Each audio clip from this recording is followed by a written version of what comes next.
The Conquest of Bread by Peter Kropotkin.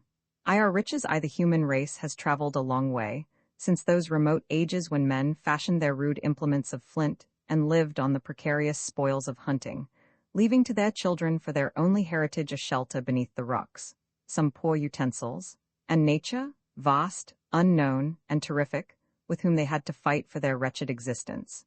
During the long succession of agitated ages which have elapsed since, mankind has nevertheless amassed untold treasures.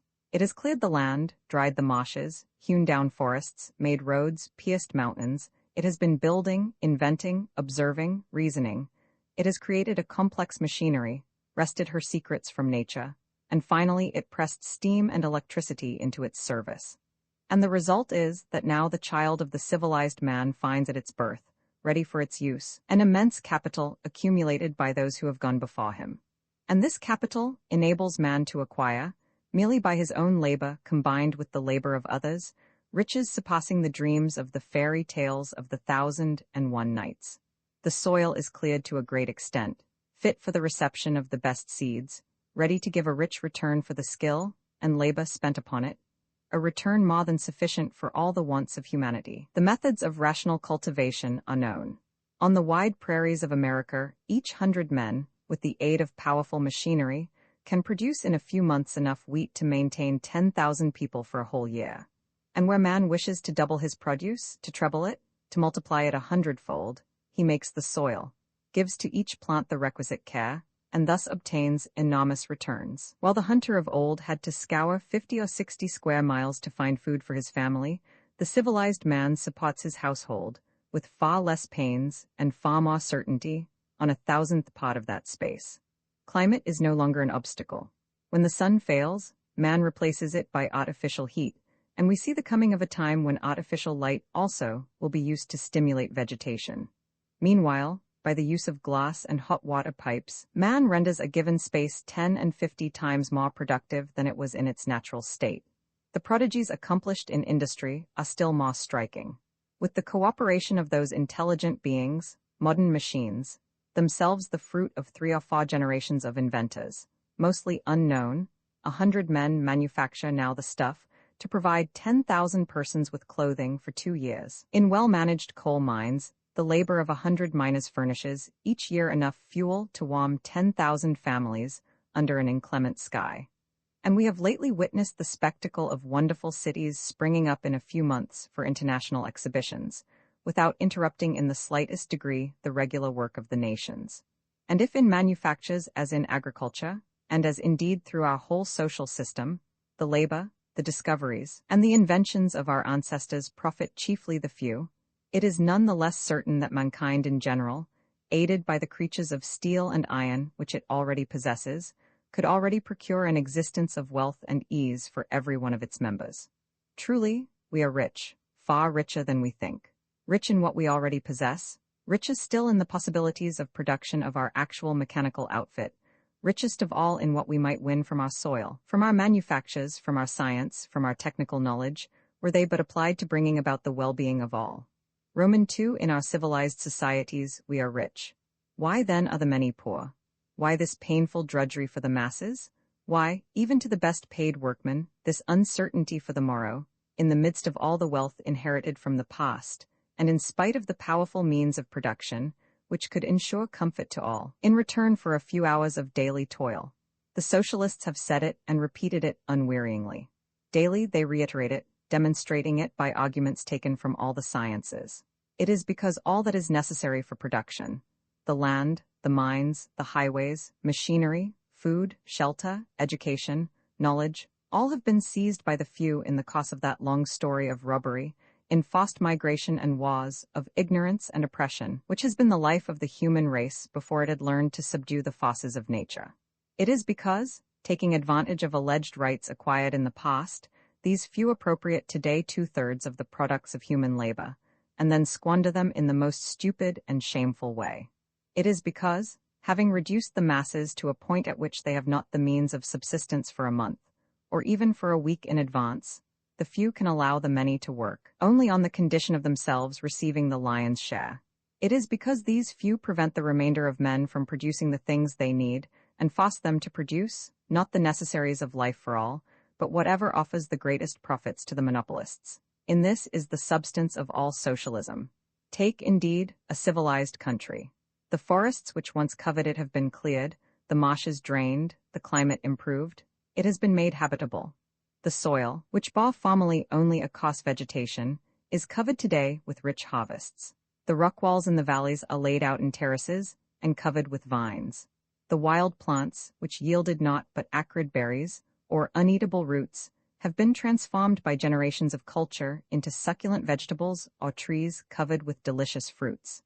Thousands of highways and railroads furrow the earth and pierce the mountains. The shriek of the engine is heard in the wild gorges of the Alps, the Caucasus, and the Himalayas. The rivers have been made navigable. The coasts, carefully surveyed, are easy of access. Artificial harbors, laboriously dug out and protected against the fury of the sea, afford shelter to the ships. Deep shafts have been sunk in the rocks. Labyrinths of underground galleries have been dug out where coal may be raised or minerals extracted. At the crossings of the highways, great cities have sprung up, and within their borders, all the treasures of industry, science, and art have been accumulated. Whole generations that lived and died in misery, oppressed and ill-treated by their masters, and worn out by toil, have handed on this immense inheritance to our century. For thousands of years, millions of men have labored to clear the forests, to drain the marshes, and to open up highways by land and water. Every root of soil we cultivate in Europe has been watered by the sweat of several races of men. Every acre has its story of enforced labor, of intolerable toil, of the people's sufferings. Every mile of railway, every yard of tunnel, has received its share of human blood. The shafts of the mines still bear on their rocky walls the marks made by the pick of the workmen who toiled to excavate them. The space between each prop in the underground galleries might be marked as a miner's grave, and who can tell what each of these graves has cost in tears, in privations, in unspeakable wretchedness to the family who depended on the scanty wage of the worker cut off in his prime by firedamp, rockfall, or flood. The cities, bound together by railroads and waterways, are organisms which have lived through centuries. Dig beneath them and you find, one above another, the foundations of streets, of houses, of theaters, of public buildings. Search into their history and you will see how the civilization of the town, its industry, its special characteristics, have slowly grown and ripened through the cooperation of generations of its inhabitants before it could become what it is today. And even today, the value of each dwelling, factory, and warehouse, which has been created by the accumulated labor of the millions of workers, now dead and buried, is only maintained by the very presence and labor of legions of the men who now inhabit that special corner of the globe. Each of the atoms composing what we call the wealth of nations owes its value to the fact that it is a part of the great whole. What would a London dockyard or a great Paris warehouse be if they were not situated in these great centers of international commerce? What would become of our mines, our factories, our workshops, and our railways without the immense quantities of merchandise transported every day by sea and land? Millions of human beings have labored to create this civilization on which we pride ourselves today. Other millions, scattered through the globe, labor to maintain it. Without them, nothing would be left in 50 years but ruins.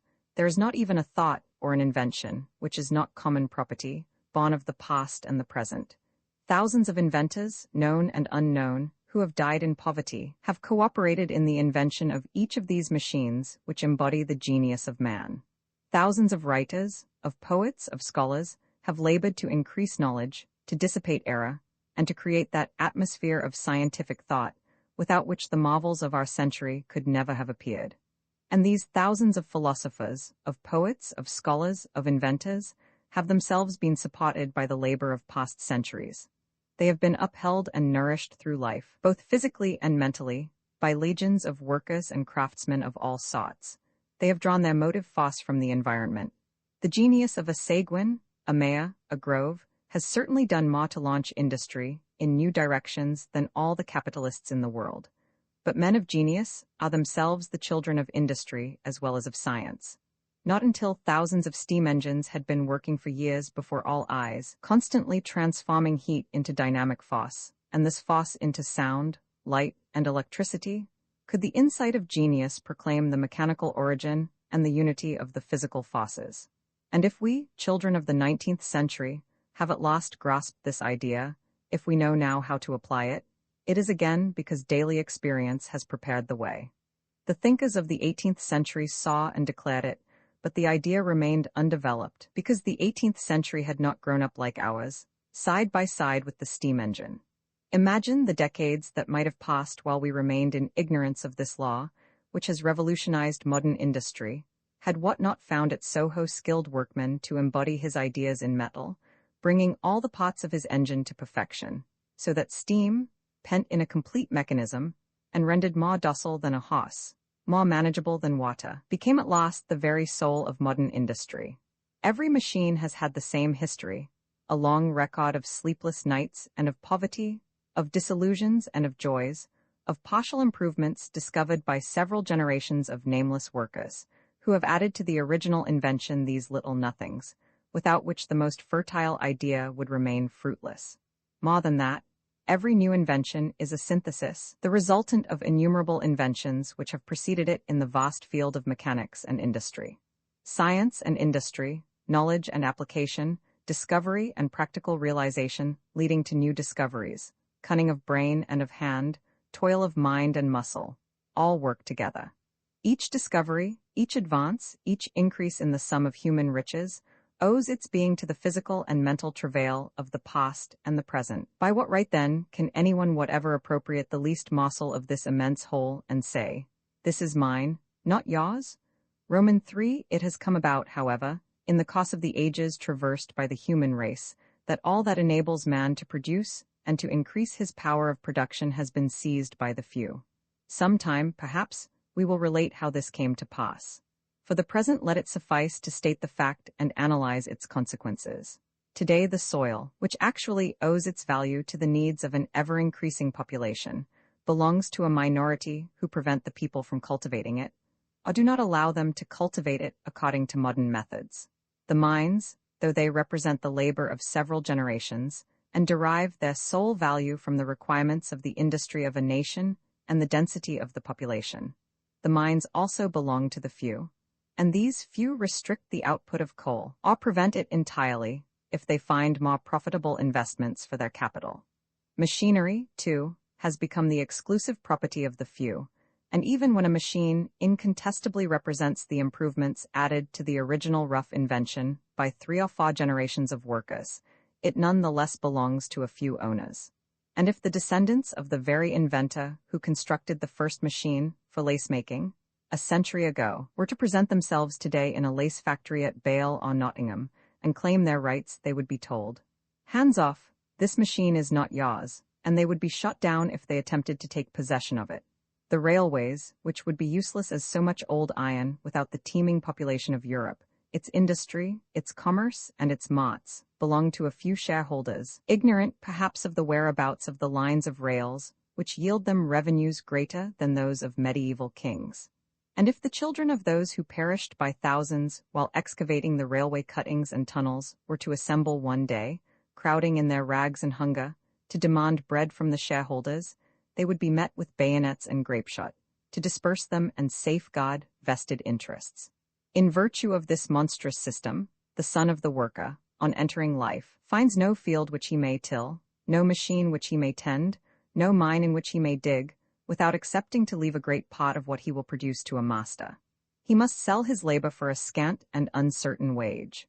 His father and his grandfather have toiled to drain this field, to build this mill, to perfect this machine. They gave to the work the full measure of their strength, and what more could they give? But their heir comes into the world poorer than the lowest savage. If he obtains leave to till the fields, it is on condition of surrendering a quarter of the produce to his master, and another quarter to the government and the middlemen.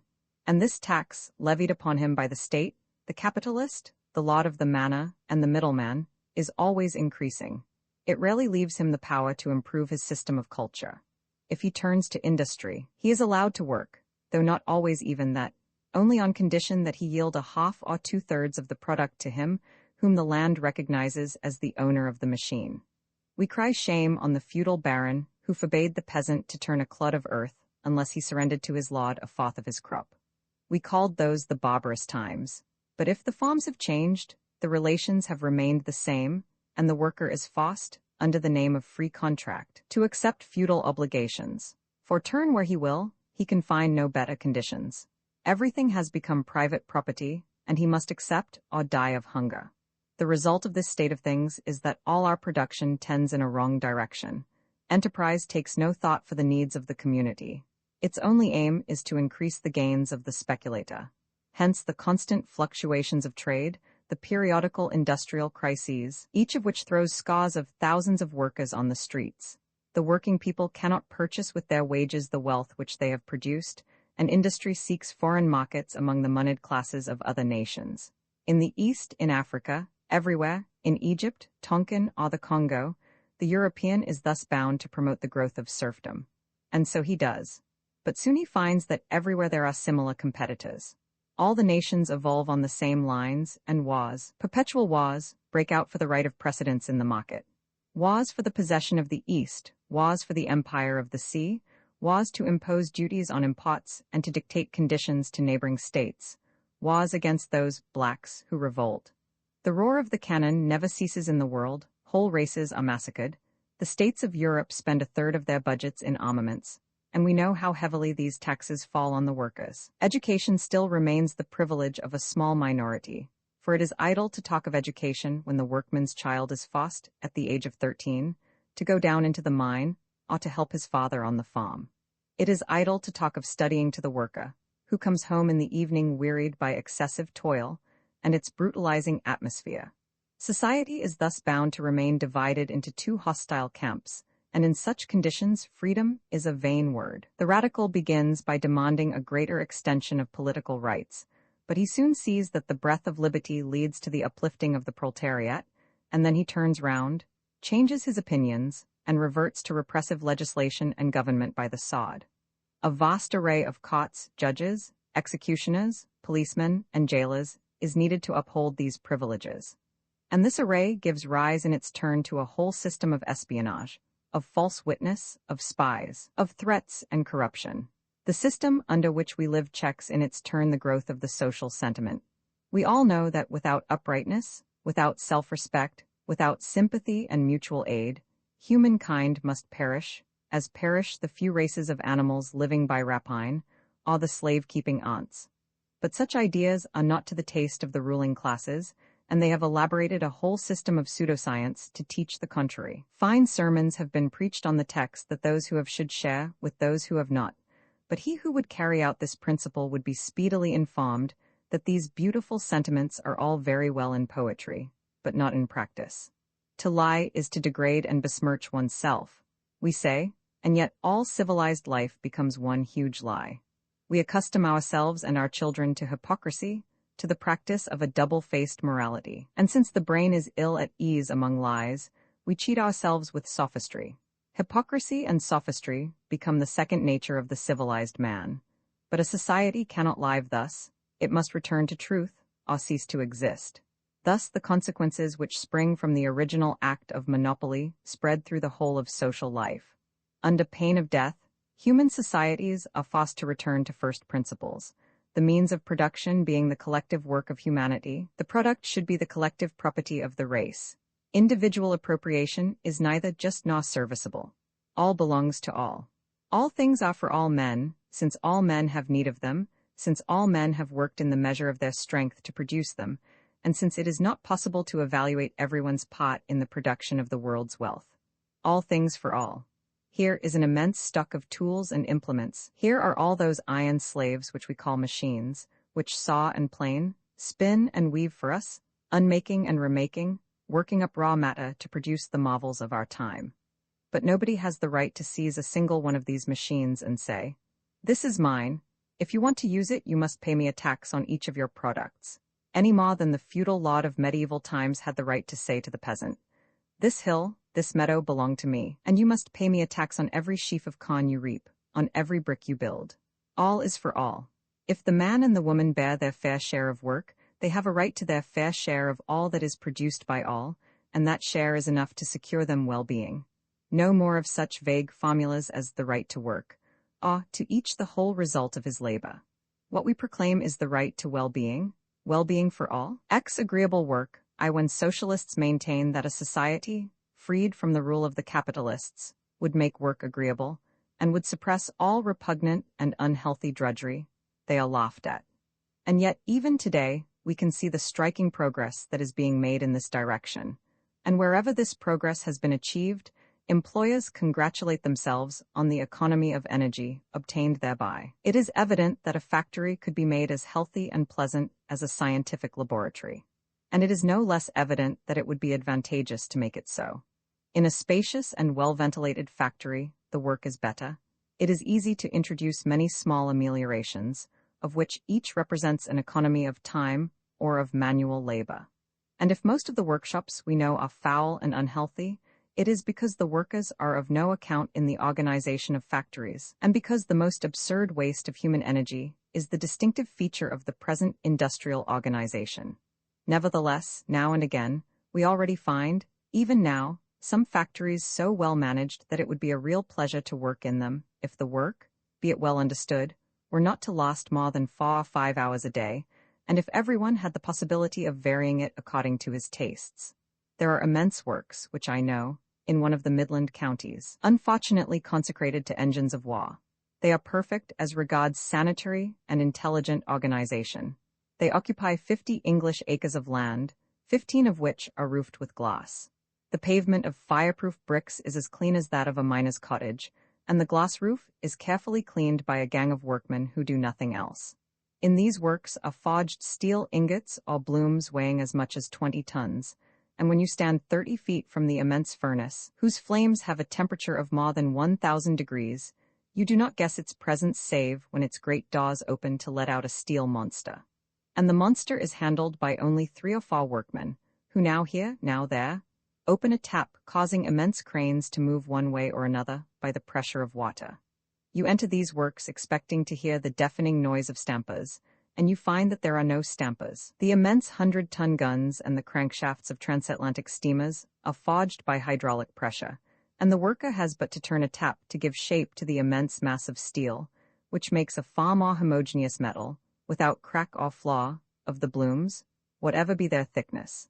I expected an infernal grating, and I saw machines which cut blocks of steel 30 feet long with no more noise than is needed to cut cheese. And when I expressed my admiration to the engineer who showed us round, he answered, "A mere question of economy. This machine, that plain steel, has been in use for 42 years. It would not have lasted 10 years if its parts, badly adjusted, interfered and creaked at each movement of the plane. And the blast furnaces?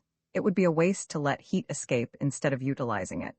Why roast the founders, when heat lost by radiation represents tons of coal? The stampers that made buildings shake 5 leagues off were also waste. Is it not better to forge by pressure than by impact, and it costs less, there is less loss? In these works, light, cleanliness, the space allotted to each bench are but a simple question of economy. Work is better done when you can see what you do and have elbow room. It is true," he said, "we were very cramped before coming here. Land is so expensive in the vicinity of large towns, landlords are so grasping. It is even so in mines. We know what mines are like nowadays from Zola's descriptions and from newspaper reports. But the mine of the future will be well ventilated, with a temperature as easily regulated as that of a library. There will be no horses doomed to die below the earth. Underground traction will be carried on by means of an automatic cable put into motion at the pit's mouth. Ventilators will be always working, and there will never be explosions. This is no dream. Such a mine is already to be seen in England. I went down it. Here again the excellent organization is simply a question of economy. The mine of which I speak, in spite of its immense depth, 466 yards, has an output of 1,000 tons of coal a day, with only 200 miners, 5 tons a day per each worker, whereas the average for the 2,000 pits in England at the time I visited this mine in the early 90s was hardly 300 tons a year per man. If necessary, it would be easy to multiply examples proving that as regards the material organization Fourier's dream was not a utopia. This question has, however, been so frequently discussed in socialist newspapers that public opinion should already be educated on this point. Factory, forge and mine can be as healthy and magnificent as the finest laboratories in modern universities, and the better the organization the more will man's labor produce. If it be so, can we doubt that work will become a pleasure and a relaxation in a society of equals, in which hands will not be compelled to sell themselves to toil, and to accept work under any conditions. Repugnant tasks will disappear, because it is evident that these unhealthy conditions are harmful to society as a whole. Slaves can submit to them, but free men will create new conditions, and their work will be pleasant and infinitely more productive. The exceptions of today will be the rule of tomorrow. The same will come to pass as regards domestic work, which today's society lays on the shoulders of that drudge of humanity, woman. Roman II, a society regenerated by the Revolution, will make domestic slavery disappear. This last form of slavery, perhaps the most tenacious, because it is also the most ancient. Only it will not come about in the way dreamt of by phalansterians, nor in the manner often imagined by authoritarian communists. Phalansteries are repugnant to millions of human beings. The most reserved man certainly feels the necessity of meeting his fellows for the purpose of common work, which becomes the more attractive the more he feels himself a part of an immense whole. But it is not so for the hours of leisure, reserved for rest and intimacy. The phalanstery and the familistery do not take this into account, or else they endeavor to supply this need by artificial groupings. A phalanstery, which is in fact nothing but an immense hotel, can please some, and even all at a certain period of their life, but the great mass prefers family life of the future, be it understood. They prefer isolated apartments, Anglo-Saxons even going as far as to prefer houses of from 6 to 8 rooms, in which the family, or an agglomeration of friends, can live apart. Sometimes a phalanstery is a necessity, but it would be hateful, were it the general rule. Isolation, alternating with time spent in society, is the normal desire of human nature. This is why one of the greatest tortures in prison is the impossibility of isolation, much as solitary confinement becomes torture in its turn, when not alternated with hours of social life. As to considerations of economy, which is sometimes laid stress on in favor of phalansteries, they are those of a petty tradesman. The most important economy, the only reasonable one, is to make life pleasant for all, because the man who is satisfied with his life produces infinitely more than the man who curses his surroundings. 8 Other socialists reject the phalanstery. But when you ask them how domestic work can be organized, they answer, each can do his own work. My wife manages the house. The wives of bourgeois will do as much. And if it is a bourgeois playing at socialism who speaks, he will add, with a gracious smile to his wife, is it not true, darling, that you would do without a servant in the socialist society? You would work like the wife of our good comrade Paul, or the wife of John the carpenter? Servant or wife, man always reckons on woman to do the housework. But woman, too, at last claims her share in the emancipation of humanity. She no longer wants to be the beast of burden of the house. She considers it sufficient work to give many years of her life to the rearing of her children. She no longer wants to be the cook, the mender, the sweeper of the house. And owing to American women taking the lead in obtaining their claims, there is a general complaint of the dearth of women who will condescend to domestic work in the United States. My lady prefers art, politics, literature, or the gaming tables. As to the work girls, they are few, those who consent to submit to apron slavery, and servants are only found with difficulty in the States. Consequently, the solution, a very simple one, is pointed out by life itself. Machinery undertakes 3/4 of the household cares. You black your boots, and you know how ridiculous this work is. What can be more stupid than rubbing a boot 20 or 30 times with a brush? 1/10 of the European population must be compelled to sell itself in exchange for a miserable shelter and insufficient food, and woman must consider herself a slave, in order that millions of her sex should go through this performance every morning. But hairdressers have already machines for brushing glossy or woolly heads of hair. Why should we not apply, then, the same principle to the other extremity? So it has been done, and nowadays the machine for blacking boots is in general use in big American and European hotels. Its use is spreading outside hotels. In large English schools, where the pupils are boarding in the houses of the teachers, it has been found easier to have one single establishment which undertakes to brush 1,000 pairs of boots every morning. As to washing up, where can we find a housewife who has not a horror of this long and dirty work, that is usually done by hand, solely because the work of the domestic slave is of no account?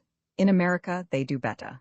There are already a number of cities in which hot water is conveyed to the houses as cold water is in Europe. Under these conditions, the problem was a simple one, and a woman, Mrs. Cochrane, solved it. Her machine washes 12 dozen plates or dishes, wipes them and dries them in less than 3 minutes. A factory in Illinois manufactures these machines and sells them at a price within reach of the average middle-class purse. And why should not small households send their crockery to an establishment as well as their boots? It is even probable that the two functions, brushing and washing up, will be undertaken by the same association.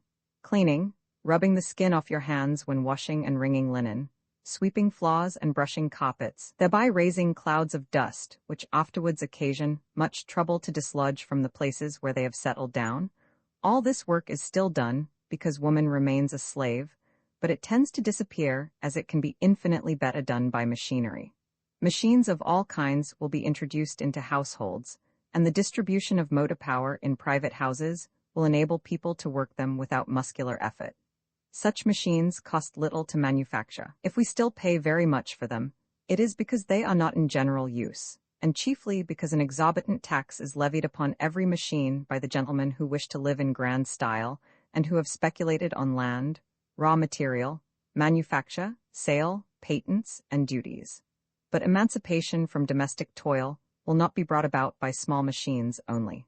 Households are emerging from their present state of isolation. They begin to associate with other households to do in common what they did separately.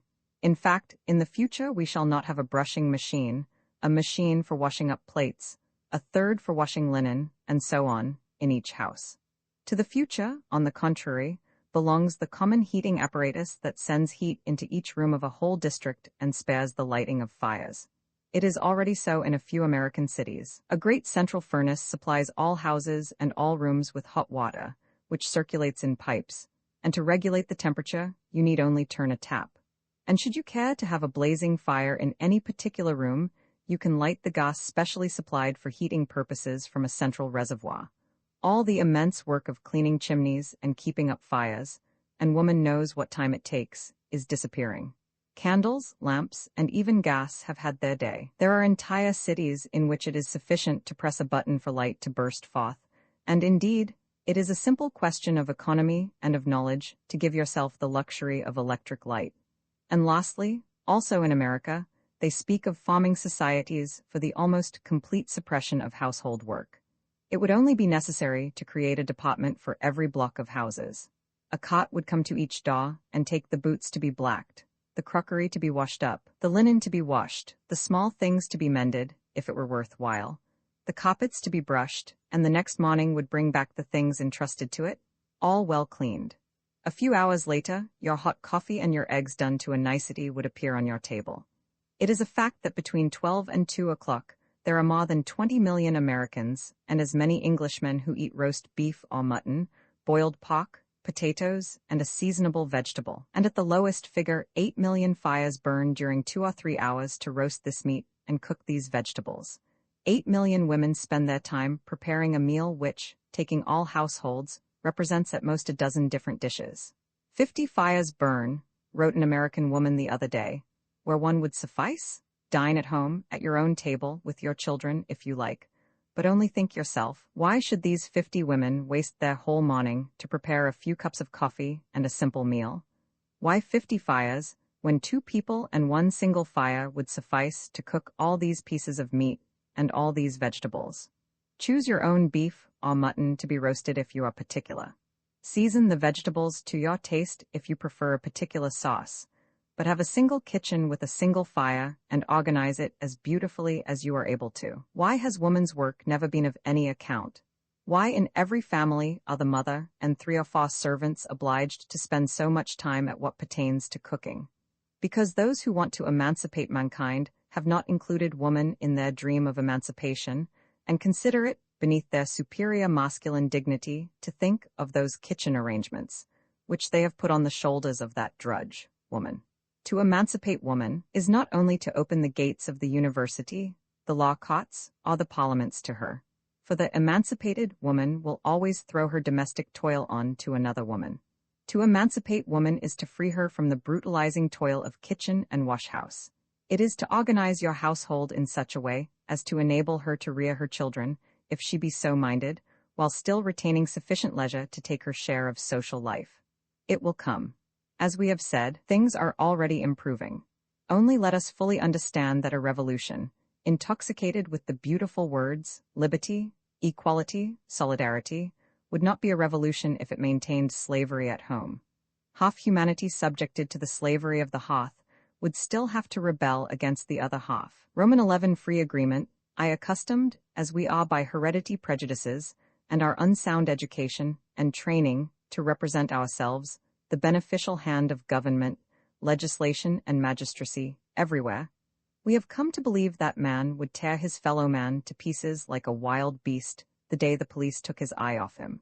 That absolute chaos would come about if authority were overthrown during a revolution. And with our eyes shut, we pass by thousands and thousands of human groupings which farm themselves freely, without any intervention of the law, and attain results infinitely superior to those achieved under governmental tutelage. If you open a daily paper, you find that its pages are entirely devoted to government transactions and to political jobbery. A man from another world, reading it, would believe that, with the exception of the stock exchange transactions, nothing gets done in Europe save by order of some master. You find nothing in the paper about institutions that spring up, grow up, and develop without ministerial prescription. Nothing, or almost nothing. Even where there is a heading, sundry events, fates divers, a favorite column in the French papers, it is because they are connected with the police.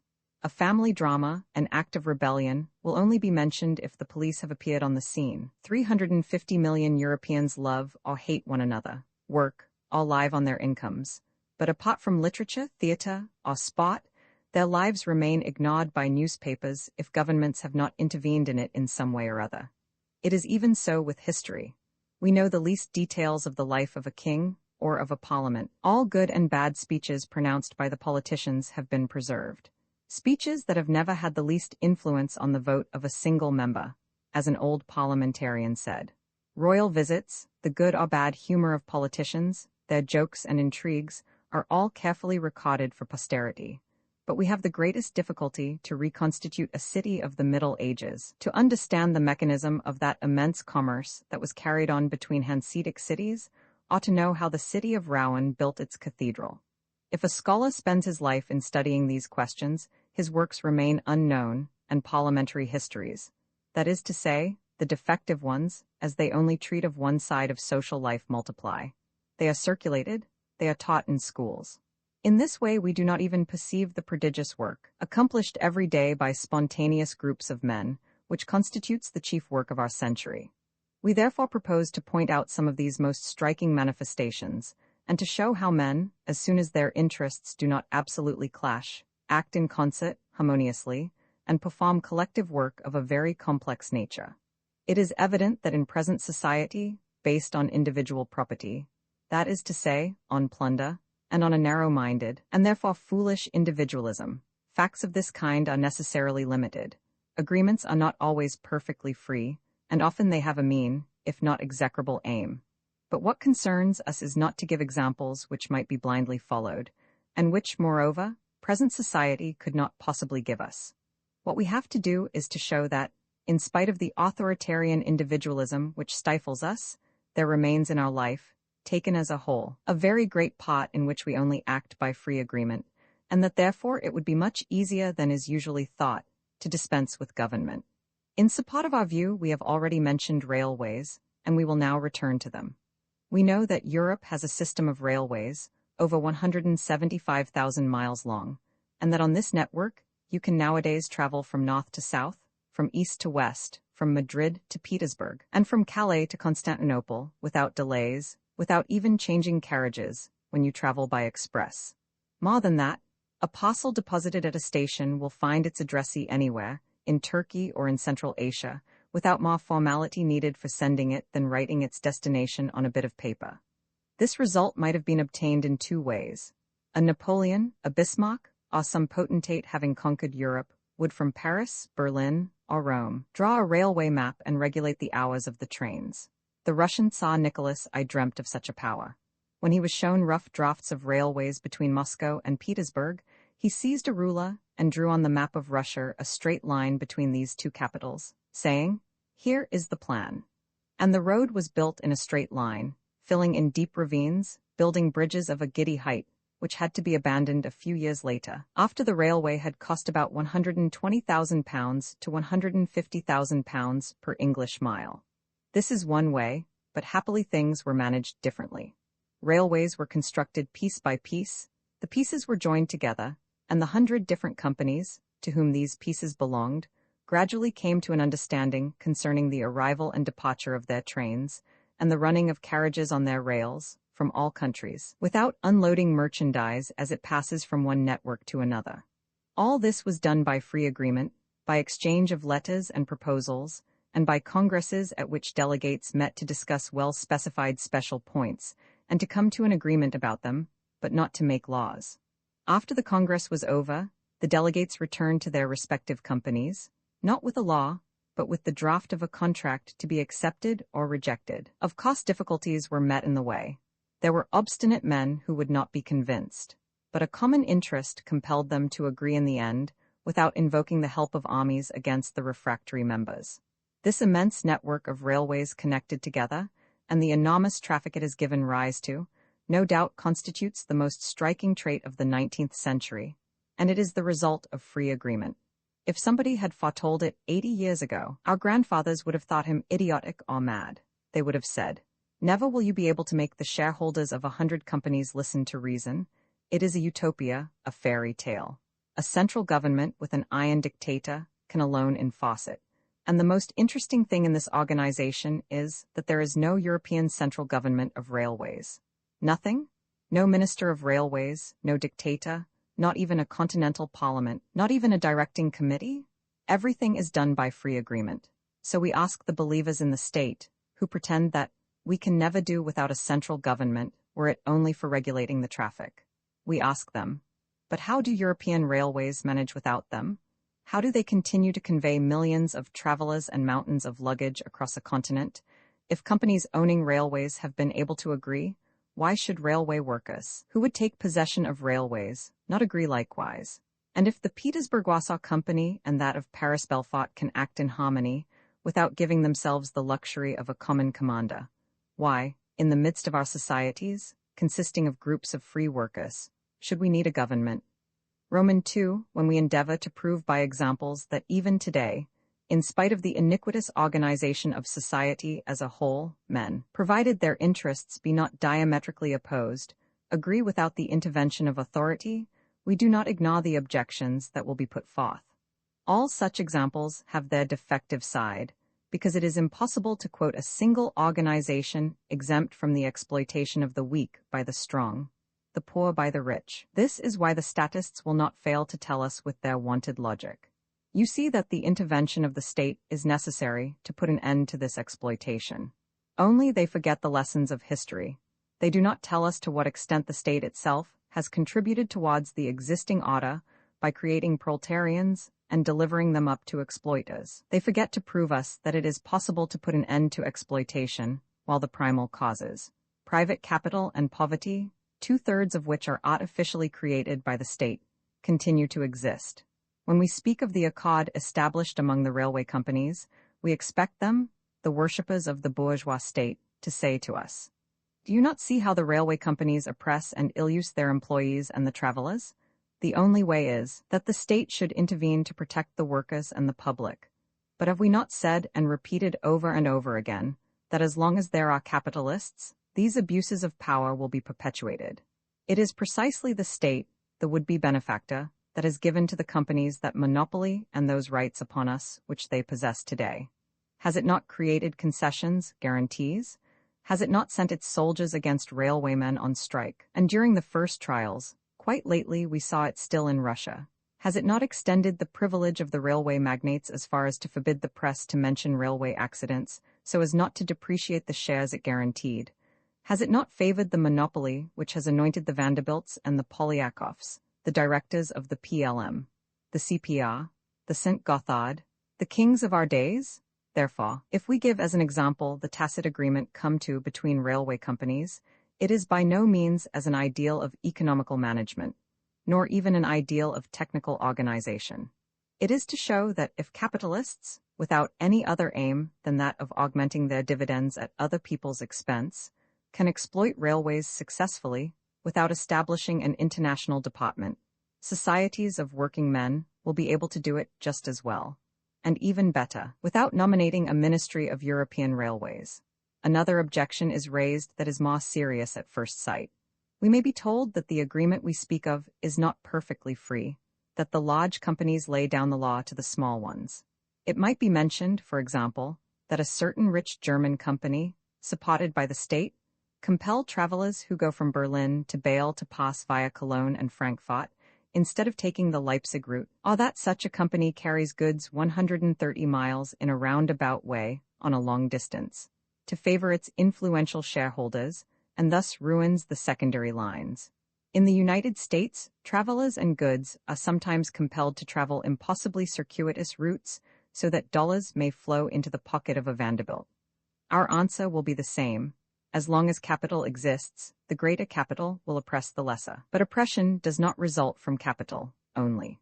It is also owing to the support given them by the state, to monopoly created by the state in their favor, that the large companies oppress the small ones. The early English and French socialists have shown long since how English legislation did all in its power to ruin the small industries, drive the peasant to poverty, and deliver over to wealthy industrial employers battalions of men, compelled to work for no matter what salary. Railway legislation did exactly the same. Strategic lines, subsidized lines, companies which received the international mail monopoly, everything was brought into play to forward the interests of wealthy financiers. When Rothschild, creditor to all European states, puts capital in a railway, his faithful subjects, the ministers, will do their best to make him earn more. In the United States, in the democracy that authoritarians hold up to us as an ideal, the most scandalous fraudulency has crept into everything that concerns railroads. Thus, if a company ruins its competitors by cheap fares, it is often enabled to do so because it is reimbursed by land given to it by the state for a gratuity.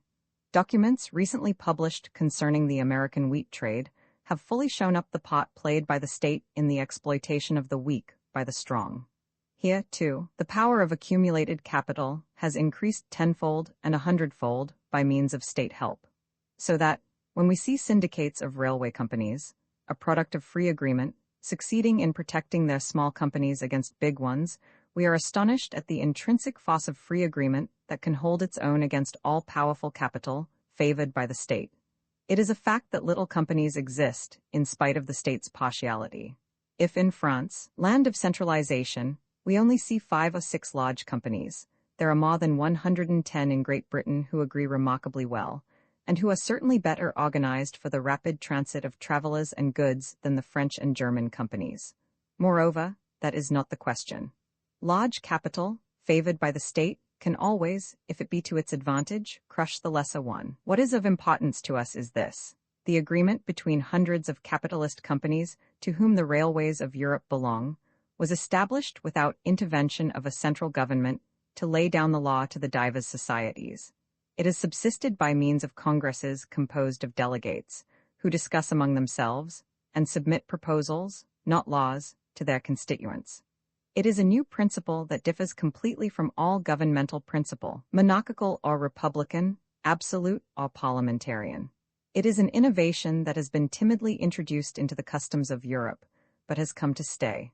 Roman 3. How often have we not read in the writings of state-loving socialists?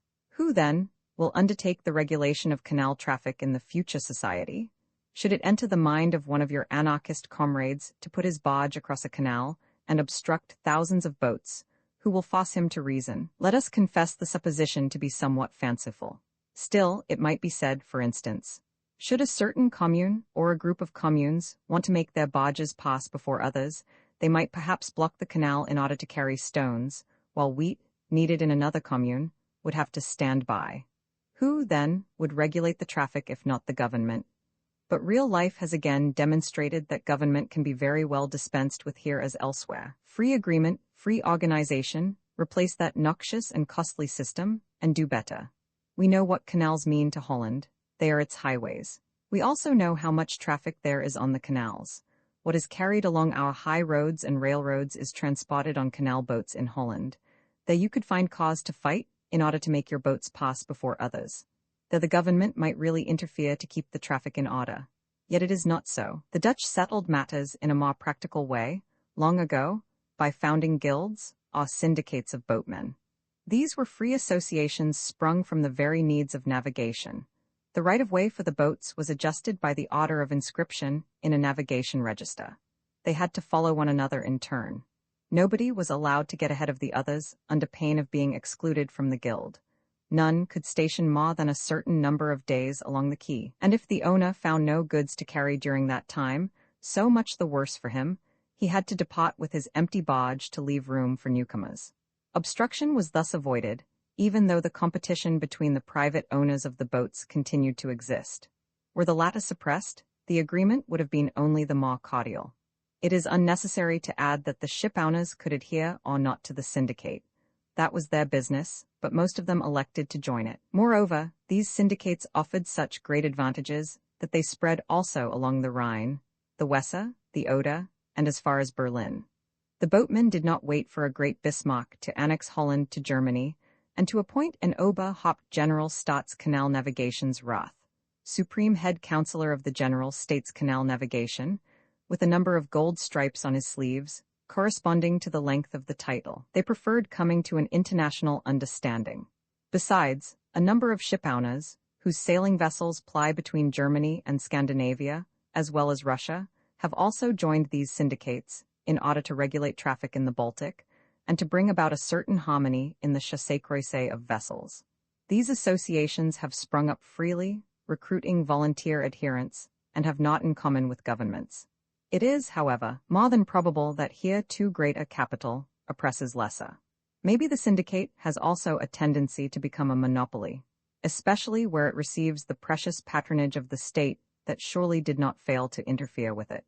Let us not forget either that these syndicates represent associations whose members have only private interests at stake, and that if at the same time each shipowner were compelled, by the socializing of production, consumption, and exchange, to belong to federated communes, or to 100 other associations for the satisfying of his needs, things would have a different aspect.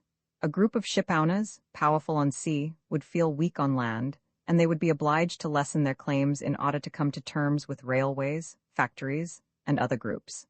At any rate, without discussing the future, here is another spontaneous association that has dispensed with government. Let us quote more examples. As we are talking of ships and boats, let us mention one of the most splendid organizations that the 19th century has brought forth, one of those we may with right be proud of, the English Lifeboat Association. It is known that every year more than 1,000 ships are wrecked on the shores of England. At sea a good ship seldom fears a storm. It is near the coasts that danger threatens, rough seas that shatter her sternpost, squalls that carry off her masts and sails, currents that render her unmanageable, reefs and sandbanks on which she runs aground. Even in olden times, when it was a custom among inhabitants of the coasts to light fires in order to attract vessels on to reefs, in order to plunder their cargoes, they always strove to save the crew. Seeing a ship in distress, they launched their boats and went to the rescue of shipwrecked sailors, only too often finding a watery grave themselves. Every hamlet along the sea-shore has its legends of heroism, displayed by woman as well as by man, to save crews in distress. No doubt the state and men of science have done something to diminish the number of casualties. Lighthouses, signals, charts, meteorological warnings have diminished them greatly, but there remains 1,000 ships and several thousand human lives to be saved every year. To this end, a few men of goodwill put their shoulders to the wheel. Being good sailors and navigators themselves, they invented a lifeboat that could weather a storm without being torn to pieces or capsizing, and they set to work to interest the public in their venture, to collect the necessary funds for constructing boats, and for stationing them along the coasts, wherever they could be of use. These men, not being Jacobins, did not turn to the government. They understood that to bring their enterprise to a successful issue, they must have the cooperation, the enthusiasm, the local knowledge, and especially the self-sacrifice of the local sailors. They also understood that to find men who at the first signal would launch their boat at night, in a chaos of waves, not suffering themselves to be deterred by darkness or breakers, and struggling 5, 6, 10 hours against the tide before reaching a vessel in distress. Men ready to risk their lives to save those of others. There must be a feeling of solidarity, a spirit of sacrifice not to be bought with galloon. It was therefore a perfectly spontaneous movement, sprung from agreement and individual initiative. Hundreds of local groups arose along the coasts. The initiators had the common senses not to pose as masters. They looked for sagacity in the fishermen's hamlets, and when a rich man sent £1,000 to a village on the coast to erect a lifeboat station, and his offer was accepted, he left the choice of a site to the local fishermen and sailors. Models of new boats were not submitted to the Admiralty. We read in a report of the association, "As it is of importance that lifeboatmen should have full confidence in the vessel they man, the committee will make a point of constructing and equipping the boats according to the lifeboatmen's expressed wish. In consequence, every year brings with it new improvements. The work is wholly conducted by volunteers organizing in committees and local groups, by mutual aid and agreement. Oh, anarchists! Moreover, they ask nothing of the ratepayers, and in a year they may receive £40,000 in spontaneous subscriptions. As to the results, here they are. In 1891, the association possessed 293 lifeboats. The same year it saved 601 shipwrecked sailors and 33 vessels. Since its foundation, it has saved 32,671 human beings. In 1886, 3 lifeboats with all their men having perished at sea, hundreds of new volunteers entered their names, organized themselves into local groups, and the agitation resulted in the construction of 20 additional boats. As we proceed, let us note that every year the association sends to the fishermen and sailors excellent barometers at a price 3 times less than their sale price in private shops. It propagates meteorological knowledge and warns the parties concerned of the sudden changes of weather predicted by men of science. Let us repeat that these hundreds of committees and local groups are not organized hierarchically and are composed exclusively of volunteers, lifeboatmen, and people interested in the work. The Central Committee, which is more of a center for correspondence, in no wise interferes. It is true that when a voting on some question of education or local taxation takes place in a district, these committees of the National Lifeboat Association do not, as such, take part in the deliberations, a modesty which unfortunately the members of elected bodies do not imitate. But, on the other hand, these brave men do not allow those who have never faced a storm to legislate for them about saving life. At the first signal of distress, they rush to their boats and go ahead. There are no embroidered uniforms, but much goodwill.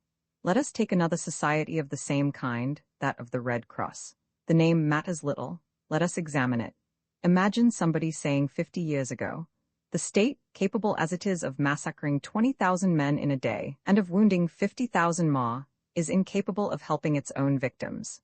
Consequently, as long as war exists, private initiative must intervene, and men of goodwill must organize internationally for this humane work."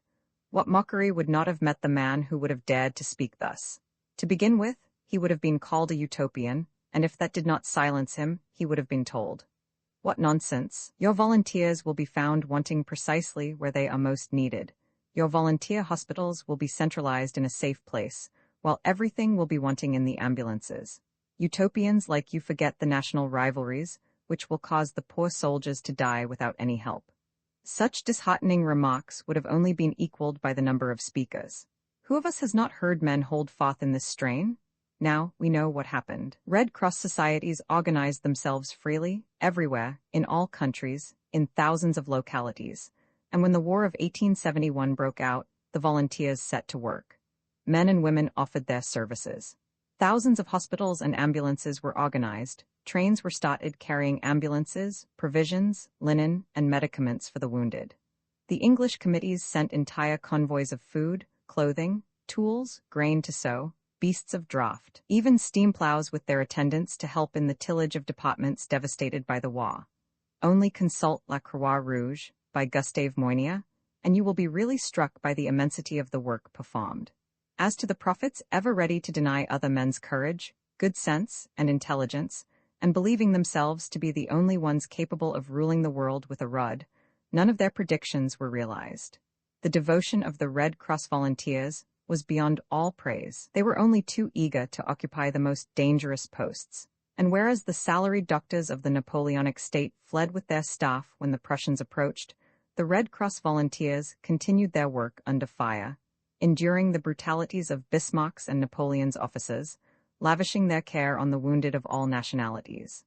Dutch, Italians, Swedes, Belgians, even Japanese and Chinese agreed remarkably well. They distributed their hospitals and their ambulances according to the needs of the occasion. They vied with one another, especially in the hygiene of their hospitals. And there is many a Frenchman who still speaks with deep gratitude of the tender care he received from the Dutch or German volunteers in the Red Cross ambulances. But what is this to an authoritarian? His ideal is the regiment doctor, salaried by the state.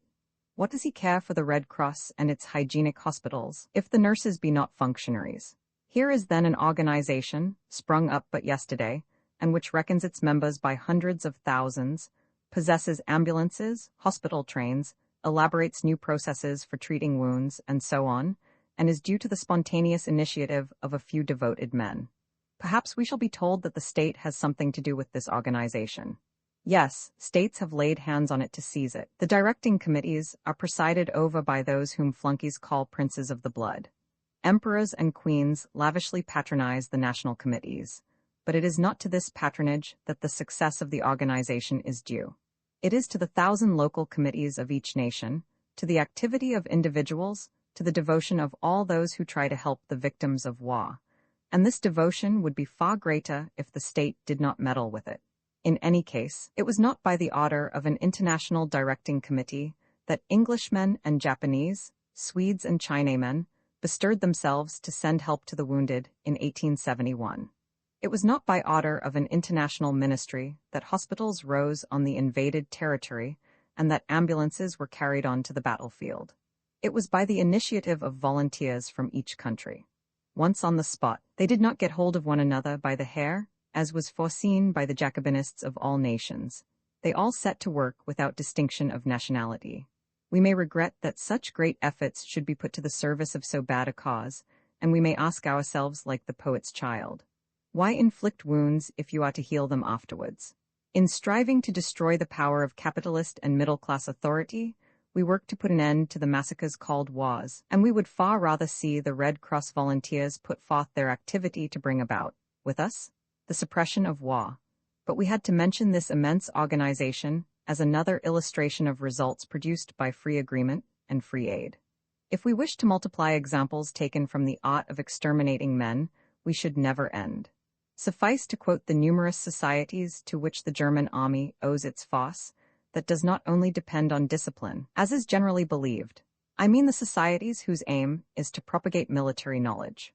At one of the last congresses of the Military Alliance, Kriegsbund, delegates from 2,452 federated societies, comprising 151,712 members, were present.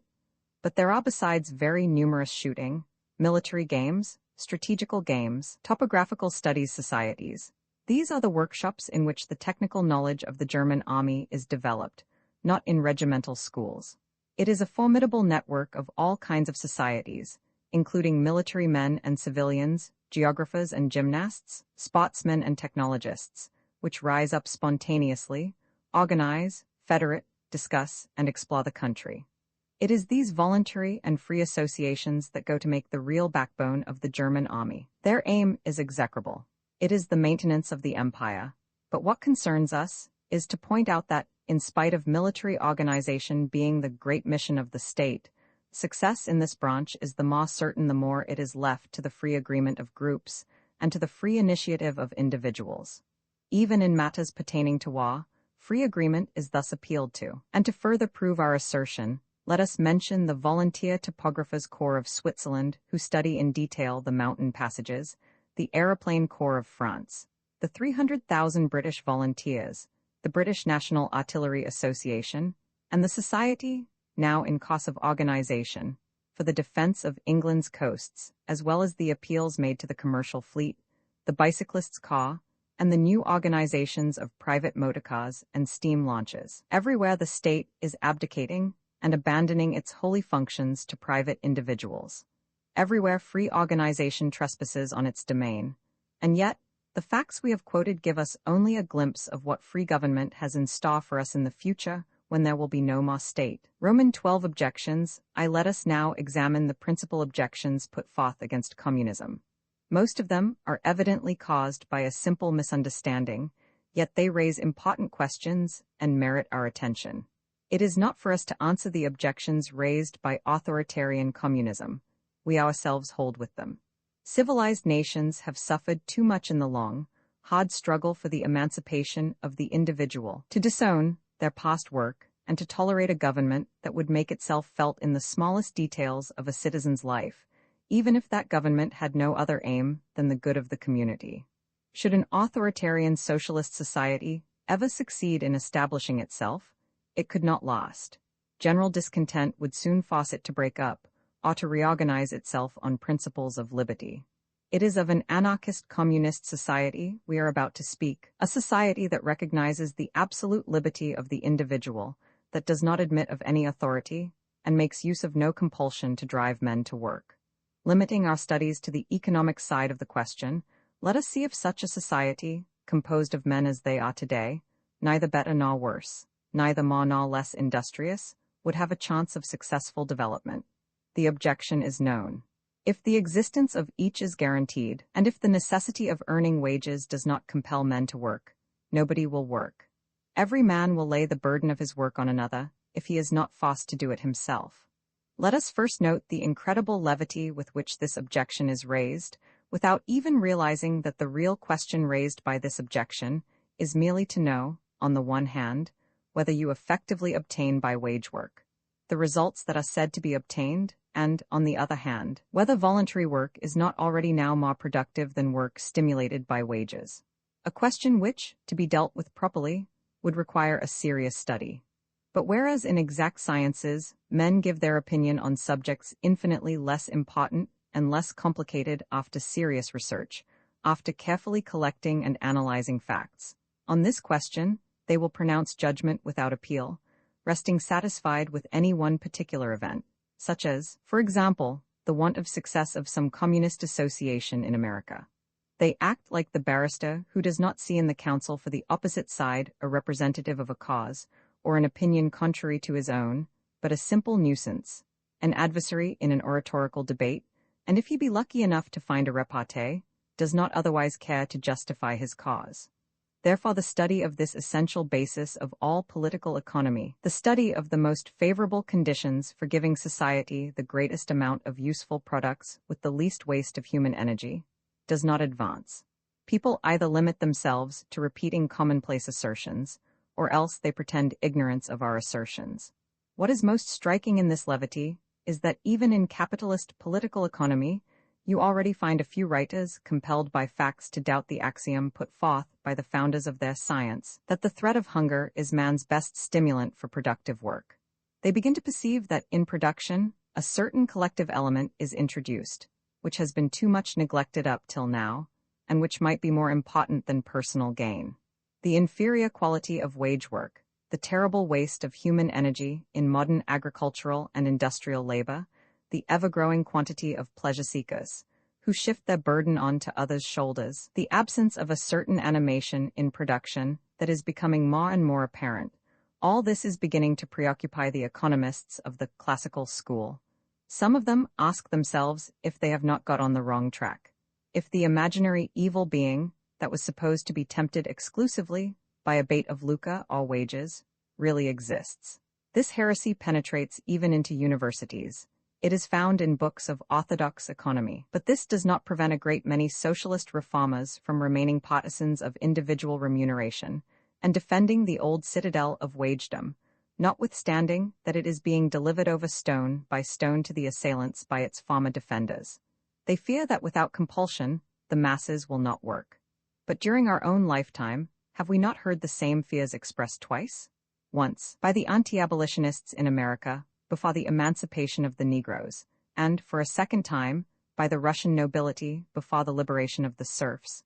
Without the whip the Negro will not work, said the anti-abolitionist. Free from their master's supervision, the serfs will leave the fields uncultivated, said the Russian serf owners. It was the refrain of the French noblemen in 1789, the refrain of the Middle Ages, a refrain as old as the world, and we shall hear it every time there is a question of sweeping away an injustice. And each time actual facts give it the lie. The liberated peasant of 1792 plowed with an eager energy, unknown to his ancestors. The emancipated Negro works more than his fathers, and the Russian peasant, after having honored the honeymoon of his emancipation by celebrating Fridays as well as Sundays, has taken up work with an eagerness proportionate to the completeness of his liberation. There, where the soil is his, he works desperately. That is the exact word for it. The anti-abolitionist refrain can be of value to slave owners. As to the slaves themselves, they know what it is worth, as they know its motive. Moreover, who but the economists themselves taught us that while a wage earner's work is very often indifferent, an intense and productive work is only obtained from a man who sees his wealth increase in proportion to his efforts. All hymns sung in honor of private property can be reduced to this axiom. For it is remarkable that when economists, wishing to celebrate the blessings of property, show us how an unproductive, marshy, or stony soil is clothed with rich harvests when cultivated by the peasant proprietor, they in no wise prove their thesis in favor of private property, by admitting that the only guarantee not to be robbed of the fruits of your labor is to possess the instruments of labor, which is true. The economists only prove that man really produces most when he works in freedom, when he has a certain choice in his occupations, when he has no overseer to impede him, and lastly, when he sees his work bringing in a profit to him and to others who work like him, but bringing in little to idlers. Nothing else can be deducted from their argumentation, and this is what we maintain ourselves. As to the form of possession of the instruments of labor, the economists only mention it indirectly in their demonstration, as a guarantee to the cultivator that he shall not be robbed of the profits of his yield nor of his improvements. Besides, in support of their thesis in favor of private property against all other forms of possession, should not the economists demonstrate that under the form of communal property land never produces such rich harvests as when the possession is private? But this they could not prove. In fact, it is the contrary that has been observed. Take for example a commune in the canton of Vaud in the wintertime, when all the men of the village go to fell wood in the forest, which belongs to them all. It is precisely during these festivals of labor that the greatest ardor for work and the most considerable display of human energy are apparent. No salaried labor, no effort of a private owner can bear comparison with it. Or let us take a Russian village, when all its inhabitants mow a field belonging to the commune, or farmed by it. There you will see what man can produce when he works in common for communal production. Comrades vie with one another in cutting the widest swath. Women bestir themselves in their wake, so as not to be distanced by the mowers. It is a festival of labor, in which 100 people accomplish in a few hours a work that would not have been finished in a few days had they worked separately. What a miserable contrast compared to them is offered by the work of the isolated owner. In fact, we might quote scores of examples among the pioneers of America, in Swiss, German, Russian, and in certain French villages, or the work done in Russia by gangs, ottles of masons, carpenters, boatmen, fishermen, etc., who undertake a task and divide the produce or the remuneration among themselves without it passing through an intermediary of middlemen, or else the amount of work I saw performed in English shipyards when the remuneration was paid on the same principle. We could also mention the great communal hunts of nomadic tribes and an infinite number of successful collective enterprises, and in every case we could show the unquestionable superiority of communal work compared to that of the wage earner or the isolated private owner. Well-being, that is to say, the satisfaction of physical, artistic, and moral needs, has always been the most powerful stimulant to work. And where a hireling hardly succeeds to produce the bare necessities with difficulty, a free worker, who sees ease and luxury increasing for him and for others in proportion to his efforts, spends infinitely far more energy and intelligence, and obtains products in a far greater abundance. The one feels riveted to misery, the other hopes for ease and luxury in the future. In this lies the whole secret. Therefore, a society aiming at the well-being of all, and at the possibility of all enjoying life in all its manifestations, will give voluntary work, which will be infinitely superior and yield far more than work has produced up till now under the goad of slavery, serfdom, or wagedom. Roman II nowadays, whoever can load on others his share of labor indispensable to existence does so, and it is believed that it will always be so. Now, work indispensable to existence is essentially manual. We may be artists or scientists, but none of us can do without things obtained by manual work: bread, clothes, roads, ships, light, heat, etc. And moreover, however highly artistic or however subtly metaphysical are our pleasures, they all depend on manual labor. And it is precisely this labor, the basis of life, that everyone tries to avoid. We understand perfectly well that it must be so nowadays. Because to do manual work now means in reality to shut yourself up for 10 or 12 hours a day in an unhealthy workshop, and to remain chained to the same task for 20 or 30 years, and maybe for your whole life.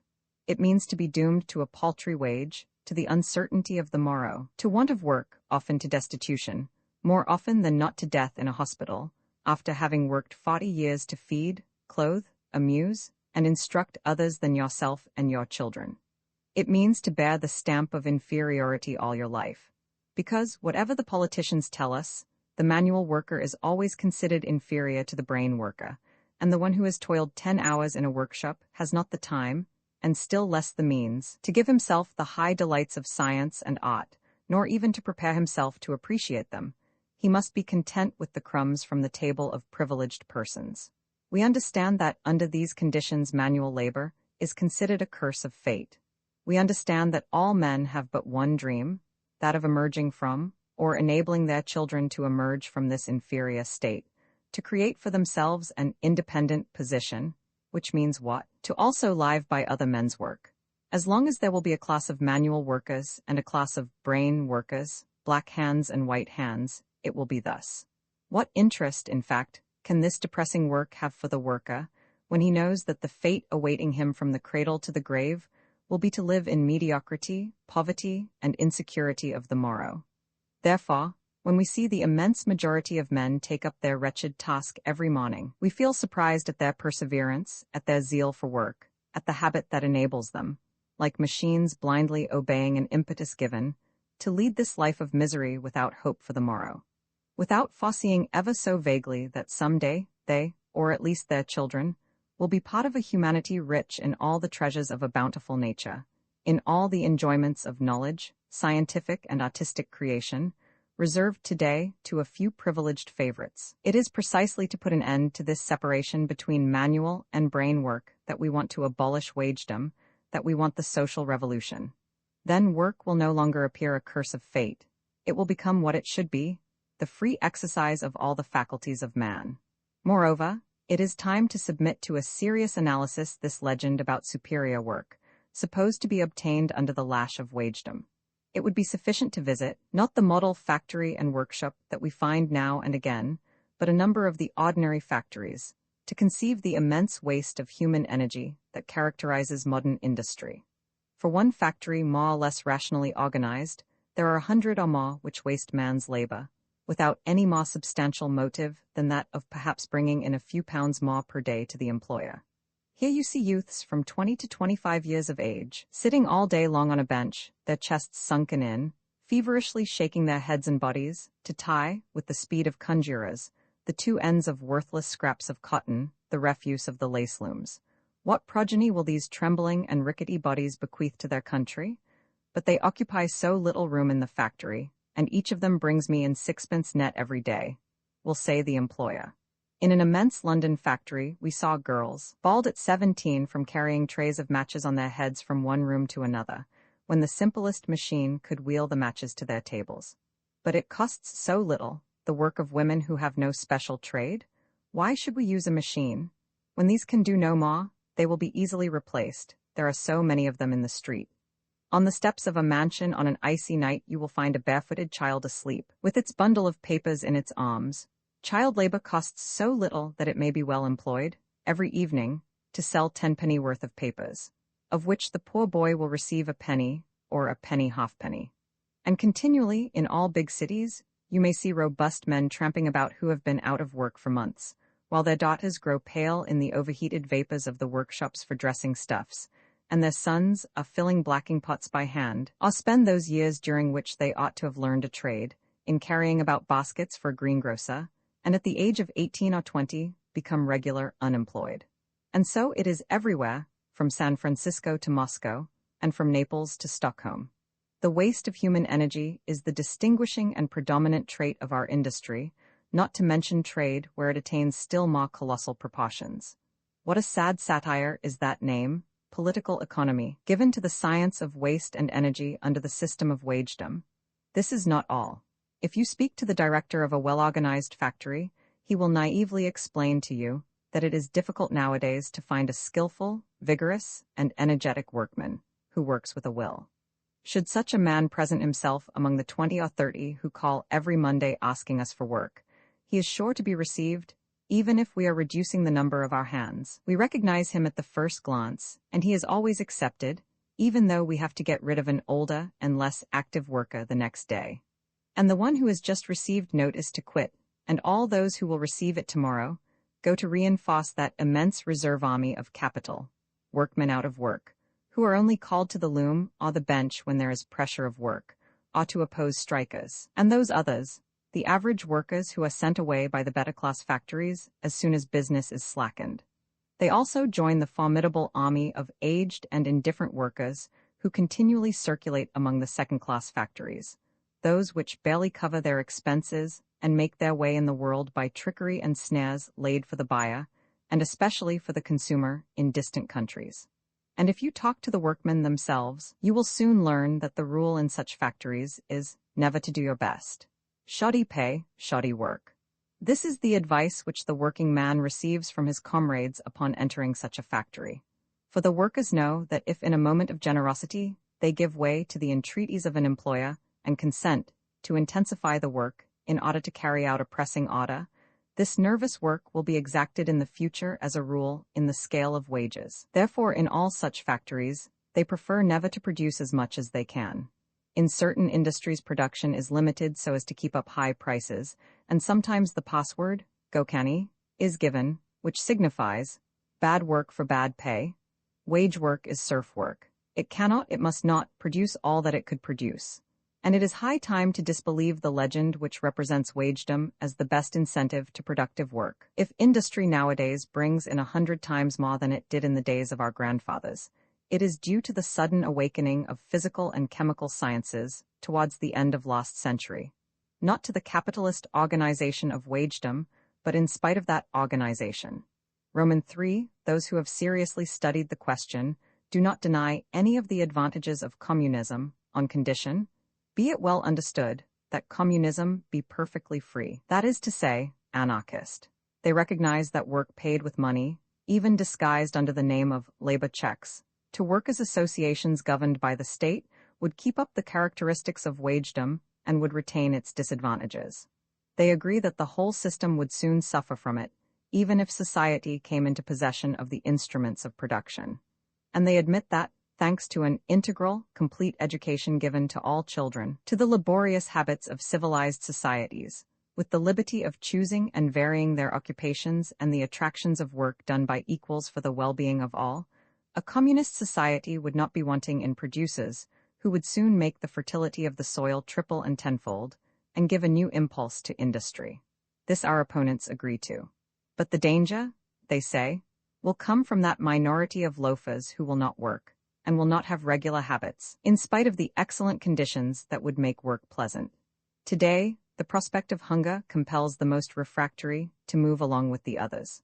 The one who does not arrive in time is dismissed, but one black sheep suffices to contaminate the whole flock, and 2 or 3 sluggish or refractory workmen would lead the others astray and bring a spirit of disorder and rebellion into the workshop that would make work impossible, so that in the end we should have to return to a system of compulsion that would force such ringleaders back into the ranks.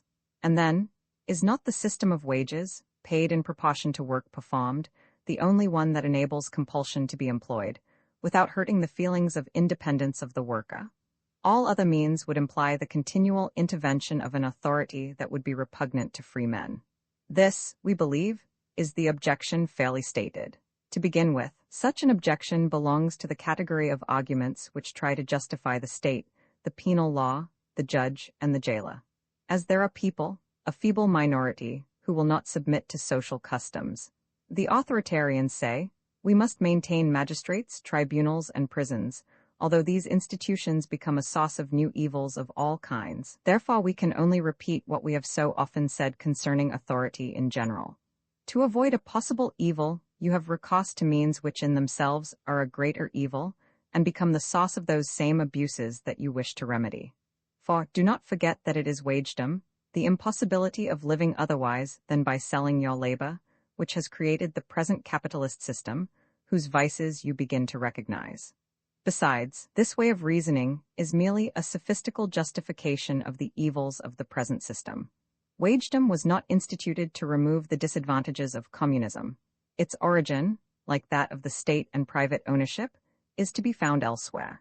It is born of slavery and serfdom imposed by force, and only wears a more modern garb.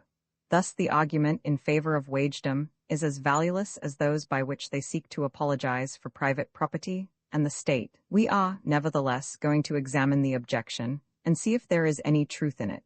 First of all, is it not evident that if a society, founded on the principle of free work, were really menaced by loafers, it could protect itself without the authoritarian organization we have nowadays, and without having recourse to wagedom?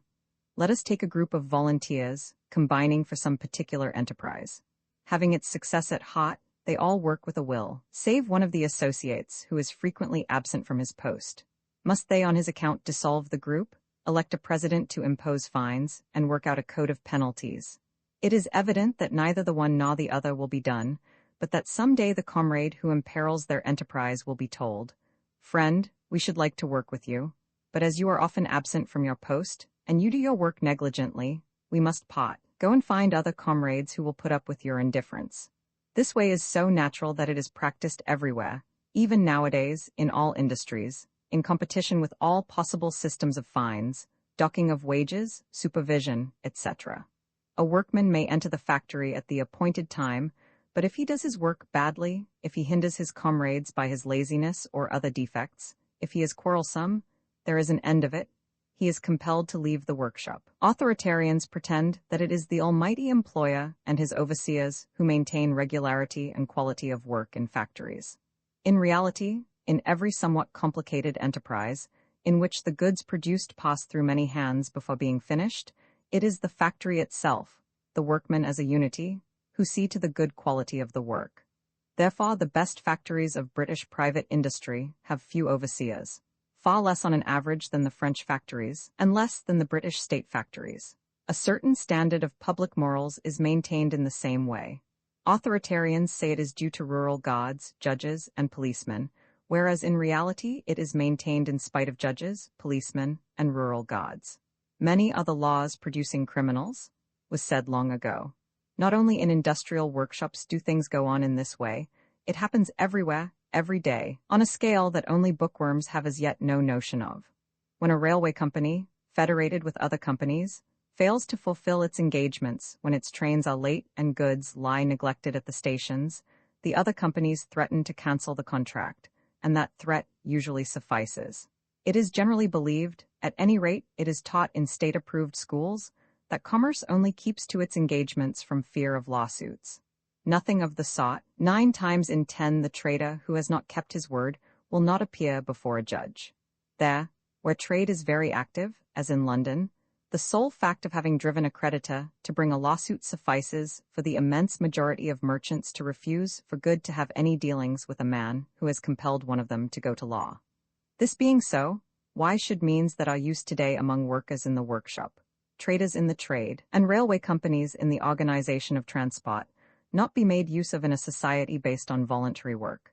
Take, for example, an association stipulating that each of its members should carry out the following contract.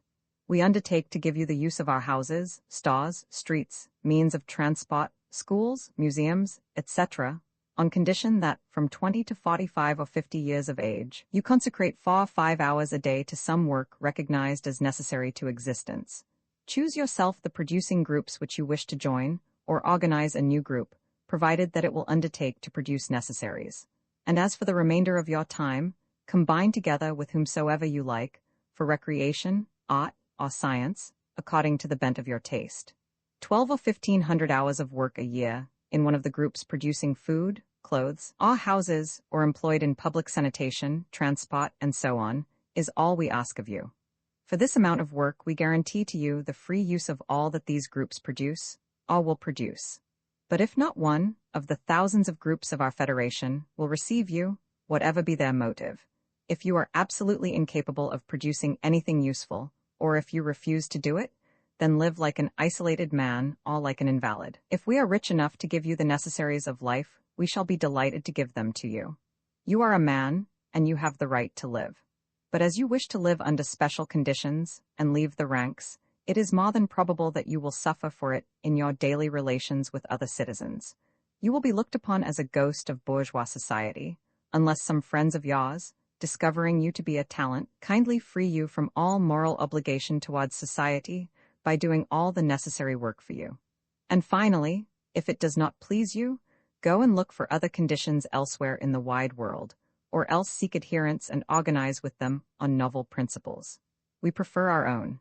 This is what could be done in a communal society in order to turn away sluggards if they became too numerous. Roman 4, we very much doubt that we need fear this contingency in a society really based on the entire freedom of the individual. In fact, in spite of the premium on idleness offered by the private ownership of capital, the really lazy man is comparatively rare, unless his laziness be due to illness. Among workmen, it is often said that the bourgeois are idlers. There are certainly enough of them, but they, too, are the exception.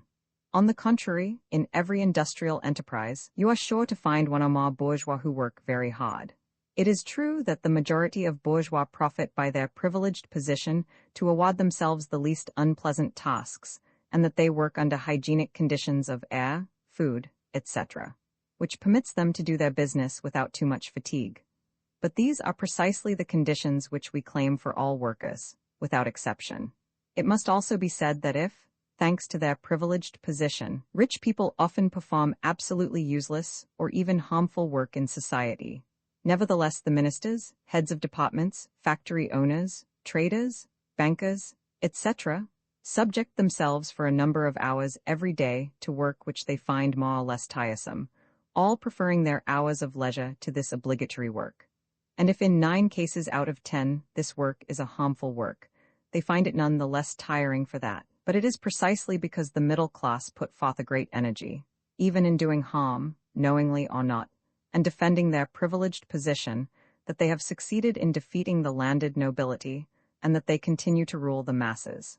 If they were idlers, they would long since have ceased to exist, and would have disappeared like the aristocracy.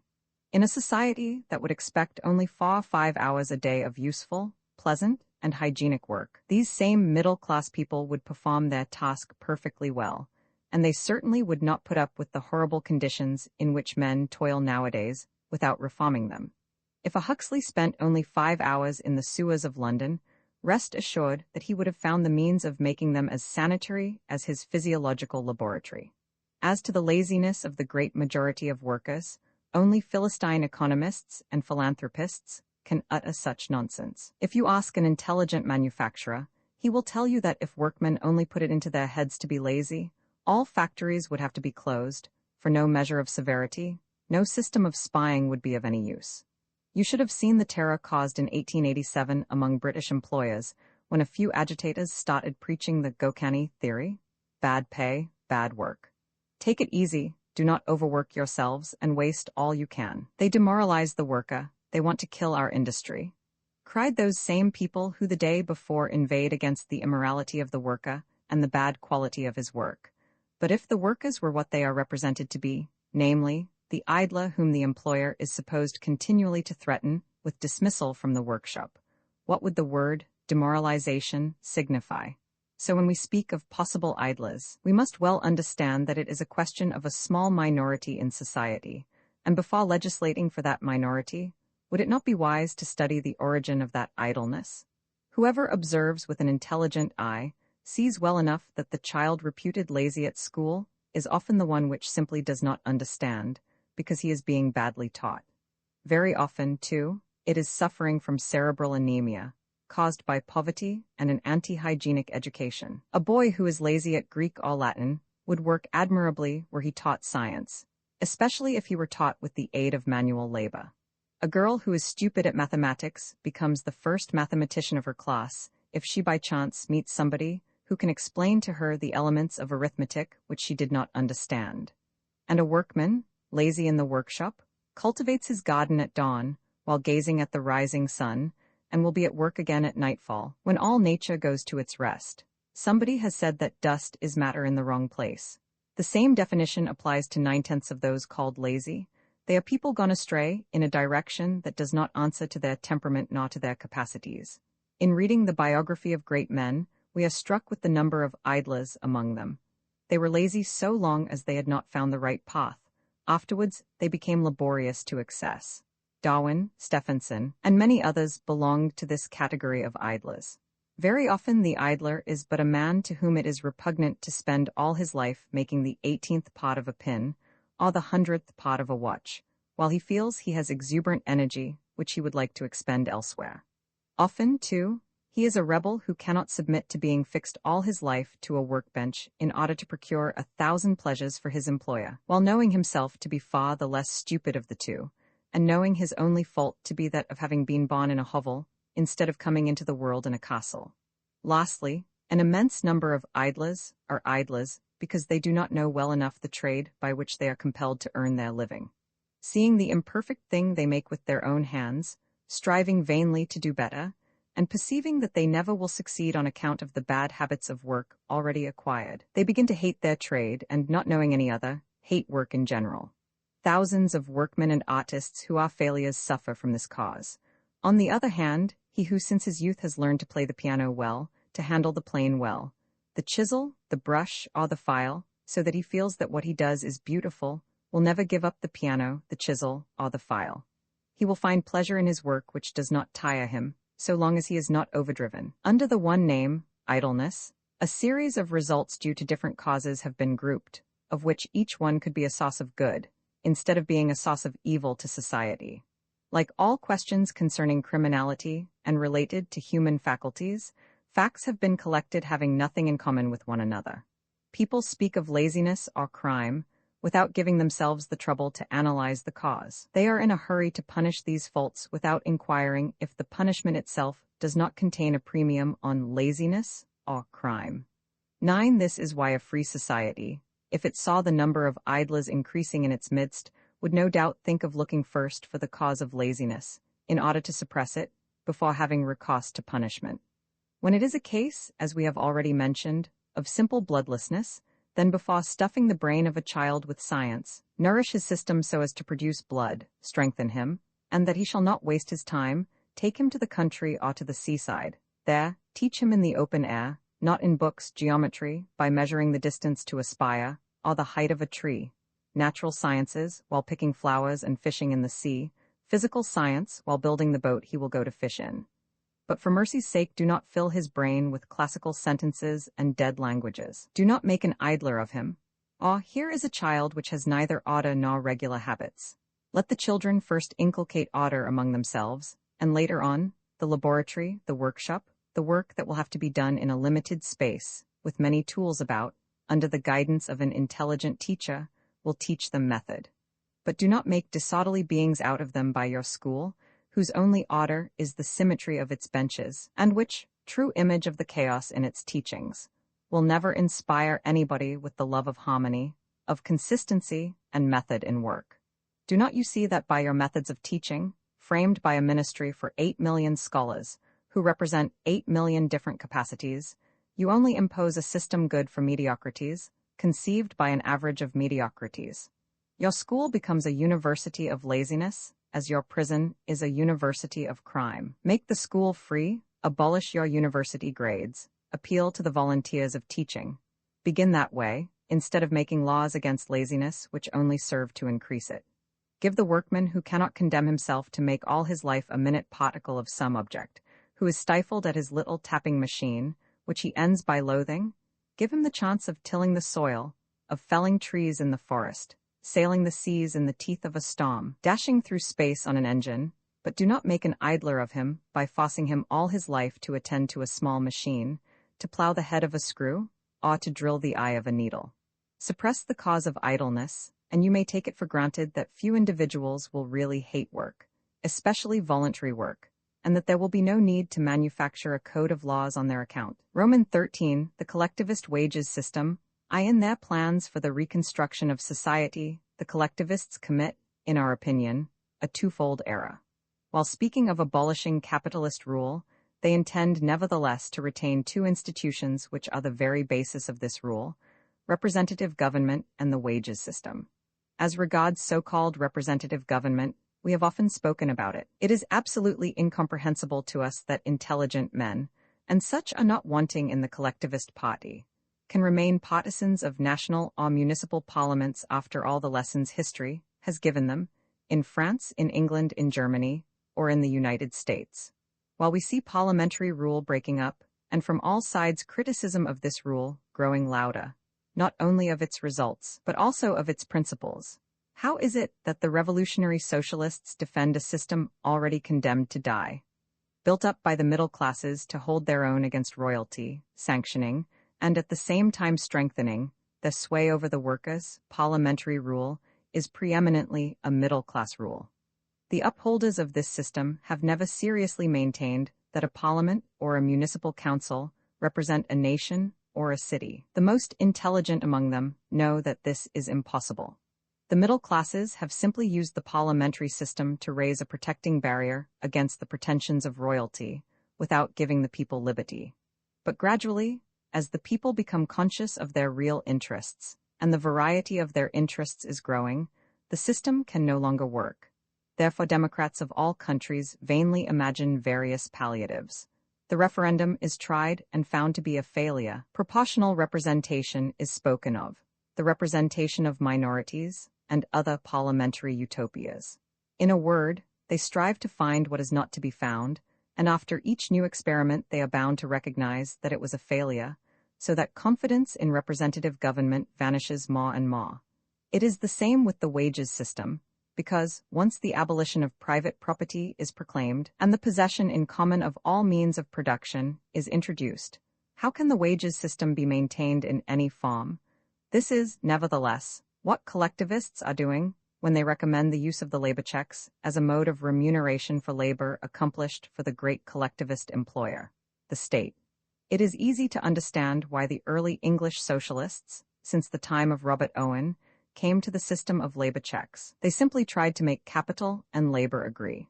They repudiated the idea of laying hands on capitalist property by means of revolutionary measures. It is also easy to understand why Proudhon took up later on the same idea. In his mutualist system, he tried to make capital less offensive, notwithstanding the retaining of private property, which he detested from the bottom of his heart, but which he believed to be necessary to guarantee individuals against the state.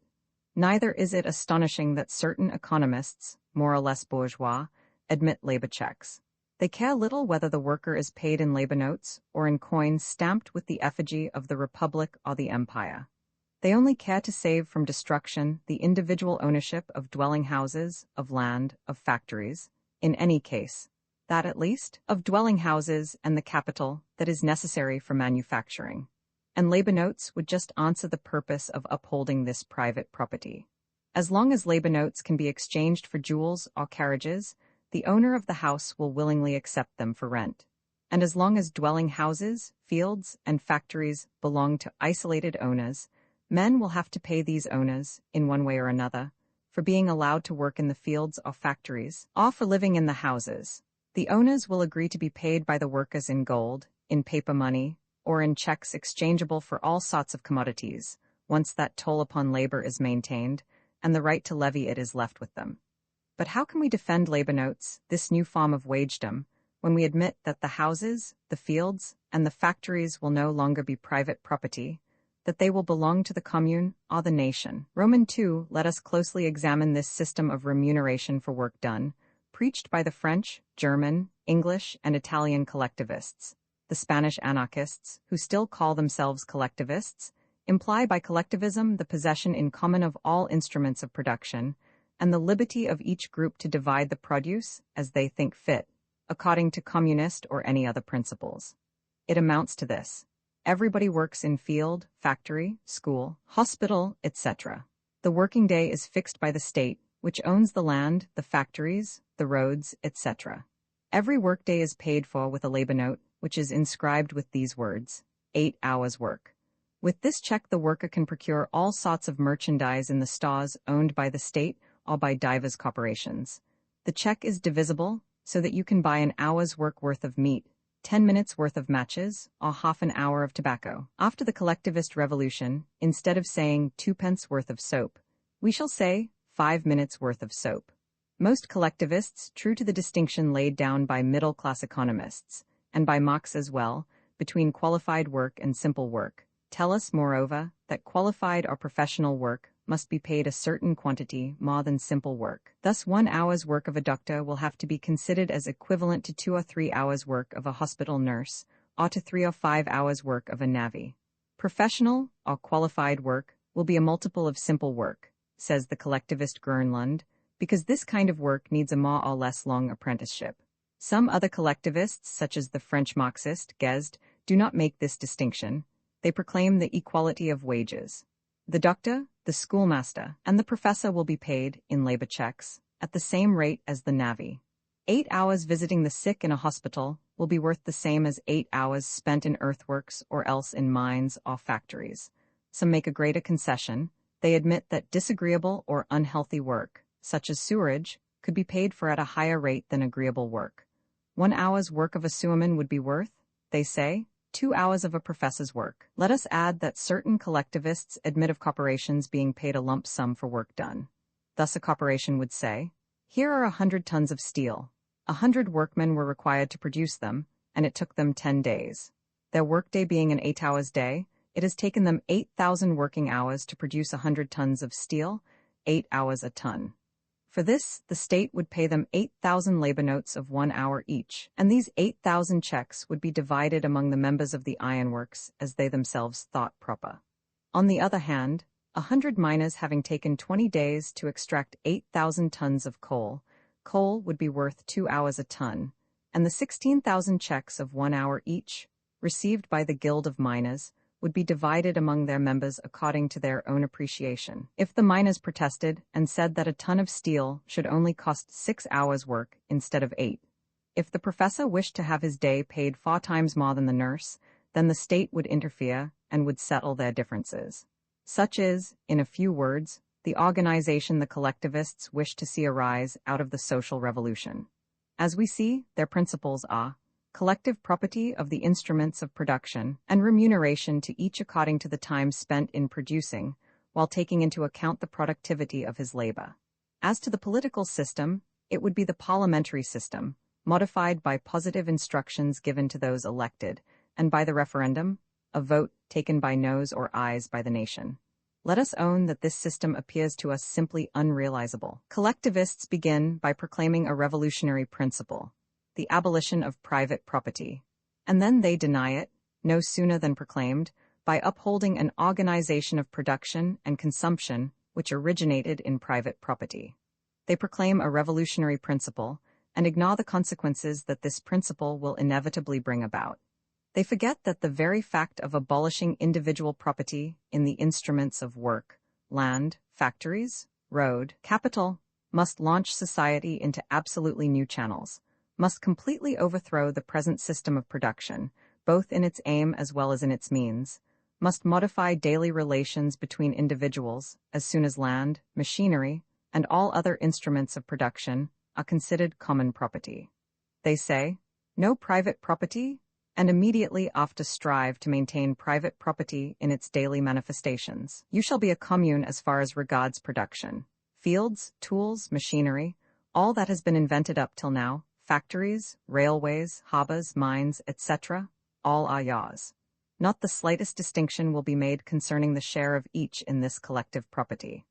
But from tomorrow, you will minutely debate the share you are going to take in the creation of new machinery, in the digging of new mines.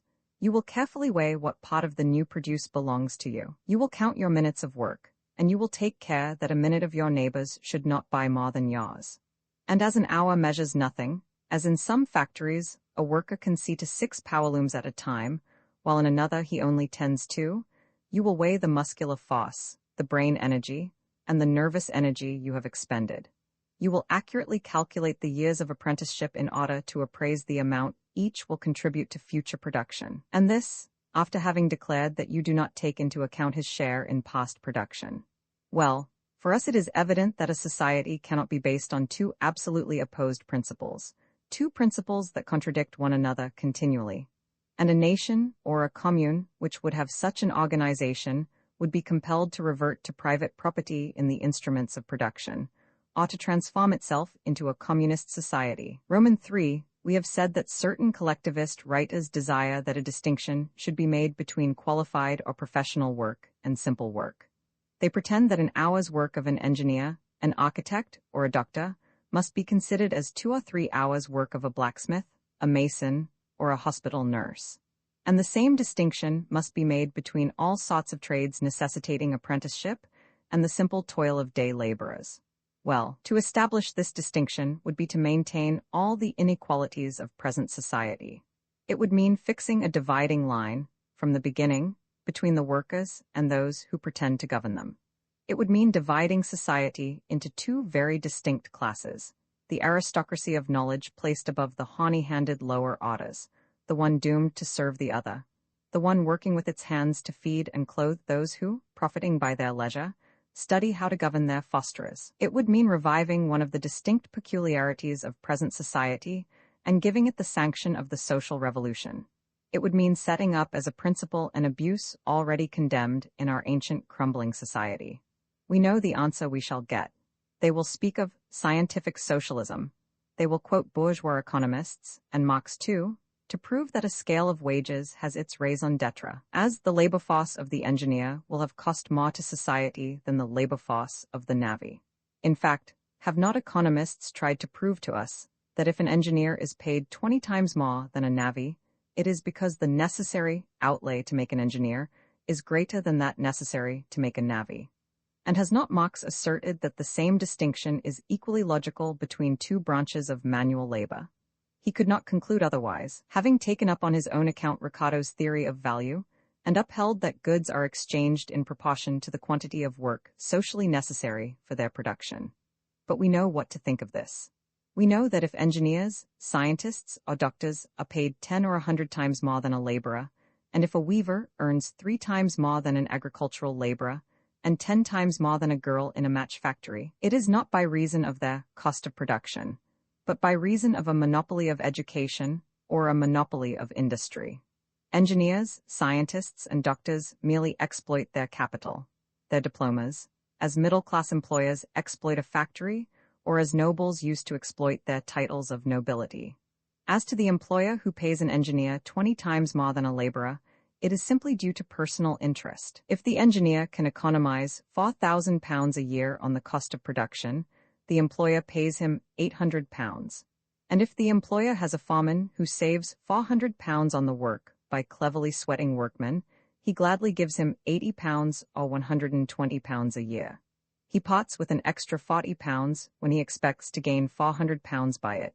And this is the essence of the capitalist system. The same differences obtain among different manual trades. Let them, therefore, not talk to us of the cost of production, which raises the cost of skilled labor, and tell us that a student who has gaily spent his youth in a university has a right to a wage 10 times greater than the son of a miner who has grown pale in a mine since the age of 11. Or that a weaver has a right to a wage 3 or 4 times greater than that of an agricultural laborer. The cost of teaching a weaver his work is not 4 times greater than the cost of teaching a peasant his.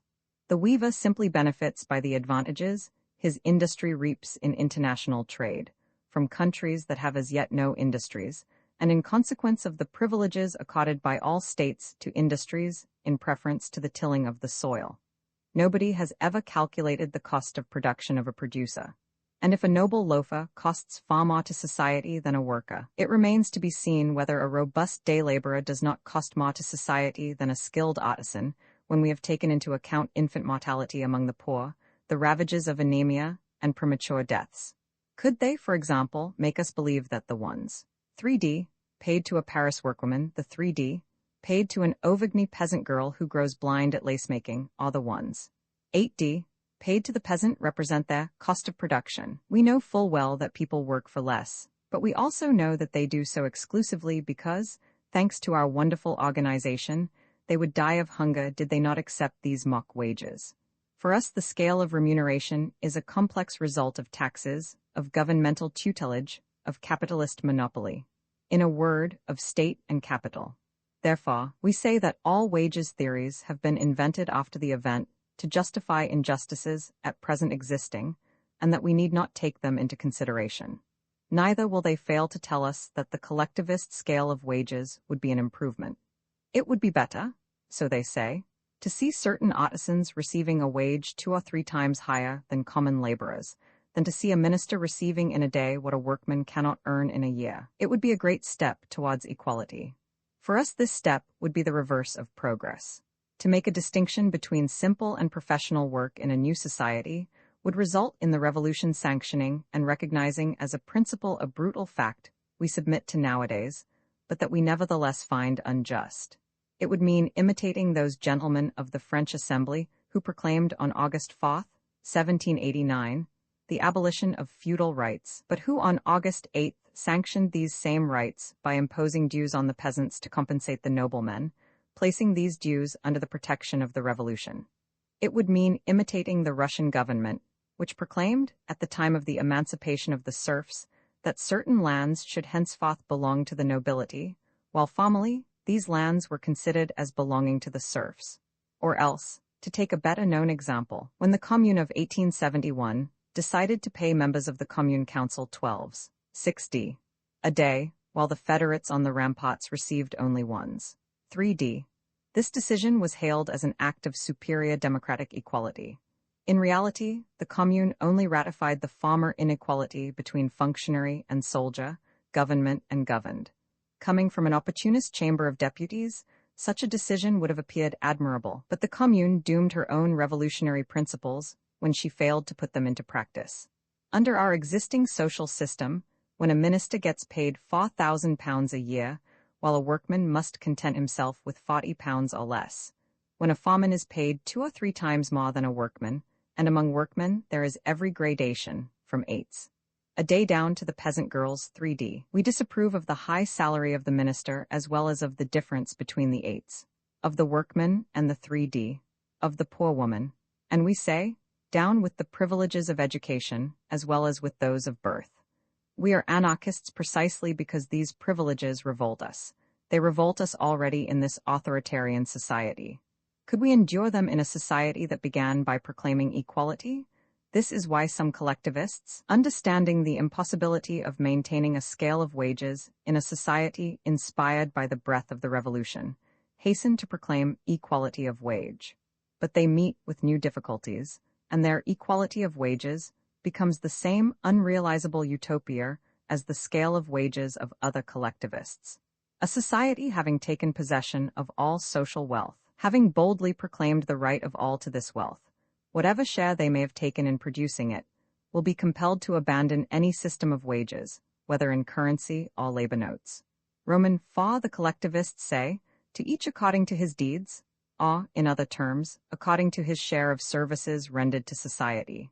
They think it expedient to put this principle into practice, as soon as the social revolution will have made all instruments of production common property. But we think that if the social revolution had the misfortune of proclaiming such a principle, it would mean its necessary failure. It would mean leaving the social problem, which past centuries have burdened us with, unsolved. Of course, in a society like ours, in which the more a man works the less he is remunerated, this principle, at first sight, may appear to be a yearning for justice. But in reality, it is only the perpetuation of injustice. It was by proclaiming this principle that wagedom began, to end in the glaring inequalities and all the abominations of present society. Because, from the moment work done began to be appraised in currency, or in any other form of wage, the day it was agreed upon that man would only receive the wage he should be able to secure to himself, the whole history of a state-aided capitalist society was as good as written. It was contained in germ in this principle. Shall we, then, return to our starting point and go through the same evolution again? Our theorists desire it, but fortunately it is impossible. The revolution, we maintain, must be communist. If not, it will be drowned in blood and have to be begun over again. Services rendered to society, be they work in factory or field or mental services, cannot be valued in money. There can be no exact measure of value, of what has been wrongly termed exchange value, nor of use value, in terms of production. If 2 individuals work for the community 5 hours a day, year in year out, at different work which is equally agreeable to them, We may say that on the whole their labor is approximately equivalent, but we cannot divide their work and say that the result of any particular day, hour, or minute of work of the one is worth the result of one day, 1 hour, or 1 minute of the other. We may roughly say that the man, who during his lifetime has deprived himself of leisure during 10 hours a day, has given far more to society than the one who has only deprived himself of leisure during 5 hours a day, or who has not deprived himself at all.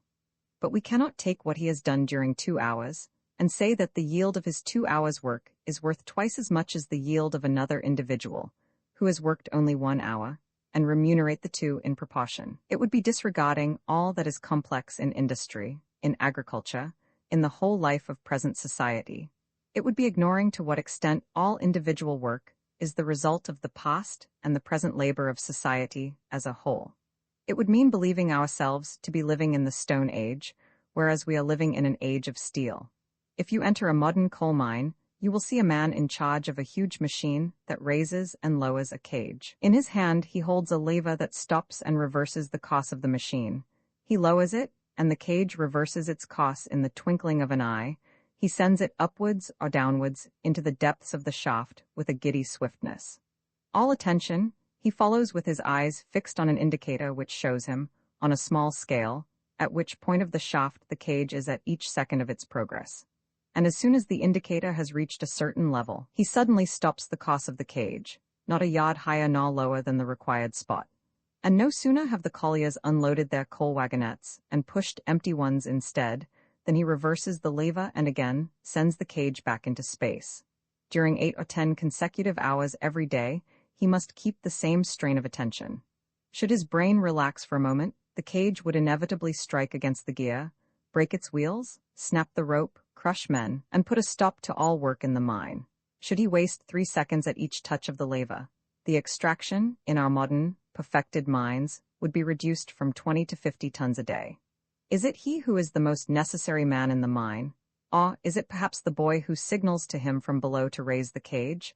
Is it the miner at the bottom of the shaft, who risks his life every instant, and who will some day be killed by fire damp?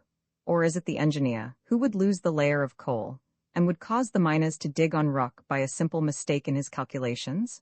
Or is it the mine owner who has put his capital into the mine, and who has perhaps, contrary to expert advice, asserted that excellent coal would be found there? All those who are engaged in the mine contribute to the extraction of coal in proportion to their strength, their energy, their knowledge, their intelligence, and their skill. And we may say that all have the right to live, to satisfy their needs, and even their whims, when the necessaries of life have been secured for all. But how can we appraise the work of each one of them? And moreover, is the coal they have extracted entirely their work? Is it not also the work of the men who have built the railway leading to the mine and the roads that radiate from all the railway stations? Is it not also the work of those that have tilled and sown the fields, extracted iron, cut wood in the forests, built the machines that burn coal, slowly developed the mining industry altogether, and so on? It is utterly impossible to draw a distinction between the work of each of those men. To measure the work by its results leads us to an absurdity. To divide the total work, and to measure its fractions by the number of hours spent on the work also leads us to absurdity. One thing remains: to put the needs above the works, and first of all to recognize the right to live, and later on the right to well-being for all those who took their share in production. But take any other branch of human activity, take the manifestations of life as a whole. Which one of us can claim the higher remuneration for his work? Is it the doctor who has found out the illness, or the nurse who has brought about recovery by her hygienic care? Is it the inventor of the first steam engine, or the boy who, one day getting tired of pulling the rope that formerly opened the valve to let steam under the piston, tied the rope to the lever of the machine, without suspecting that he had invented the essential mechanical part of all modern machinery, the automatic valve? Is it the inventor of the locomotive, or the workman of Newcastle, who suggested replacing the stones formerly laid under the rails by wooden sleepers, as the stones, for want of elasticity, caused the trains to derail? Is it the engineer on the locomotive, the signalman who stops the trains, or lets them pass by, the switchman who transfers a train from one line to another? Again, to whom do we owe the transatlantic cable? Is it to the electrical engineer who obstinately affirmed that the cable would transmit messages while learned men of science declared it to be impossible? Is it to Maury, the learned physical geographer, who advised that thick cables should be set aside for others as thin as a walking cane? Or else to those volunteers, come from nobody knows where, who spent their days and nights on deck minutely examining every yard of the cable, and removed the nails that the shareholders of steamship companies stupidly caused to be driven into the non-conducting wrapper of the cable, so as to make it unserviceable. And in a wider sphere, the true sphere of life, with its joys, its sufferings, and its accidents, cannot each one of us recall someone who has rendered him so great a service that we should be indignant if its equivalent in coin were mentioned? The service may have been but a word, nothing but a word spoken at the right time, or else it may have been months and years of devotion, and we are going to appraise these incalculable services in labor notes. The works of each. But human society would not exist for more than 2 consecutive generations if everyone did not give infinitely more than that for which he is paid in coin, in checks, or in civic rewards. The race would soon become extinct if mothers did not sacrifice their lives to take care of their children, if men did not give continually, without demanding an equivalent reward, if men did not give most precisely when they expect no reward. If middle-class society is decaying, if we have got into a blind alley from which we cannot emerge without attacking past institutions with torch and hatchet, it is precisely because we have given too much to counting. It is because we have let ourselves be influenced into giving only to receive. It is because we have aimed at turning society into a commercial company based on debit and credit. After all, the collectivists know this themselves. They vaguely understand that a society could not exist if it carried out the principle of each according to his deeds. They have a notion that necessaries, we do not speak of whims, the needs of the individual, do not always correspond to his works. Thus de Peep tells us.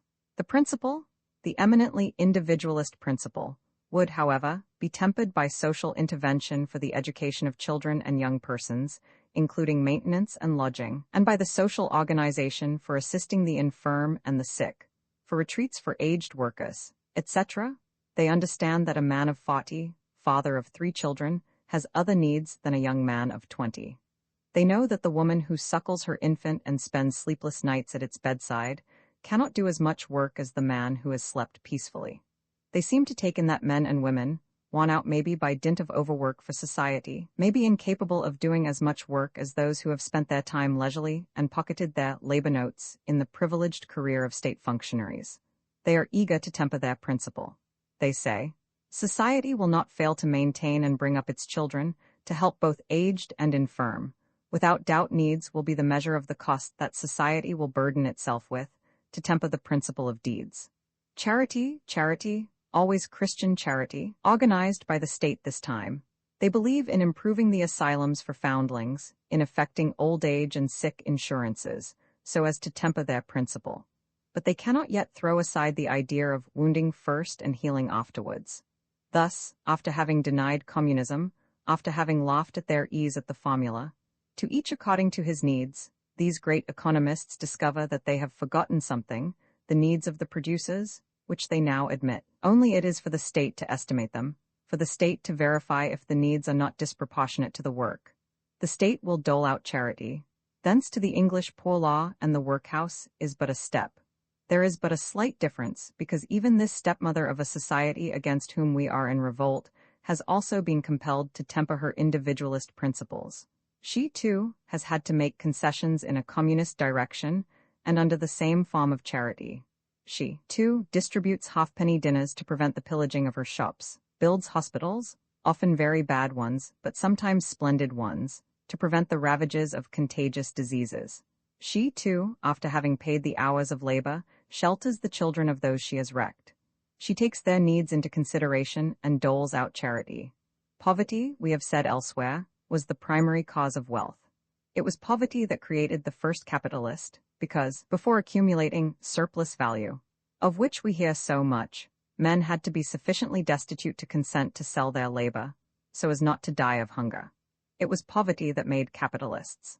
And if the number of the poor increased so rapidly during the Middle Ages, it was due to the invasions and wars that followed the founding of states, and to the increase of riches resulting from the exploitation of the East. These two causes tore asunder the bonds that kept men together in the agrarian and urban communities, and taught them to proclaim the principle of wages, so dear to the exploiters, instead of the solidarity they formerly practiced in their tribal life. And it is this principle that is to spring from a revolution which men dare to call by the name of social revolution, a name so dear to the starved, the oppressed, and the sufferers? It can never be, for the day on which old institutions will fall under the proletarian axe, voices will cry out, bread, shelter, ease for all, and those voices will be listened to, the people will say. Let us begin by allaying our thirst for life, for happiness, for liberty, that we have never quenched. And when we shall have tasted of this joy, we will set to work to demolish the last vestiges of middle-class rule, its morality drawn from account books, its debit and credit philosophy, its mine and yours institutions. In demolishing we shall build, as Proudhon said, and we shall build in the name of communism and anarchy. Roman 14 consumption and production, looking at society and its political organization from a different standpoint than that of all the authoritarian schools. For we start from a free individual to reach a free society, instead of beginning by the state to come down to the individual. We follow the same method in economic questions. We study the needs of the individuals and the means by which they satisfy them before discussing production, exchange, taxation, government, and so on. At first sight the difference may appear trifling, but in reality it upsets all the canons of official political economy. If you open the works of any economist, you will find that he begins with production, i.e., by the analysis of the means employed nowadays for the creation of wealth, division of labor, the factory, its machinery, the accumulation of capital. From Adam Smith to Marx, all have proceeded along these lines. Only in the latter parts of their books do they treat of consumption, that is to say, of the means resorted to in our present society to satisfy the needs of the individuals. And even there, they confine themselves to explaining how riches are divided among those who vie with one another for their possession. Perhaps you will say this is logical. Before satisfying needs, you must create the wherewithal to satisfy them. But before producing anything, must you not feel the need of it? Was it not necessity that first drove man to hunt, to raise cattle, to cultivate land, to make implements, and later on to invent machinery? Is it not the study of the needs that should govern production? To say the least, it would therefore be quite as logical to begin by considering the needs, and afterwards to discuss how production is, and ought to be, organized, in order to satisfy these needs. This is precisely what we mean to do. But as soon as we look at political economy from this point of view, it entirely changes its aspect. It ceases to be a simple description of facts and becomes a science, and we may define this science as the study of the needs of mankind and the means of satisfying them with the least possible waste of human energy. Its true name should be physiology of society. It constitutes a parallel science to the physiology of plants and animals, which is the study of the needs of plants and animals and of the most advantageous ways of satisfying them. In the series of sociological sciences, the economy of human societies takes the place, occupied in the series of biological sciences by the physiology of organic bodies. We say, here are human beings, united in a society. All of them feel the need of living in healthy houses. The savage hut no longer satisfies them. They require a more or less comfortable solid shelter. The question is, then, whether, taking the present capacity of men for production, every man can have a house of his own, and what is hindering him from having it. And as soon as we ask this question, we see that every family in Europe could perfectly well have a comfortable house, such as are built in England, in Belgium, or in Pullman City, or else an equivalent set of rooms. A certain number of days' work would suffice to build a pretty little airy house, well fitted up and lighted by electricity. But 9/10 of Europeans have never possessed a healthy house, because at all times common people have had to work day after day to satisfy the needs of their rulers, and have never had the necessary leisure or money to build, or to have built, the home of their dreams. And they can have no houses, and will inhabit hovels as long as present conditions remain unchanged. It is thus seen that our method is quite contrary to that of the economists, who immortalize the so-called laws of production, and reckoning up the number of houses built every year, demonstrate by statistics that as the number of the new-built houses is too small to meet all demands, 9/10 of Europeans must live in hovels. Let us pass on to food. After having enumerated the benefits accruing from the division of labor, economists tell us the division of labor requires that some men should work at agriculture and others at manufacture. Farmers producing so much, factories so much, exchange being carried on in such a way, they analyze the sale, the profit, the net gain, or the surplus value, the wages, the taxes, banking, and so on. But after having followed them so far, we are none the wiser, and if we ask them, how is it that millions of human beings are in want of bread, when every family could grow sufficient wheat to feed 10, 20, and even 100 people annually? They answer us by droning the same anthem: division of labor, wages, surplus value, capital, etc., arriving at the same conclusion that production is insufficient to satisfy all needs, a conclusion which, if true, does not answer the question: can or cannot man by his labor produce the bread he needs? And if he cannot, what is it that hinders him? Here are 350 million Europeans. They need so much bread, so much meat, wine, milk, eggs, and butter every year. They need so many houses, so much clothing. This is the minimum of their needs. Can they produce all this? And if they can, will sufficient leisure be left them for art, science, and amusement? In a word, for everything that is not comprised in the category of absolute necessities? If the answer is in the affirmative, what hinders them going ahead? What must they do to remove the obstacles? Is it time that is needed to achieve such a result? Let them take it, but let us not lose sight of the aim of production, the satisfaction of the needs of all. If the most imperious needs of man remain unsatisfied now, what must we do to increase the productivity of our work? But is there no other cause? Might it not be that production, having lost sight of the needs of man, has strayed in an absolutely wrong direction, and that its organization is at fault? And as we can prove that such is the case, let us see how to reorganize production so as to really satisfy all needs. This seems to us the only right way of facing things, the only way that would allow of political economy becoming a science, the science of social physiology. It is evident that so long as science treats of production, as it is carried on at present by civilized nations, by Hindu communes, or by savages, it can hardly state facts otherwise than the economists state them now. That is to say, as a simple descriptive chapter, analogous to the descriptive chapters of zoology and botany. But if this chapter were written so as to throw some light on the economy of the energy that is necessary to satisfy human needs, the chapter would gain in precision as well as in descriptive value. It would clearly show the frightful waste of human energy under the present system, and it would prove that as long as this system exists, the needs of humanity will never be satisfied. The point of view, we see, would be entirely changed.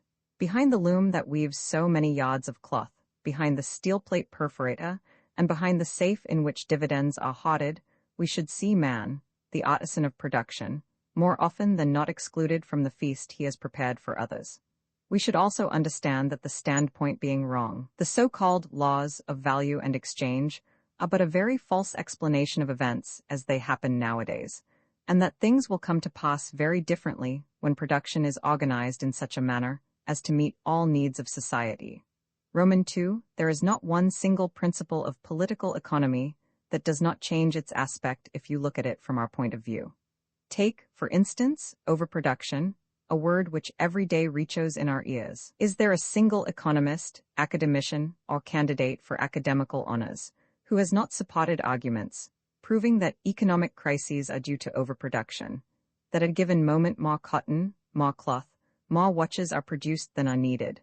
Have we not, all of us, thundered against the rapacity of the capitalists who are obstinately bent on producing more than can possibly be consumed? However, on careful examination, all these reasonings prove unsound. In fact, is there one single commodity among those in universal use, which is produced in greater quantity than need be? Examine one by one all commodities sent out by countries exporting on a large scale, and you will see that nearly all are produced in insufficient quantities for the inhabitants of the countries exporting them. It is not a surplus of wheat that the Russian peasant sends to Europe. The most plentiful harvests of wheat and rye in European Russia only yield enough for the population. And as a rule, the peasant deprives himself of what he actually needs when he sells his wheat or rye to pay rent and taxes. It is not a surplus of coal that England sends to the far corners of the globe because only 3/4 of a ton, per head of population, annually, remains for home domestic consumption. and millions of Englishmen are deprived of fire in the winter, or have only just enough to boil a few vegetables. In fact, setting aside useless luxuries, there is in England, which exports more than any other country, one single commodity in universal use: cottons, whose production is sufficiently great to perhaps exceed the needs of the community. Yet when we look upon the rags that pass for wearing apparel worn by over a third of the inhabitants of the United Kingdom, we are led to ask ourselves whether the cottons exported would not, on the whole, suit the real needs of the population. As a rule, it is not a surplus that is exported, though it may have been so originally. The fable of the barefooted shoemaker is as true of nations as it was formerly of individual artisans. We export the necessary commodities, and we do so because the workmen cannot buy with their wages what they have produced, and pay besides the rent and interest to the capitalist and the banker. Not only does the ever-growing need of comfort remain unsatisfied, but the strict necessities of life are often wanting. Therefore, surplus production does not exist, at least not in the sense given to it by the theorists of political economy. Taking another point, all economists tell us that there is a well-proved law: man produces more than he consumes. After he has lived on the proceeds of his toil, there remains a surplus. Thus, a family of cultivators produces enough to feed several families, and so forth. For us, this oft-repeated sentence has no sense. If it meant that each generation leaves something to future generations, it would be true. Thus, for example, a farmer plants a tree that will live, maybe, for 30, 40, or 100 years, and whose fruits will still be gathered by the farmer's grandchildren. Or he clears a few acres of virgin soil, and we say that the heritage of future generations has been increased by that much. Roads, bridges, canals, his house and his furniture are so much wealth bequeathed to succeeding generations. But this is not what is meant. We are told that the cultivator produces more than he need consume. Rather should they say that, the state having always taken from him a large share of his produce for taxes, the priest for tithe, and the landlord for rent, a whole class of men has been created, who formerly consumed what they produced, save what was set aside for unforeseen accidents or expenses incurred in afforestation, roads, etc., but who today are compelled to live very poorly, from hand to mouth, the remainder having been taken from them by the state, the landlord, the priest, and the usurer. Therefore, we prefer to say, the agricultural laborer, the industrial worker, and so on consume less than they produce, because they are compelled to sell most of the produce of their labor and to be satisfied with but a small portion of it. Let us also observe that if the needs of the individual are taken as the starting point of our political economy, we cannot fail to reach communism, an organization which enables us to satisfy all needs in the most thorough and economical way. While if we start from our present method of production and aim at gain and surplus value, without asking whether our production corresponds to the satisfaction of needs, we necessarily arrive at capitalism, or at most at collectivism, both being but two different forms of the present wages system. In fact, when we consider the needs of the individual and of society, and the means which man has resorted to in order to satisfy them during his varied phases of development, we see at once the necessity of systematizing our efforts, instead of producing haphazard, as we do nowadays. It becomes evident that the appropriation by a few of all riches not consumed, and transmitted from one generation to another, is not in the general interest, and we see as a fact that owing to these methods the needs of 3/4 of society are not satisfied, so that the present waste of human strength in useless things is only the more criminal. We discover, moreover, that the most advantageous use of all commodities would be, for each of them, to go first, for satisfying those needs which are the most pressing. That, in other words, the so-called value in use of a commodity does not depend on a simple whim, as has often been affirmed, but on the satisfaction it brings to real needs. Communism, that is to say, an organization which would correspond to a view of consumption, production, and exchange, taken as a whole, therefore becomes the logical consequence of such a comprehension of things, the only one, in our opinion, that is really scientific. A society that will satisfy the needs of all, and which will know how to organize production to answer to this aim, will also have to make a clean sweep of several prejudices concerning industry, and first of all the theory, often preached by economists, the division of labor theory, which we are going to discuss in the next chapter. Roman 15, the division of labor political economy has always confined itself to stating facts occurring in society and justifying them in the interest of the dominant class. Therefore, it pronounces itself in favor of the division of labor in industry. Having found it profitable to capitalists, it has set it up as a principle. "Look at the village smith," said Adam Smith, the father of modern political economy. "If he has never been accustomed to making nails, he will only succeed by hard toil in forging 200 or 300 a day, and even then they will be bad. But if this same smith has never made anything but nails, he will easily supply as many as 2,300 in the course of a day." And Smith hastened to the conclusion: divide labor, specialize, go on specializing. Let us have smiths who only know how to make heads or points of nails, and by this means we shall produce more. We shall grow rich. That a smith condemned for life to make the heads of nails would lose all interest in his work, that he would be entirely at the mercy of his employer with his limited handicraft, that he would be out of work 4 months out of 12, and that his wages would fall very low down, when it would be easy to replace him by an apprentice? Smith did not think of all this when he exclaimed, "Long live the division of labor. This is the real gold mine that will enrich the nation." And all joined him in this cry. And later on, when a Sismondi or a J.B. Say began to understand that the division of labor, instead of enriching the whole nation, only enriches the rich, and that the worker, who is doomed for life to making the 18th part of a pin, grows stupid and sinks into poverty, what did official economists propose? Nothing. They did not say to themselves that by a lifelong grind at one and the same mechanical toil, the worker would lose his intelligence and his spirit of invention, and that, on the contrary, a variety of occupations would result in considerably augmenting the productivity of a nation. But this is the very issue we have now to consider. If, however, learned economists were the only ones to preach the permanent and often hereditary division of labor, we might allow them to preach it as much as they pleased. But the ideas taught by doctors of science filter into men's minds and pervert them, and from repeatedly hearing the division of labor, profits, interest, credit, etc., spoken of as problems long since solved, all middle-class people, and workers too, end by arguing like economists. They venerate the same fetishes. Thus we see most socialists, even those who have not feared to point out the mistakes of economical science, justifying the division of labor. Talk to them about the organization of work during the revolution, and they answer that the division of labor must be maintained, that if you sharpened pins before the revolution, you must go on sharpening them after. True, you will not have to work more than 5 hours a day, but you will have to sharpen pins all your life, while others will make designs for machines that will enable you to sharpen hundreds of millions of pins during your lifetime, and others again will be specialists in the higher branches of literature, science, and art, etc. You were born to sharpen pins, while Pasteur was born to invent the inoculation against anthrax, and the revolution will leave you both to your respective employments.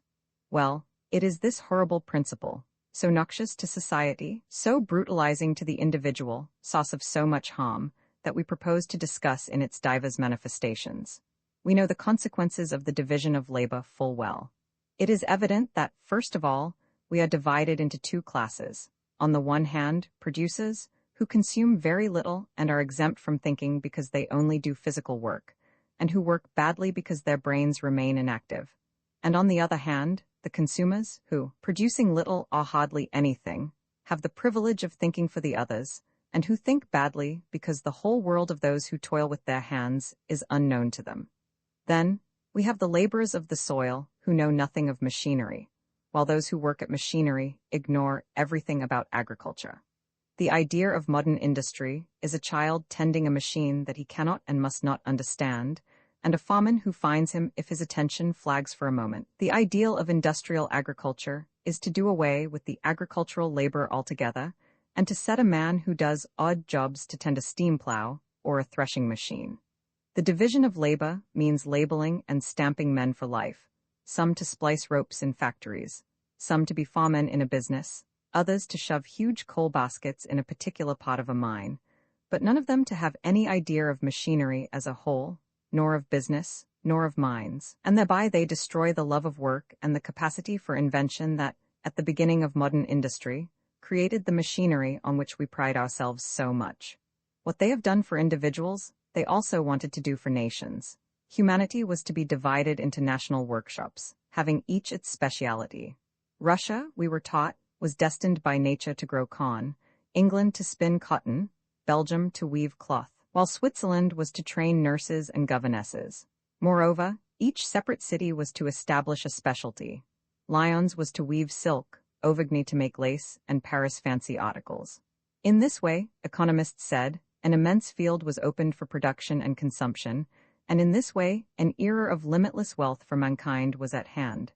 However, these great hopes vanished as fast as technical knowledge spread abroad. As long as England stood alone as a weaver of cotton and as a metal worker on a large scale, as long as only Paris made artistic fancy articles, etc., all went well. Economists could preach the so-called division of labor without being refuted.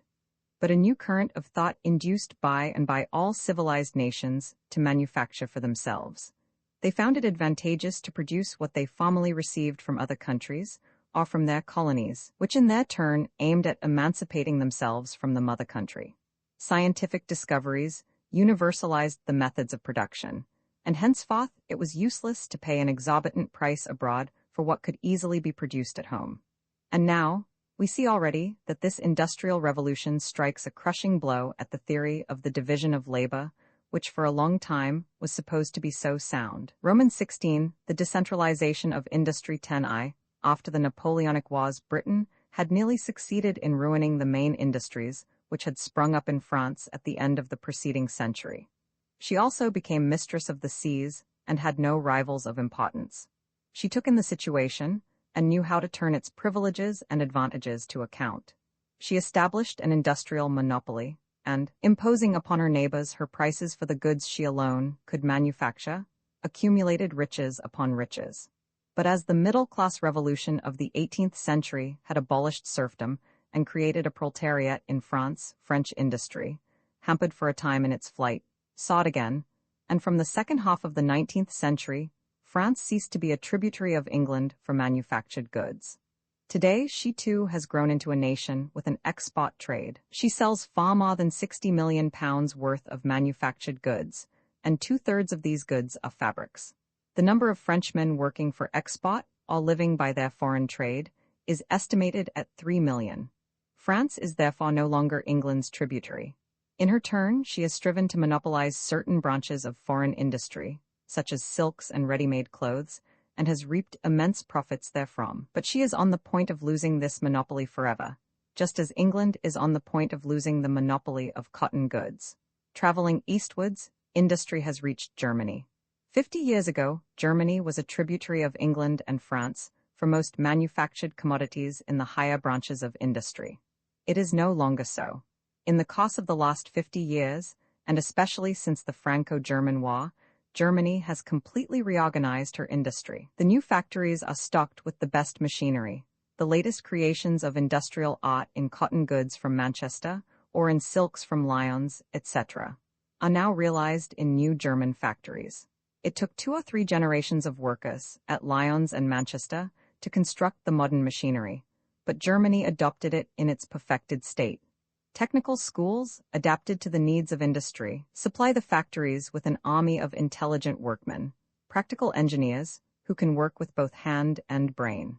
German industry starts at the point which was only reached by Manchester and Lyons after 50 years of groping in the dark, of exertion and experiments. It follows that since Germany manufactures so well at home, she diminishes her imports from France and England year by year. She has not only become their rival in manufactured goods in Asia and in Africa, but also in London and in Paris.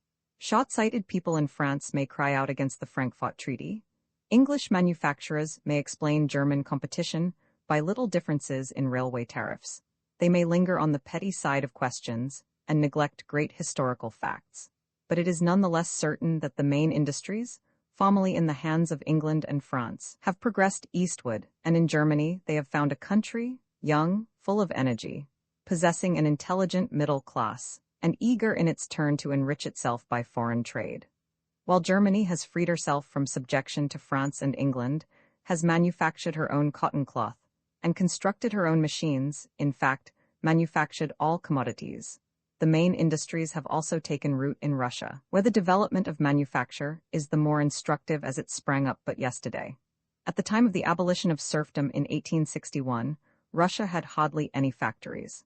Everything needed in the way of machines, rails, railway engines, fine dress materials, came from the West.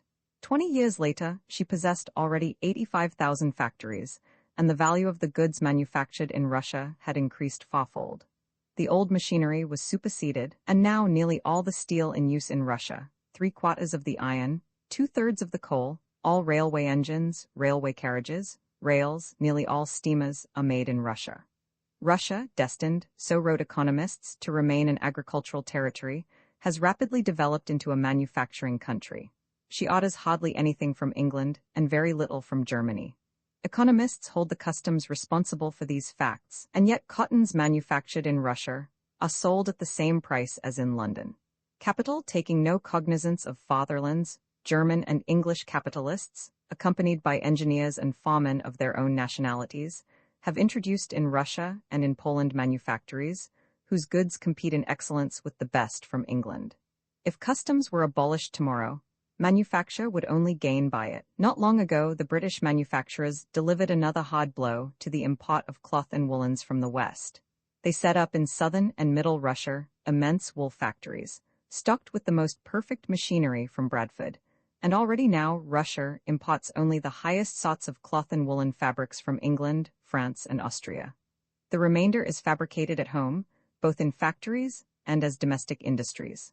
The main industries not only move eastward, they are spreading also to the southern peninsulas. The Turin exhibition of 1884 already demonstrated the progress made in Italian manufactured produce. And let us not make any mistake about it, the mutual hatred of the French and Italian middle classes has no other origin than their industrial rivalry. Spain is also becoming an industrial country. While in the east, Bohemia has suddenly sprung into importance as a new center of manufactures, provided with perfected machinery and applying the best scientific methods. We might also mention Hungary's rapid progress in the main industries, but let us rather take Brazil as an example. Economists sentenced Brazil to cultivate cotton forever, to export it in its raw state, and to receive cotton cloth from Europe in exchange. In fact, 40 years ago, Brazil had only 9 wretched little cotton factories with 385 spindles. Today, there are 160 cotton mills, possessing 1,500,000 spindles and 50,000 looms, which throw 500 million yards of textiles on the market annually. Even Mexico is now very successful in manufacturing cotton cloth, instead of importing it from Europe. As to the United States, they have quite freed themselves from European tutelage and have triumphantly developed their manufacturing powers to an enormous extent. But it was India which gave the most striking proof against the specialization of national industry. We all know the theory. The great European nations need colonies, for colonies send raw material, cotton fiber, unwashed wool, spices, etc., to the motherland. And the motherland, under pretense of sending them manufactured wares, gets rid of her damaged stuffs, her machines scrap iron, and everything which she no longer has any use for. It costs her little or nothing, and none the less the articles are sold at exorbitant prices. Such was the theory, such was the practice for a long time. In London and Manchester fortunes were made, while India was being ruined. In the India Museum in London, unheard of riches, collected in Calcutta and Bombay by English merchants, are to be seen. But other English merchants and capitalists conceived the very simple idea that it would be more expedient to exploit the natives of India by making cotton cloth in India itself, than to import from 20 to 24 million pounds worth of goods annually.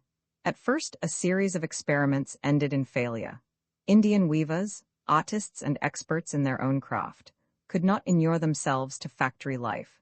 The machinery sent from Liverpool was bad. The climate had to be taken into account, and merchants had to adapt themselves to new conditions, now fully mastered, before British India could become the menacing rival of the motherland she is today. She now possesses more than 200 cotton mills, which employ about 230,000 workmen, and contain more than 6 million spindles and 80,000 looms, and 40 jute mills, with 400,000 spindles. She exports annually to China, to the Dutch Indies, and to Africa, nearly 8 million pounds worth of the same white cotton cloth, said to be England's specialty.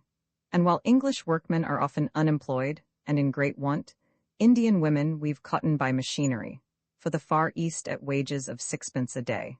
In short, the intelligent manufacturers are fully aware that the day is not far off when they will not know what to do with the factory hands who formerly wove cotton cloth for export from England, besides which it is becoming more and more evident that India will no import a single ton of iron from England. The initial difficulties in using the coal and the iron ore obtained in India have been overcome, and foundries, rivaling those in England, have been built on the shores of the Indian Ocean.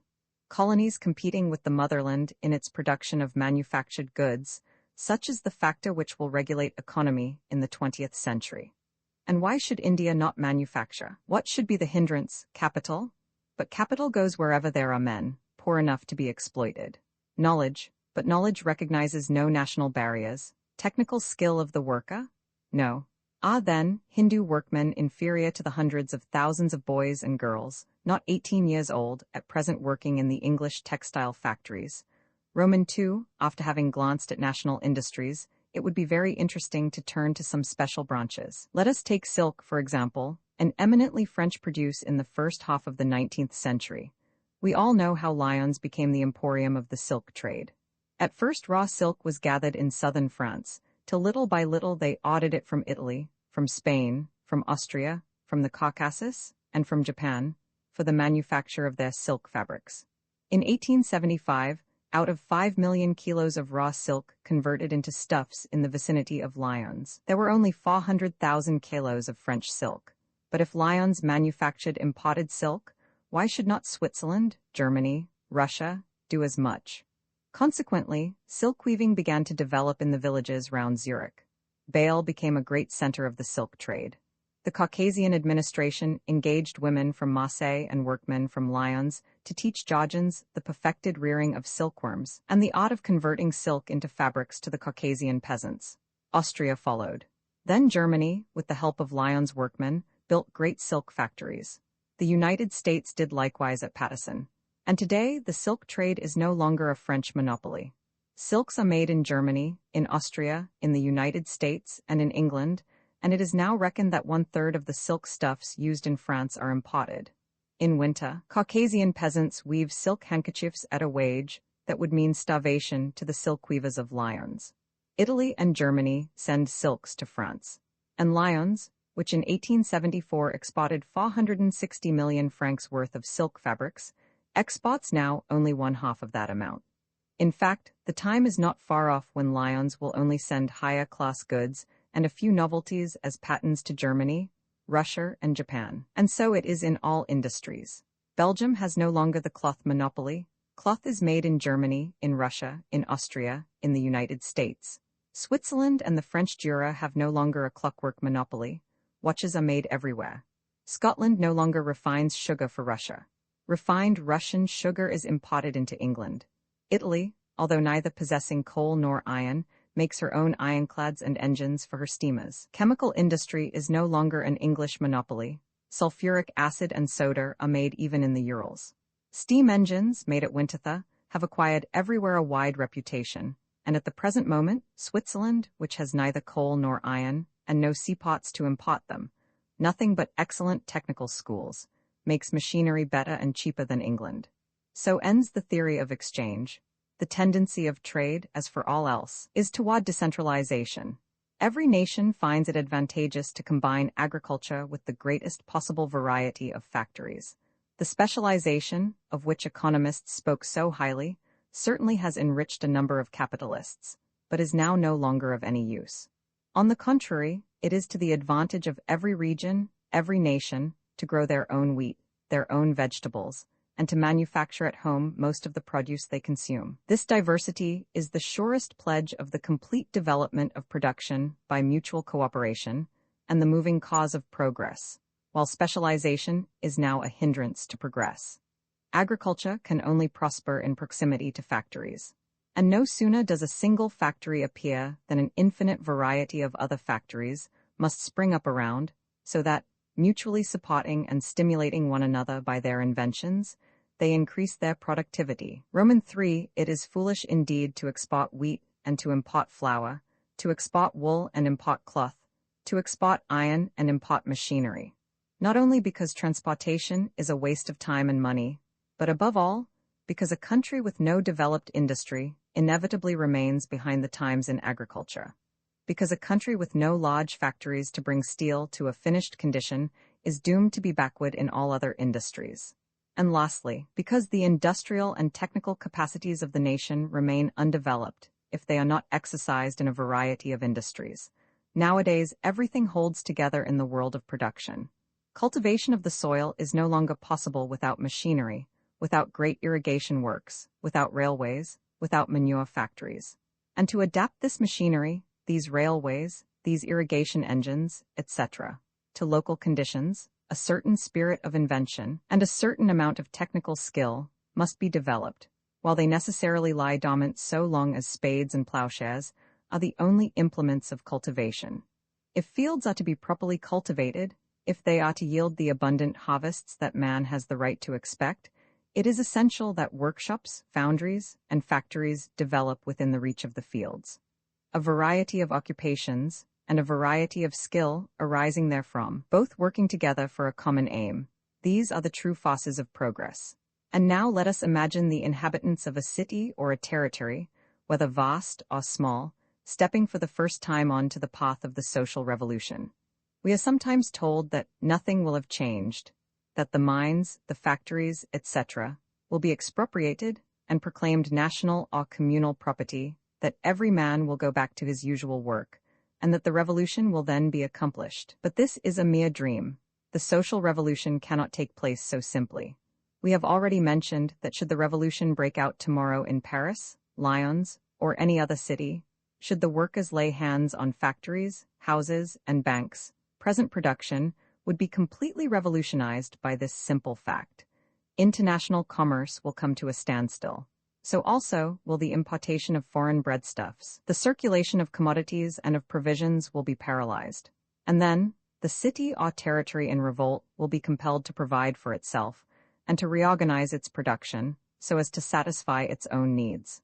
If it fails to do so, it is death. If it succeeds, it will revolutionize the economic life of the country.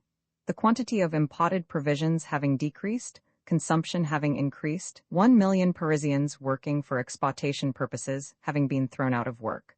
A great number of things imported today from distant or neighboring countries not reaching their destination.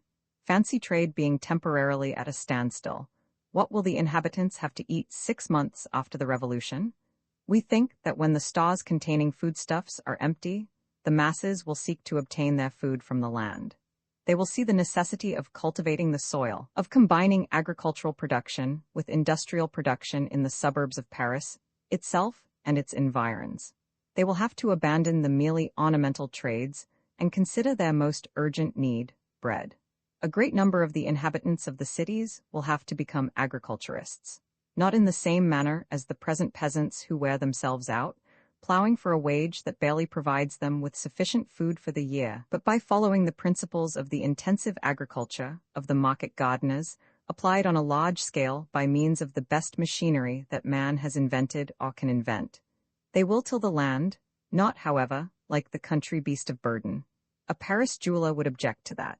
They will organize cultivation on better principles, and not in the future, but at once, during the revolutionary struggles, from fear of being worsted by the enemy. Agriculture will have to be carried out on intelligent lines, by men and women availing themselves of the experience of the present time, organizing themselves in joyous gangs for pleasant work, like those who, 100 years ago, worked in the Champ de Mars for the Feast of the Federation.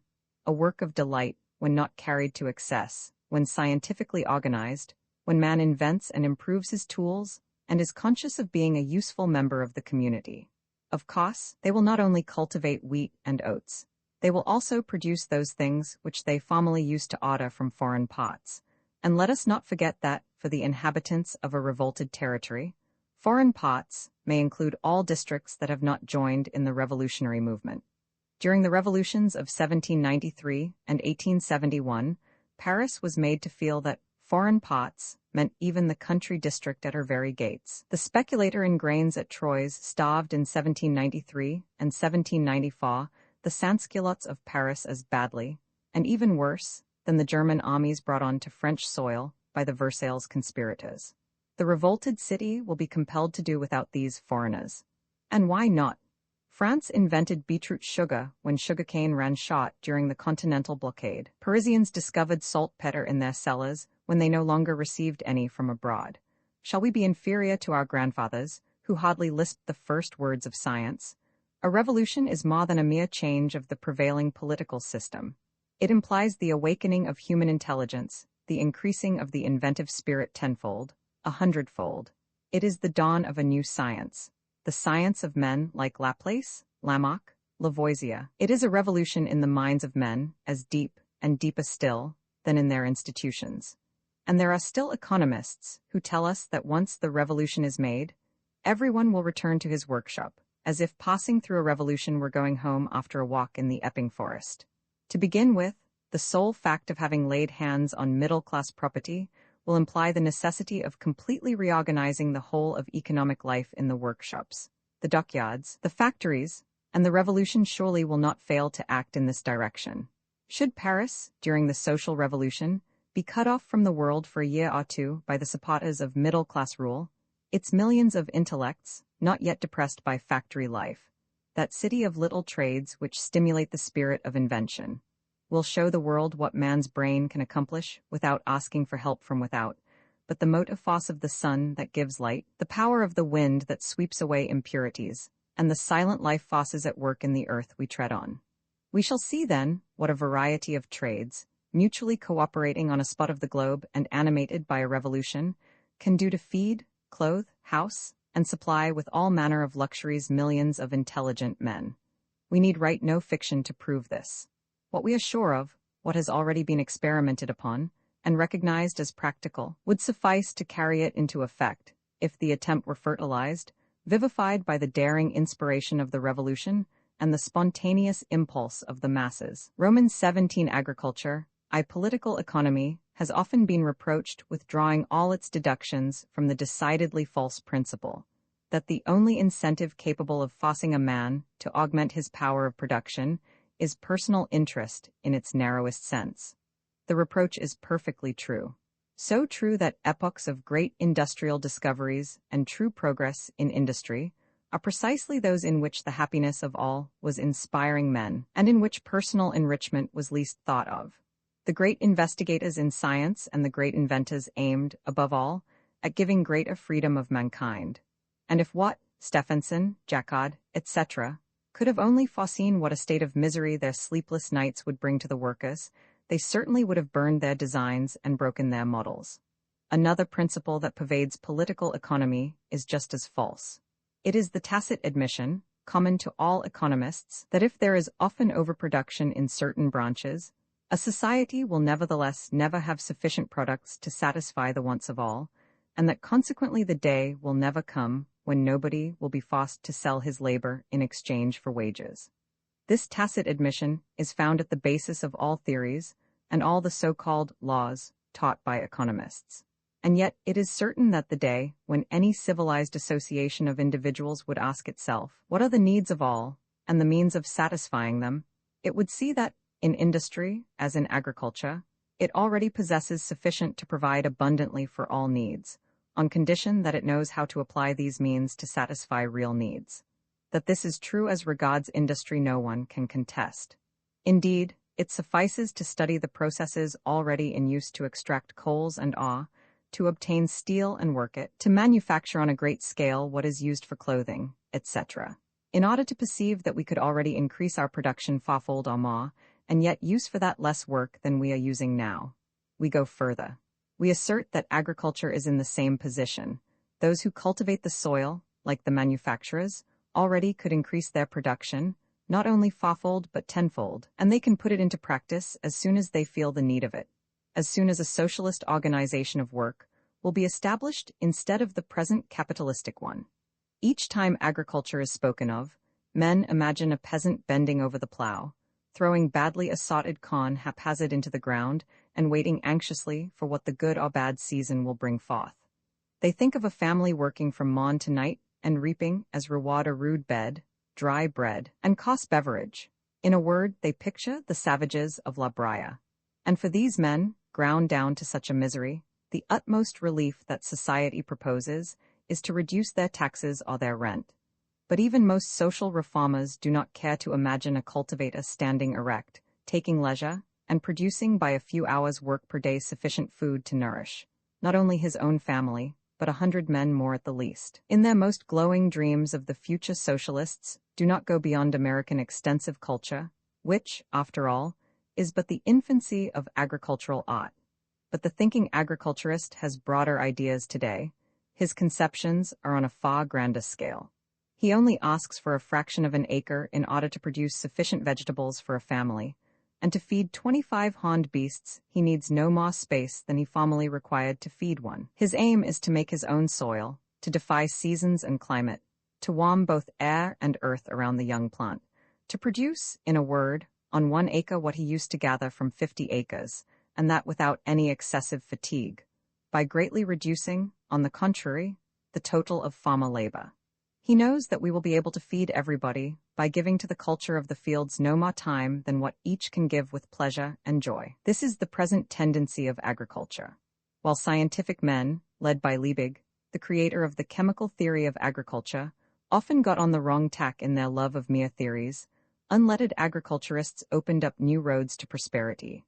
Market gardeners of Paris, Troyes, Rouen, Scotch and English gardeners, Flemish and Lombardian farmers, peasants of Jersey, Guernsey, and farmers on the Scilly Isles have opened up such large horizons that the mind hesitates to grasp them. While up till lately, a family of peasants needed at least 17 to 20 acres to live on the produce of the soil, and we know how peasants live.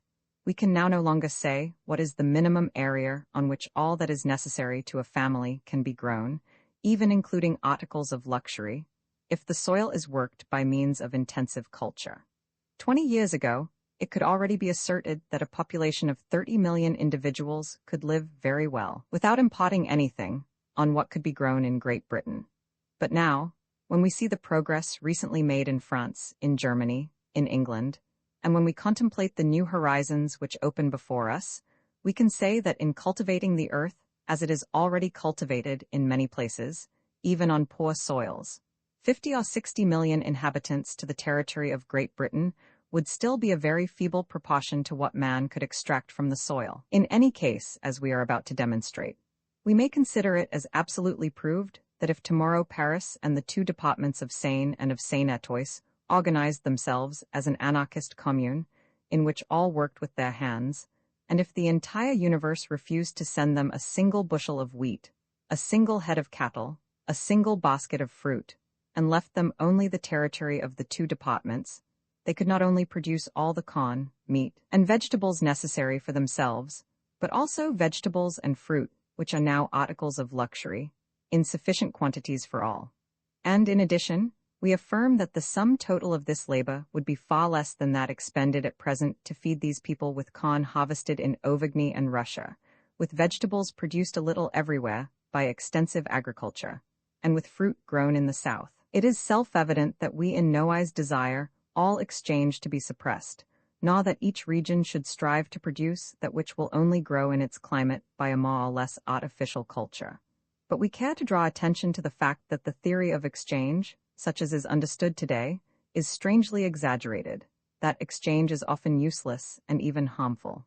We assert, moreover, that people have never had a right conception of the immense labor of southern wine growers, nor that of Russian and Hungarian corn growers, whose excessive labor could also be very much reduced if they adopted intensive culture instead of their present system of extensive agriculture. Roman 2, it would be impossible to quote here the mass of facts on which we base our assertions. We are therefore obliged to refer our readers who want further information to another book, Fields, Factories, and Workshops. 11 Above all, we earnestly invite those who are interested in the question to read several excellent works published in France and elsewhere, and of which we give a list at the close of this book. 12. As to the inhabitants of large towns, who have as yet no real notion of what agriculture can be, we advise them to explore the surrounding market gardens. They need but observe and question the market gardeners, and a new world will be open to them. They will then be able to see what European agriculture may be in the 20th century, And they will understand with what force the social revolution will be armed when we know the secret of taking everything we need from the soil. A few facts will suffice to show that our assertions are in no way exaggerated. We only wish them to be preceded by a few general remarks. We know in what a wretched condition European agriculture is. If the cultivator of the soil is not plundered by the landowner, he is robbed by the state. If the state taxes him moderately, the moneylender enslaves him by means of promissory notes, and soon turns him into the simple tenant of soil belonging in reality to a financial company. The landlord, the state, and the banker thus plunders the cultivator by means of rent, taxes, and interest. The sum varies in each country, but it never falls below the quota, very often the half of the raw produce. In France and in Italy, agriculturists paid the state quite recently as much as 44% of the gross produce. Moreover, the share of the owner and of state always goes on increasing. As soon as the cultivator has obtained more plentiful crops by prodigies of labor, invention, or initiative, the tribute he will owe to the landowner, the state, and the banker will augment in proportion. If he doubles the number of bushels reaped per acre, rent will be doubled, and taxes too, and the state will take care to raise them still more if the prices go up. And so on. In short, everywhere the cultivator of the soil works 12 to 16 hours a day. These three vultures take from him everything he might lay by. They rob him everywhere of what would enable him to improve his culture. This is why agriculture progresses so slowly. The cultivator can only occasionally make some progress, in some exceptional regions, under quite exceptional circumstances, following upon a quarrel between the three vampires. And yet we have said nothing about the tribute every cultivator pays to the manufacturer. Every machine, every spade, every barrel of chemical manure is sold to him at 3 or 4 times its real cost. Nor let us forget the middleman, who levies the lion's share of the earth's produce. This is why, during all this century of invention and progress, agriculture has only improved from time to time on very limited areas. Happily, there have always been small oases, neglected for some time by the vulture, and here we learn what intensive agriculture can produce for mankind. Let us mention a few examples. In the American prairies, which, however, only yield meager spring wheat crops, from 7 to 15 bushels acre, and even these are often marred by periodical droughts. 500 men, working only during 8 months, produce the annual food of 50,000 people. With all the improvements of the last 3 years, one man's yearly labor, 300 days, yields, delivered in Chicago as flour, the yearly food of 250 men. Here the result is obtained by a great economy in manual labor. On those vast plains, plowing, harvesting, thrashing are organized in almost military fashion. There is no useless running to and fro, no loss of time, all is done with parade-like precision. This is agriculture on a large scale, extensive agriculture, which takes the soil from nature without seeking to improve it. When the earth has yielded all it can, they leave it, they seek elsewhere for a virgin soil, to be exhausted in its turn. But here is also intensive agriculture, which is already worked, and will be more and more so, by machinery. Its object is to cultivate a limited space well, to manure, to improve, to concentrate work, and to obtain the largest crop possible. This kind of culture spreads every year, and whereas agriculturists in the south of France and on the fertile plains of Western America are content with an average crop of 11 to 15 bushels per acre by extensive culture, they reap regularly 39, even 55, and sometimes 60 bushels per acre in the north of France. The annual consumption of a man is thus obtained from less than a quarter of an acre. And the more intense the culture is, the less work is expended to obtain a bushel of wheat. Machinery replaces man at the preliminary work, and for the improvements needed by the land, such as draining, clearing of stones, which will double the crops in future, once and forever. Sometimes nothing but keeping the soil free of weeds, without manuring, allows an average soil to yield excellent crops from year to year. It has been done for 40 years in succession at Rothamsted, in Hertfordshire. However, let us not write an agricultural romance, but be satisfied with a crop of 44 bushels per acre. That needs no exceptional soil, but merely a rational culture, and let us see what it means. The 3,600,000 individuals who inhabit the 2 departments of Seine and Seine-et-Oise consume yearly for their food a little less than 22 million bushels of cereals, chiefly wheat. And in our hypothesis, they would have to cultivate, in order to obtain this crop, 494,200 acres out of the 1,507,300 acres, which they possess. It is evident they would not cultivate them with spades. That would need too much time, 96 workdays of 5 hours per acre. It would be preferable to improve the soil once for all, to drain what needed draining, to level what needed leveling, to clear the soil of stones, were it even necessary to spend 5 million days of 5 hours in this preparatory work, an average of 10 workdays to each acre. Then they would plow with the steam digger, which would take 1 3/5 of a day per acre, and they would give another 1 3/5 of a day for working with the double plow. Seeds would be sorted by steam instead of taken haphazard, and they would be carefully sown in rows instead of being thrown to the far winds. Now, all this work would not take 10 days of 5 hours per acre if the work were done under good conditions. But if 10 million workdays are given to good culture during 3 or 4 years, the result will be that later on crops of 44 to 55 bushels per acre will be obtained by only working half the time. 15 million workdays will thus have been spent to give bread to a population of 3,600,000 inhabitants, and the work would be such that everyone could do it without having muscles of steel, or without having even worked the ground before. The initiative and the general distribution of work would come from those who know the soil. As to the work itself, there is no townsman of either sex so enfeebled as to be incapable of looking after machines, and of contributing his share to agrarian work after a few hours' apprenticeship. Well, when we consider that in the present chaos there are, in a city like Paris, without counting the unemployed of the upper classes, there are always about 100,000 workmen out of work in their several trades, we see that the power lost in our present organization would alone suffice to give, with a rational culture, all the bread that is necessary for the 3 or 4 million inhabitants of the 2 departments. We repeat, this is no fancy dream, and we have not yet spoken of the truly intensive agriculture. We have not depended upon the wheat, obtained in 3 years by Mr. Hallett, of which 1 grain, replanted, produced 5,000 or 6,000, and occasionally 10,000 grains, which would give the wheat necessary for a family of 5 individuals on an area of 120 square yards. On the contrary, we have only mentioned what is being already achieved by numerous farmers in France, England, Belgium, etc., and what might be done tomorrow with the experience and knowledge acquired already by practice on a large scale. But without a revolution, neither tomorrow nor after tomorrow will see it done, because it is not to the interest of landowners and capitalists, and because peasants who would find their profit in it have neither the knowledge nor the money, nor the time to obtain what is necessary to go ahead. The society of today has not yet reached this stage, but let Parisians proclaim an anarchist commune, and they will of necessity come to it, because they will not be foolish enough to continue making luxurious toys, which Vienna, Warsaw, and Berlin make as well already, and to run the risk of being left without bread. Moreover, agricultural work, by the help of machinery, would soon become the most attractive and the most joyful of all occupations. We have had enough jewelry and enough dolls' clothes, they would say. It is high time for the workers to recruit their strength in agriculture, to go in search of vigor, of impressions of nature, of the joy of life, that they have forgotten in the dark factories of the suburbs. In the Middle Ages, it was alpine pasture lands, rather than guns, which allowed the Swiss to shake off lords and kings.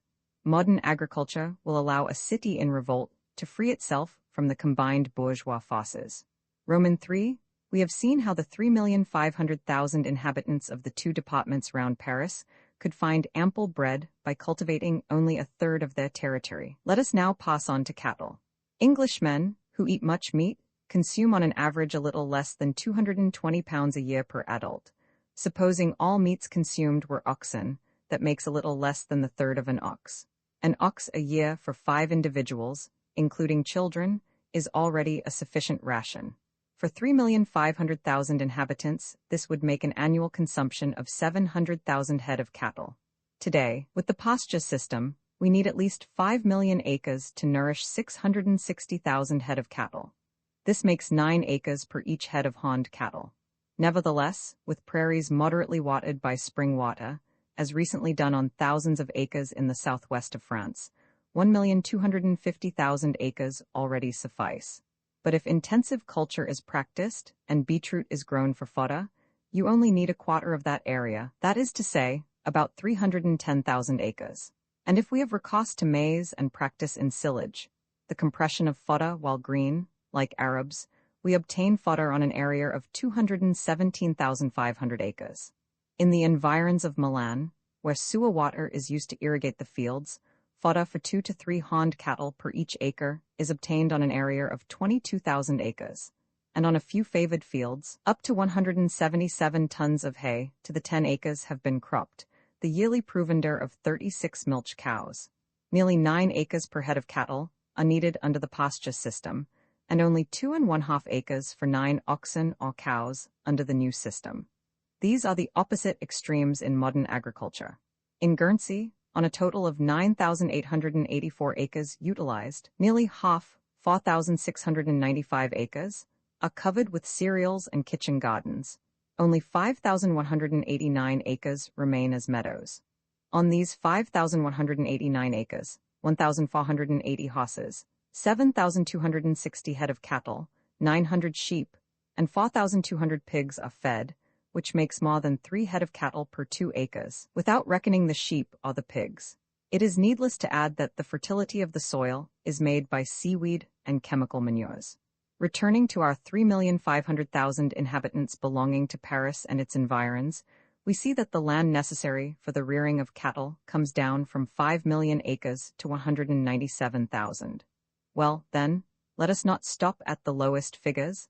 Let us take those of ordinary, intensive culture. Let us liberally add to the land necessary for smaller cattle, which must replace some of the horned beasts, and allow 395,000 acres for the rearing of cattle, 494,000 if you like, on the 1,013,000 acres remaining after bread has been provided for the people.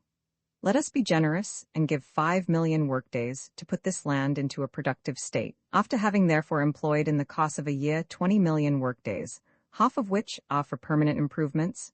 We shall have bread and meat assured to us, without including all the extra meat obtainable in the shape of fowls, pigs, rabbits, etc. Without taking into consideration that a population provided with excellent vegetables and fruit consumes less meat than Englishmen, who supplement their poor supply of vegetables by animal food. Now, how much do 20 million workdays of 5 hours make per inhabitant? Very little indeed. A population of 3,500,000 must have at least 1,200,000 adult men and as many women capable of work. Well then, to give bread and meat to all, it would need only 17 half-days of work a year per man. Add 3 million workdays, or double that number if you like, in order to obtain milk. That will make 25 workdays of 5 hours in all, nothing more than a little pleasurable country exercise, to obtain the 3 principal products, bread, meat, and milk. The 3 products which, after housing, cause daily anxiety to 9/10 of mankind, and yet, let us not tire of repeating, these are not fancy dreams. We have only told what is, what has been, obtained by experience on a large scale. Agriculture could be reorganized in this way tomorrow, if property laws and general ignorance did not offer opposition. The day Paris has understood that to know what you eat and how it is produced is a question of public interest. The day when everybody will have understood that this question is infinitely more important than all the parliamentary debates of the present times, on that day, the revolution will be an accomplished fact. Paris will take possession of the 2 departments and cultivate them. And then, the Parisian worker, after having labored a third of his existence in order to buy bad and insufficient food, will produce it himself under his walls, within the enclosure of his forts, if they still exist, and in a few hours of healthy and attractive work. And now, we pass on to fruit and vegetables. Let us go outside Paris and visit the establishment of a market gardener who accomplishes wonders ignored by learned economists at a few miles from the academies. Let us visit, suppose, M. Ponce, the author of a work on market gardening, who makes no secret of what the earth yields him, and who has published it all along. M. Ponce, and especially his workmen, work like niggers. It takes 8 men to cultivate a plot a little less than 3 acres. 2.7. They work 12 and even 15 hours a day, that is to say, 3 times more than is needed. 24 of them would not be too many. To which M. Ponce will probably answer that as he pays the terrible sum of £100 rent a year for his 2.7 acres of land, and £100 for manure bought in the barracks, he is obliged to exploit. He would no doubt answer, Being exploited, I exploit in my turn. His installation has also cost him £1,200, of which certainly more than half went as tribute to the idle barons of industry. In reality, this establishment represents at most 3,000 workdays, probably much less. But let us examine his crops. Nearly 10 tons of carrots, nearly 10 tons of onions, radishes, and small vegetables, 6,000 heads of cabbage, 3,000 heads of cauliflower, 5,000 baskets of tomatoes, 5,000 dozen of choice fruit, 154,000 salads. In short, a total of 123 tons of vegetables and fruit to 2.7 acres, 120 yards long by 109 yards broad, which makes more than 44 tons of vegetables to the acre. But a man does not eat more than 660 pounds of vegetables and fruit a year, and 2½ acres of a market garden yield enough vegetables and fruit to richly supply the table of 350 adults during the year.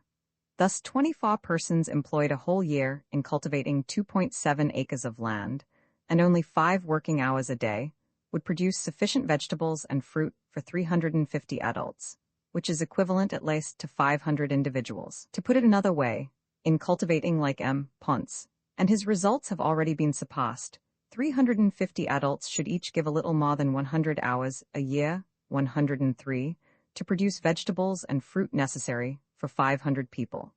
Let us mention that such a production is not the exception. It takes place under the walls of Paris, on an area of 2,220 acres, by 5,000 market gardeners. Only these market gardeners are reduced nowadays to a state of beasts of burden, in order to pay an average rent of £32 per acre. But do not these facts, which can be verified by everyone, prove that 17,300 acres, of the 519,000 remaining to us, would suffice to give all necessary vegetables, as well as a liberal amount of fruit to the 3,500,000 inhabitants of our 2 departments? As to the quantity of work necessary to produce these fruits and vegetables, it would amount to 50 million workdays of 5 hours, 50 days per adult male, if we measure by the market gardener's standard of work. But we could reduce this quantity if we had recourse to the process in vogue in Jersey and Guernsey.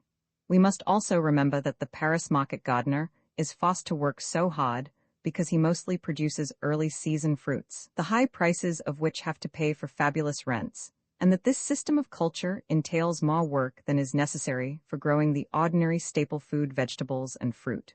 Besides, the market gardeners of Paris, not having the means to make a great outlay on their gardens, and being obliged to pay heavily for glass, wood, iron, and coal, obtain their artificial heat out of manure, while it can be had at much less cost in hothouses. Roman 4. The market gardeners, we say, are forced to become machines and to renounce all joys of life in order to obtain their marvelous crops. But these hard grinders have rendered a great service to humanity in teaching us that the soil can be made. They make it with old hotbeds of manure, which have already served to give the necessary warmth to young plants and to early fruit, and they make it in such great quantity that they are compelled to sell it in pot, otherwise it would raise the level of their gardens by 1 inch every year. They do it so well, so Beryl teaches us, in his Dictionary of Agriculture, in an article on market gardeners, that in recent contracts, the market gardener stipulates that he will carry away his soil with him when he leaves the bit of ground he is cultivating. Loam carried away on carts with furniture and glass frames, that is the answer of practical cultivators to the learned treatises of a Ricardo, who represented rent as a means of equalizing the natural advantages of the soil. The soil is worth what the man is worth. That is the gardener's motto. And yet the market gardeners of Paris and Rouen labor 3 times as hard to obtain the same results as their fellow workers in Guernsey or in England. Applying industry to agriculture, these last make their climate in addition to their soil, by means of the greenhouse. 50 years ago the greenhouse was the luxury of the rich. It was kept to grow exotic plants for pleasure. But nowadays, its use begins to be generalized. A tremendous industry has grown up lately in Guernsey and Jersey, where hundreds of acres are already covered with glass, to say nothing of the countless small greenhouses kept in every little farm garden. Acres and acres of greenhouses have lately been built also at Worthing, 103 acres in 1912, in the suburbs of London, and in several other parts of England and Scotland.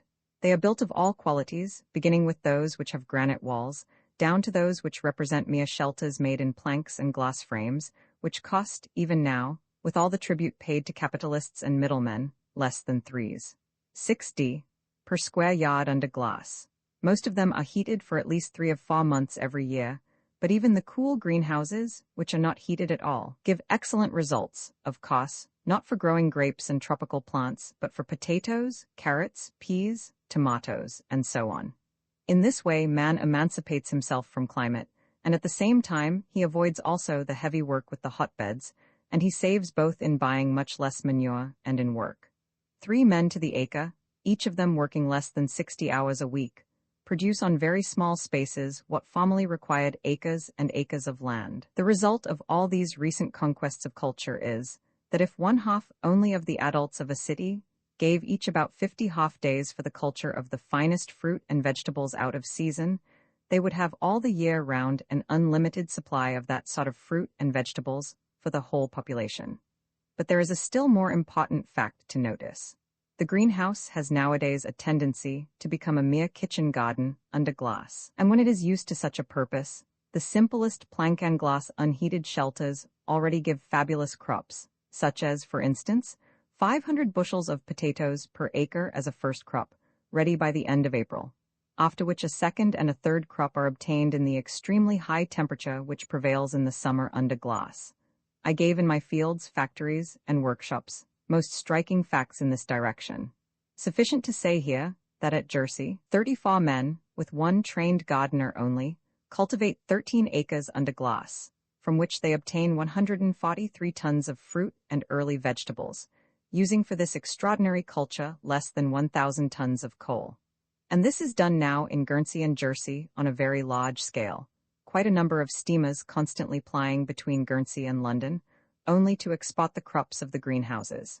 Nowadays, in order to obtain that same crop of 500 bushels of potatoes, we must plow every year a surface of 4 acres, plant it, cultivate it, weed it, and so on. Whereas with the glass, even if we shall have to give perhaps, to start with, half a day's work per square yard in order to build the greenhouse, we shall save afterwards at least 1/2, and probably 3/4 of the yearly labor required formerly. These are facts, results which everyone can verify himself, and these facts are already a hint as to what man could obtain from the earth if he treated it with intelligence. In all the above we have reasoned upon what already withstood the test of experience. Intensive culture of the fields, irrigated meadows, the hothouse, and finally, the kitchen garden under glass are realities. Moreover, the tendency is to extend and to generalize these methods of culture, because they allow of obtaining more produce with less work and with more certainty.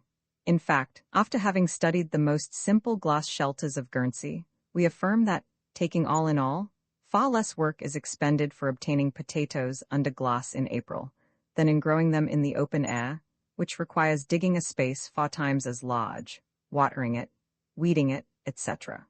Work is likewise economized in employing a perfected tool or machine, even when an initial expense had to be incurred to buy the tool. Complete figures concerning the culture of common vegetables under glass are still wanting. This culture is of recent origin and is only carried out on small areas, but we have already figures concerning the 50-years-old culture of early season grapes, and these figures are conclusive. In the north of England, on the Scotch frontier, where coal only costs 3s a ton at the pit's mouth, they have long since taken to growing hothouse grapes. 30 years ago these grapes, ripe in January, were sold by the grower at 20s per pound and resold at 40s per pound for Napoleon Roman III table. Today, the same grower sells them at only 2s per pound. He tells us so himself in a horticultural journal. The fall in the prices is caused by the tons and tons of grapes arriving in January to London and Paris. Thanks to the cheapness of coal and an intelligent culture, grapes from the north travel now southwards, in a contrary direction to ordinary fruit. They cost so little that in May, English and Jersey grapes are sold at 1s per pound by the gardeners, and yet this price, like that of 40s 30 years ago, is only kept up by slack production. In March, Belgium grapes are sold at from 6d to 8d, while in October, grapes cultivated in immense quantities under glass, and with a little artificial heating in the environs of London, are sold at the same price as grapes bought by the pound in the vineyards of Switzerland and the Rhine, that is to say, for a few halfpence. Yet they still cost two-thirds too much, by reason of the excessive rent of the soil and the cost of installation and heating, on which the gardener pays a formidable tribute to the manufacturer and the middleman. This being understood, we may say that it costs next to nothing to have delicious grapes under the latitude of, and in our misty London in autumn. In one of the suburbs, for instance, a wretched glass and plaster shelter, 9 feet 10 inches long by 6½ feet wide, resting against our cottage, gave us about 50 pounds of grapes of an exquisite flavor in October, for 9 consecutive years. The crop came from a Hamburg vine stock, 6-year-old, and the shelter was so bad that the rain came through. At night the temperature was always that of outside. It was evidently not heated, for it would have been as useless as heating the street, and the care which was given was pruning the vine half an hour every year, and bringing a wheelbarrowful of manure, which was thrown over the stalk of the vine, planted in red clay outside the shelter. On the other hand, if we estimate the amount of care given to the vine on the borders of the Rhine of Lake Leman, the terraces constructed stone upon stone on the slopes of the hills, the transport of manure, and also of earth, to a height of 200 or 300 feet, we come to the conclusion that on the whole, the expenditure of work necessary to cultivate vines is more considerable in Switzerland or on the banks of the Rhine than it is under glass in London suburbs. This may seem paradoxical, because it is generally believed that vines grow of themselves in the south of Europe, and that the vine grower's work costs nothing. But gardeners and horticulturists, far from contradicting us, confirm our assertions. The most advantageous culture in England is vine culture, wrote a practical gardener, editor of the English Journal of Horticulture in the 19th century. Prices speak eloquently for themselves, as we know. Translating these facts into communist language, we may assert that the man or woman who takes 20 hours a year from his leisure time to give some little care, very pleasant in the main, to 2 or 3 vine stalks sheltered by simple glass under any European climate, will gather as many grapes as their family and friends can eat. And that applies not only to vines, but to all fruit trees. The commune that will put the processes of intensive culture into practice on a large scale will have all possible vegetables, indigenous or exotic, and all desirable fruits, without employing more than about 10 hours a year per inhabitant. In fact, nothing would be easier than to verify the above statements by direct experiment.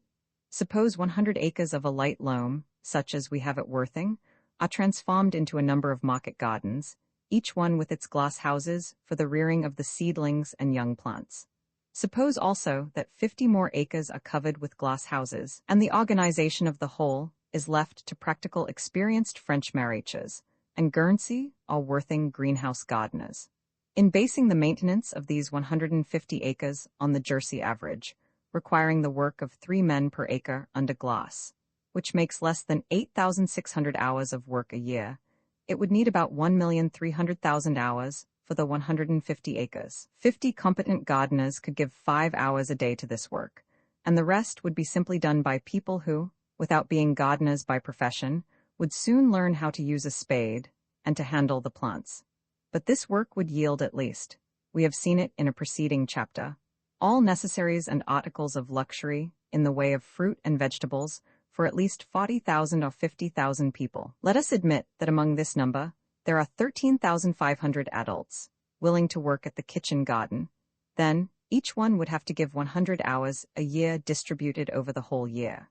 These hours of work would become hours of recreation spent among friends and children in beautiful gardens, more beautiful probably than those of the legendary Semiramis. This is the balance sheet of the labor to be spent in order to be able to eat to satiety fruit, which we are deprived of today, and to have vegetables in abundance, now so scrupulously rationed out by the housewife, when she has to reckon each halfpenny which must go to enrich capitalists and landowners. 13, if only humanity had the consciousness of what it can, and if that consciousness only gave it the power to will, if it only knew that cowardice of the spirit is the rock on which all revolutions have stranded until now.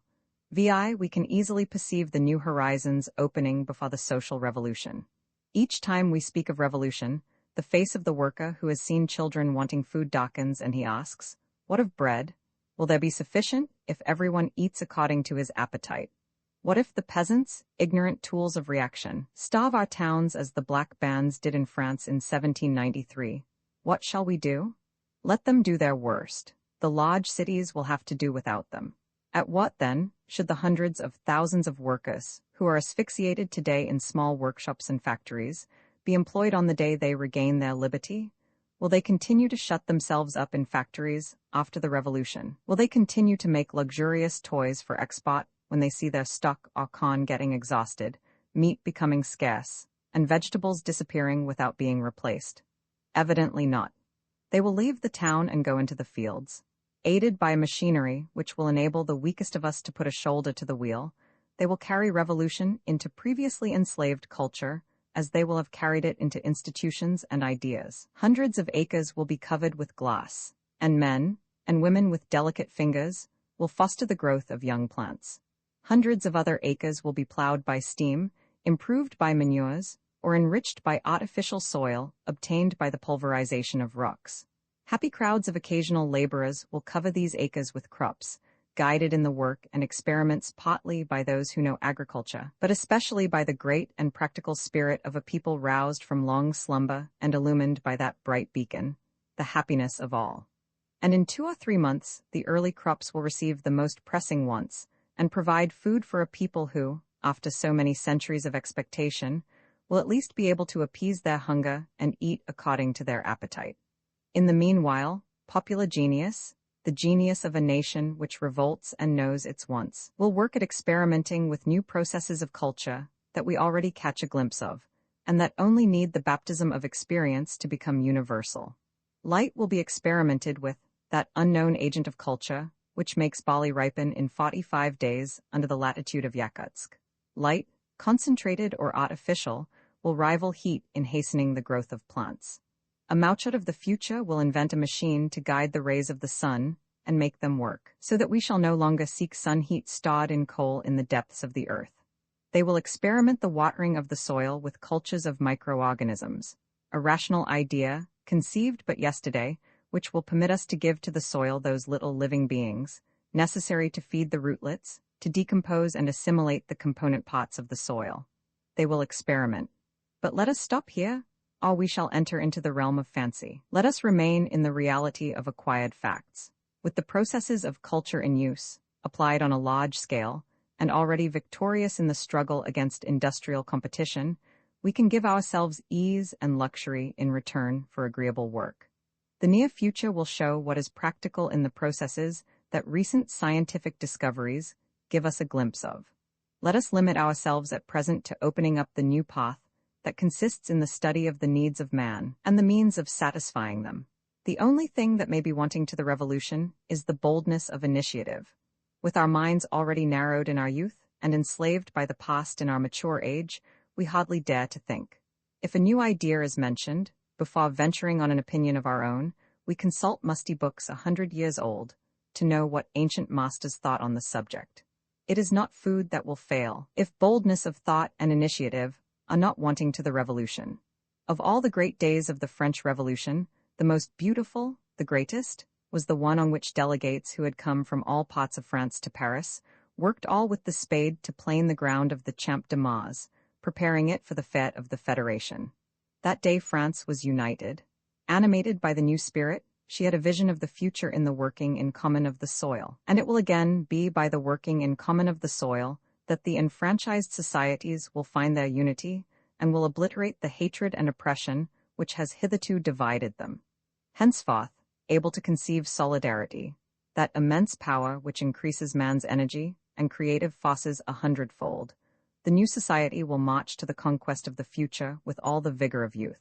Ceasing to produce for unknown buyers, and looking in its midst for needs and tastes to be satisfied, society will liberally assure the life and ease of each of its members, as well as that moral satisfaction which work give when freely chosen and freely accomplished, and the joy of living without encroaching on the life of others.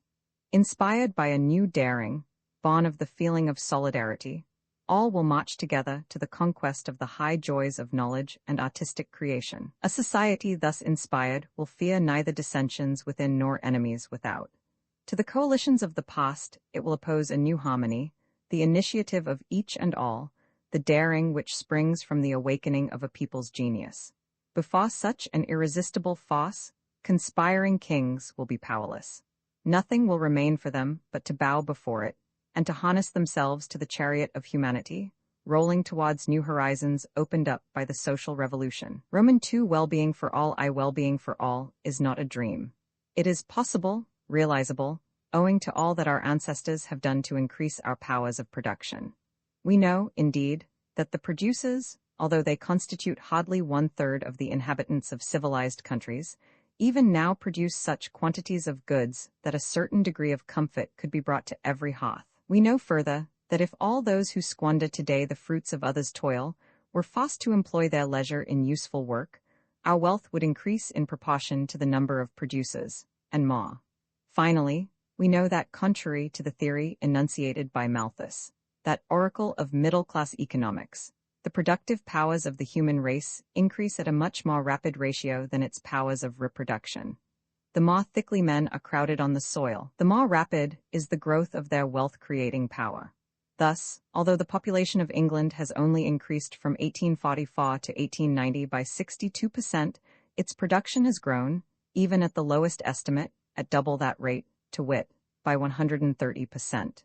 In France, where the population has grown more slowly, the increase in production is nevertheless very rapid.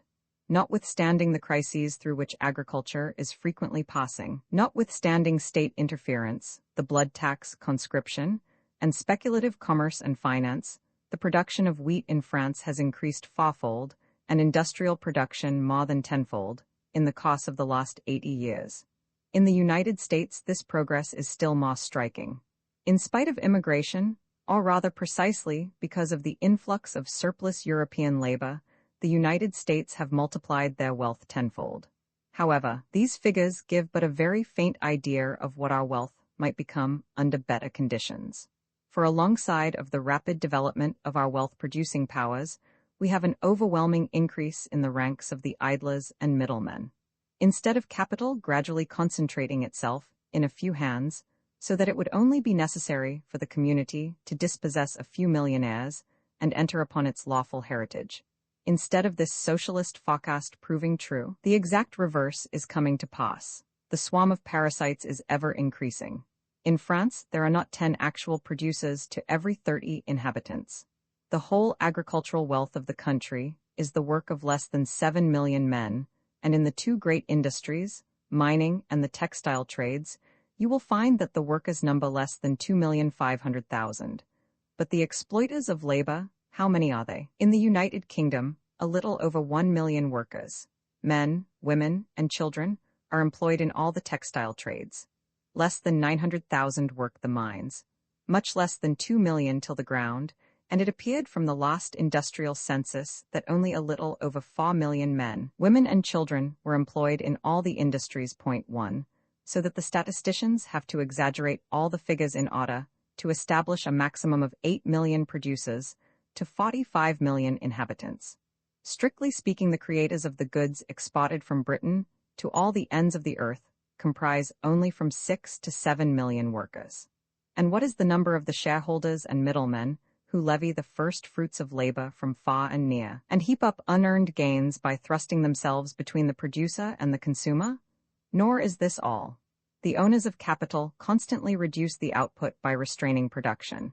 We need not speak of the cartloads of oysters thrown into the sea to prevent a dainty, hitherto reserved for the rich, from becoming a food for the people.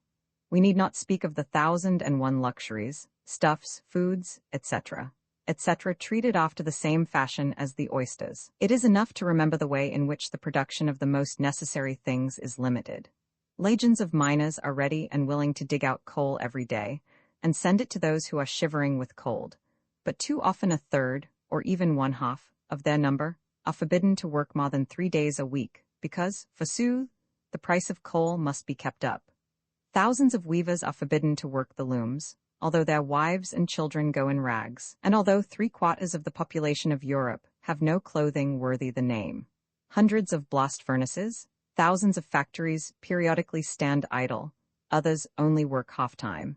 And in every civilized nation, there is a permanent population of about 2 million individuals who ask only for work, but to whom work is denied.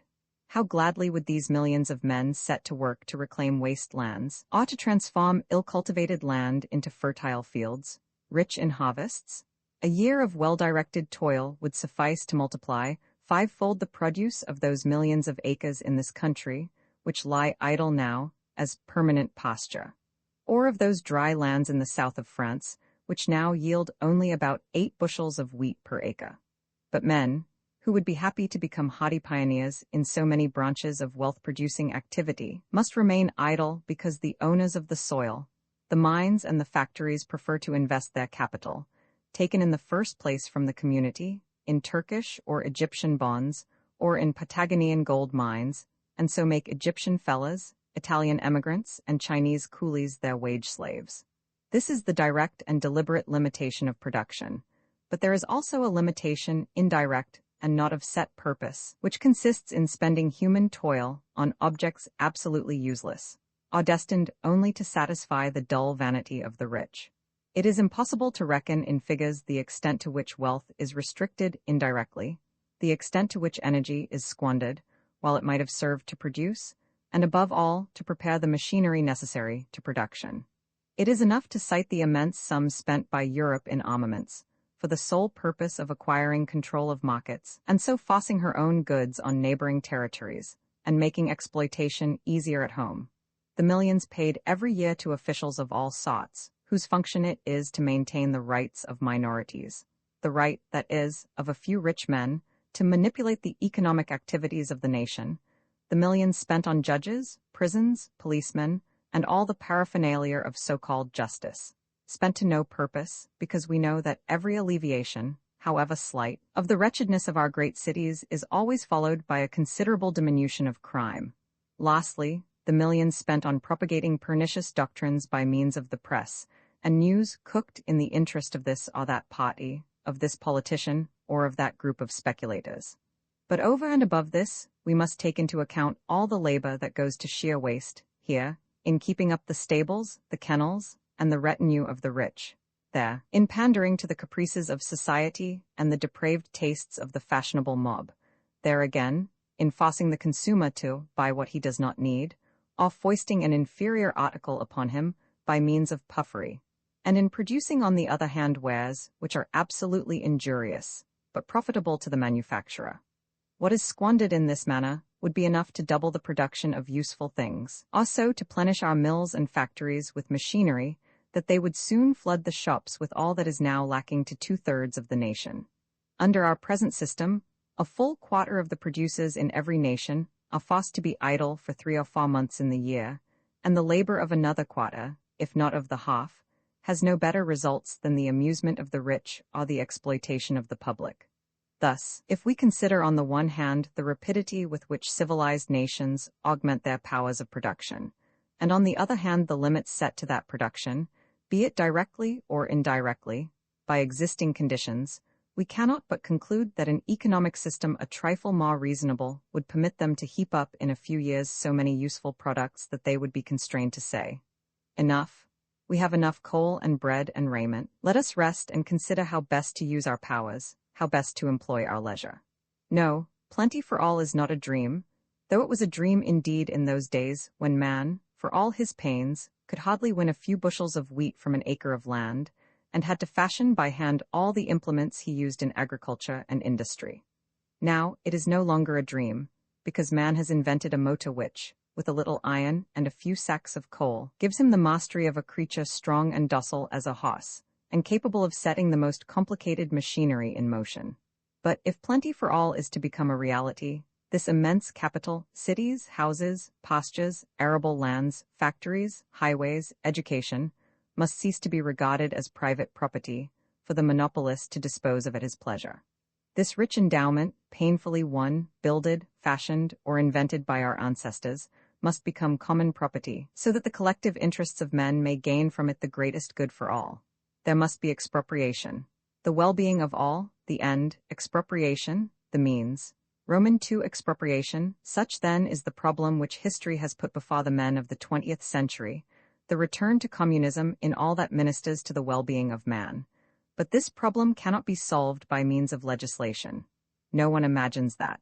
The poor, as well as the rich, understand that neither the existing governments, nor any which might arise out of possible political changes, would be capable of finding such a solution. They feel the necessity of a social revolution, and both rich and poor recognize that this revolution is imminent, that it may break out in a few years. A great change in thought has taken place during the last half of the 19th century, but suppressed, as it was, by the propertied classes, and denied its natural development. This new spirit must now break its bonds by violence and realize itself in a revolution. Whence will the revolution come? How will it announce its coming? No one can answer these questions. The future is hidden. But those who watch and think do not misinterpret the signs. Workers and exploiters, revolutionists and conservatives, thinkers and men of action, all feel that a revolution is at our doors. Well, then, what are we going to do when the thunderbolt has fallen? We have all been bent on studying the dramatic side of revolutions so much, and the practical work of revolutions so little, that we are apt to see only the stage effects, so to speak, of these great movements, the fight of the first days, the barricades. But this fight, this first skirmish, is soon ended, and it only after the breakdown of the old system that the real work of revolution can be said to begin. Effete and powerless, attacked on all sides, the old rulers are soon swept away by the breath of insurrection. In a few days, the middle-class monarchy of 1848 was no more, and while Louis Philippe was making good his escape in a cab, Paris had already forgotten her citizen king. The government of Thiers disappeared on the 18th of March, 1871, in a few hours, leaving Paris mistress of her destinies. Yet 1848 and 1871 were only insurrections. Before a popular revolution, the masters of the old order disappear with a surprising rapidity. Its upholders fly the country, to plot in safety elsewhere, and to devise measures for their return. The former government having disappeared, the army, hesitating before the tide of popular opinion, no longer obeys its commanders, who have also prudently decamped. The troops stand by without interfering, or join the rebels. The police, standing at ease, are uncertain whether to belabor the crowd, or to cry, "Long live the Commune," while some retire to their quarters to await the pleasure of the new government. Wealthy citizens pack their trunks and betake themselves to places of safety. The people remain. This is how a revolution is ushered in. In several large towns, the Commune is proclaimed. In the streets wander scores of thousands of men, and in the evening they crowd into improvised clubs, asking, "What shall we do?" and ardently discuss public affairs. All take an interest in them. Those who yesterday were quite indifferent are perhaps the most zealous. Everywhere there is plenty of goodwill and a keen desire to make victory certain. It is a time when acts of supreme devotion are occurring. The masses of the people are full of the desire of going forward. All this is splendid, sublime, but still, it is not a revolution. Nay, it is only now that the work of the revolutionist begins. Doubtless there will be acts of vengeance. The Watrins and the Thomases will pay the penalty of their unpopularity, but these are mere incidents of the struggle, not the revolution. Socialist politicians, radicals, neglected geniuses of journalism, stump orators, both middle-class people and workmen, will hurry to the town hall, to the government offices, to take possession of the vacant seats. Some will decorate themselves with gold and silver, laced to their heart's content, admire themselves in ministerial mirrors, and study to give orders with an air of importance appropriate to their new position. How could they impress their comrades of the office or the workshop without having a red sash, an embroidered cap, and magisterial gestures? Others will bury themselves in official papers, trying, with the best of wills, to make head or tail of them. They will indite laws and issue high-flown worded decrees that nobody will take the trouble to carry out, because revolution has come. To give themselves an authority which they have not, they will seek the sanction of old forms of government. They will take the names of provisional government, committee of public safety, mayor, governor of the town hall, commissioner of public safety, and whatnot. Elected or acclaimed, they will assemble in boards or in communal councils, where men of 10 or 20 different schools will come together, representing, not as many private chapels, as it is often said, but as many different conceptions regarding the scope, the bearing, and the goal of the revolution. Possibilists, collectivists, radicals, Jacobins, Blanquists will be thrust together and waste time in wordy warfare. Honest men will be huddled together with the ambitious ones, whose only dream is power, and who spurn the crowd whence they are sprung, all coming together with diametrically opposed views, all forced to enter into ephemeral alliances in order to create majorities that can but last a day. Wrangling, calling each other reactionaries, authoritarians, and rascals, incapable of coming to an understanding on any serious measure, dragged into discussions about trifles, producing nothing better than bombastic proclamations, all giving themselves an awful importance while the real strength of the movement is in the streets. All this may please those who like the stage, but it is not revolution. Nothing has been accomplished as yet, and meanwhile the people suffer. The factories are idle, the workshops closed, trade is at a standstill, the worker does not even earn the meager wage which was his before. Food goes up in price. With that heroic devotion which has always characterized them, and which in great crises reaches the sublime, the people will wait patiently. We place these 3 months of want at the service of the Republic, they said in 1848, while their representatives and the gentlemen of the new government, down to the meanest jack in office, received their salary regularly. The people suffer. With the childlike faith, with the good humor of the masses who believe in their leaders, they think that yonder, in the House, in the Town Hall, in the Committee of Public Safety, their welfare is being considered. But yonder, they are discussing everything under the sun, except the welfare of the people.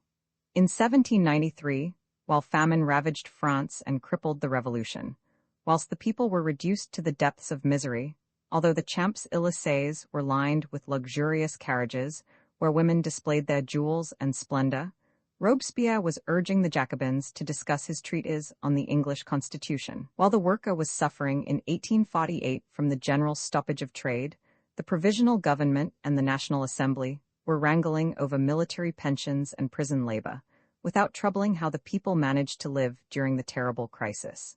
And could one cast a reproach at the Paris Commune, which was born beneath the Prussian cannon, and lasted only 70 days, it would be for this same era, this failure to understand that the revolution could not triumph unless those who fought on its side were fed, that on 15 pence a day, a man cannot fight on the ramparts and at the same time support a family. The people will suffer and say, how is a way out of these difficulties to be found? Roman 3, it seems to us that there is only one answer to this question. We must recognize and loudly proclaim that everyone, whatever his grade in the old society, whether strong or weak, capable or incapable, has before everything the right to live, and that society is bound to share amongst all, without exception, the means of existence it has at its disposal. We must acknowledge this and proclaim it aloud and act up to it. Affairs must be managed in such a way that from the first day of the revolution, the worker shall know that a new era is opening before him, that henceforward none need crouch under the bridges, while palaces are hard by, none need fast in the midst of plenty, none need perish with cold near shops full of furs, that all is for all, in practice as well as in theory, and that at last, for the first time in history, a revolution has been accomplished which considers the needs of the people before schooling them in their duties. This cannot be brought about by acts of parliament, but only by taking immediate and effective possession of all that is necessary to ensure the well-being of all. This is the only really scientific way of going to work, the only way which can be understood and desired by the mass of the people. We must take possession, in the name of the people, of the granaries, the shops full of clothing, and the dwelling houses. Nothing must be wasted. We must organize without delay a way to feed the hungry, to satisfy all wants, to meet all needs, to produce not for the special benefit of this one or that one, but so as to ensure to society as a whole its life and further development. Enough of ambiguous words like the right to work, with which the people were misled in 1848, and which are still resorted to with the hope of misleading them. Let us have the courage to recognize that well-being for all, henceforward possible, must be realized. When the workers claimed the right to work in 1848, national and municipal workshops were organized, and workmen were sent to drudge there at the rate of 1s. a day. When they asked the organization of labor, the reply was, "Patience, friends, the government will see to it. Meantime, here is your 1s. Rest now, brave toiler, after your lifelong struggle for food." And in the meantime the cannons were overhauled, the reserves called out, and the workers themselves disorganized by the many methods well known to the middle classes, till one fine day, in June, 1848, 4 months after the overthrow of the previous government, they were told to go and colonize Africa, or be shot down. Very different will be the result if the workers claim the right to well-being. In claiming that right, they claim the right to take possession of the wealth of the community, to take houses to dwell in according to the needs of each family, to socialize the stores of food and learn the meaning of plenty, after having known famine too well. They proclaim their right to all social wealth, fruit of the labor of past and present generations, and learn by its means to enjoy those higher pleasures of art and science which have too long been monopolized by the rich. And while asserting their right to live in comfort, they assert, what is still more important, their right to decide for themselves what this comfort shall be, what must be produced to ensure it, and what discarded as no longer of value. The right to well-being means the possibility of living like human beings and of bringing up children to be members of a society better than ours, whilst the right to work only means the right to be always a wage slave, a drudge, ruled over and exploited by the middle class of the future. The right to well-being is the social revolution. The right to work means nothing but the treadmill of commercialism. It is high time for the worker to assert his right to the common inheritance and to enter into possession of it. Roman 3 Anarchist communism. Every society, on abolishing private property, will be forced, we maintain, to organize itself on the lines of communistic anarchy. Anarchy leads to communism, and communism to anarchy, both alike being expressions of the predominant tendency in modern societies, the pursuit of equality. Time was when a peasant family could consider the corn it sowed and reaped, or the woolen garments woven in the cottage, as the products of its own soil. But even then, this way of looking at things was not quite correct. There were the roads and the bridges made in common, the swamps drained by common toil, the communal pastures enclosed by hedges which were kept in repair by each and all. If the looms for weaving or the dyes for coloring fabrics were improved by somebody, all profited. And even in those days, a peasant family could not live alone, but was dependent in 1,000 ways on the village or the commune. But nowadays, in the present state of industry, when everything is interdependent, when each branch of production is knit up with all the rest, the attempt to claim an individualist origin for the products of industry is absolutely untenable. The astonishing perfection attained by the textile or mining industries in civilized countries is due to the simultaneous development of 1,000 other industries, great and small, to the extension of the railroad system, to interoceanic navigation, to the manual skill of thousands of workers, to a certain standard of culture reached by the working class as a whole, to the labors, in short, of men in every corner of the globe. The Italians who died of cholera while making the Suez Canal, or of ankylosis in the St. Gothard Tunnel, and the Americans mowed down by shot and shell while fighting for the abolition of slavery, have helped to develop the cotton industry of France and England, as well as the workgirls who languish in the factories of Manchester and Rouen, and the inventor who, following the suggestion of some worker, succeeds in improving the looms. How then shall we estimate the share of each in the riches which all contribute to amass? Looking at production from this general, synthetic point of view, we cannot hold with the collectivists that payment proportionate to the hours of labor rendered by each would be an ideal arrangement, or even a step in the right direction. Without discussing whether exchange value of goods is really measured in existing societies by the amount of work necessary to produce it, according to the teaching of Adam Smith and Ricardo, in whose footsteps Marx has followed, suffice it to say here, leaving ourselves free to return to the subject later, that the collectivist ideal appears to us untenable in a society which considers the instruments of labor as a common inheritance. Starting from this principle, such a society would find itself forced from the very outset to abandon all forms of wages. The migrated individualism of the collectivist system certainly could not maintain itself alongside a partial communism, the socialization of land and the instruments of production. A new form of property requires a new form of remuneration. A new method of production cannot exist side by side with the old forms of consumption, any more than it can adapt itself to the old forms of political organization. The wage system arises out of the individual ownership of the land and the instruments of labor. It was the necessary condition for the development of capitalist production and will perish with it, in spite of the attempt to disguise it as profit-sharing. The common possession of the instruments of labor must necessarily bring with it the enjoyment in common of the fruits of common labor. We hold further that communism is not only desirable, but that existing societies, founded on individualism, are inevitably impelled in the direction of communism. The development of individualism during the last 3 centuries is explained by the efforts of the individual to protect himself from the tyranny of capital and of the state. For a time he imagined, and those who expressed his thought for him declared, that he could free himself entirely from the state and from society. By means of money, he said, I can buy all that I need. But the individual was on a wrong track, and modern history has taught him to recognize that, without the help of all, he can do nothing, although his strongboxes are full of gold.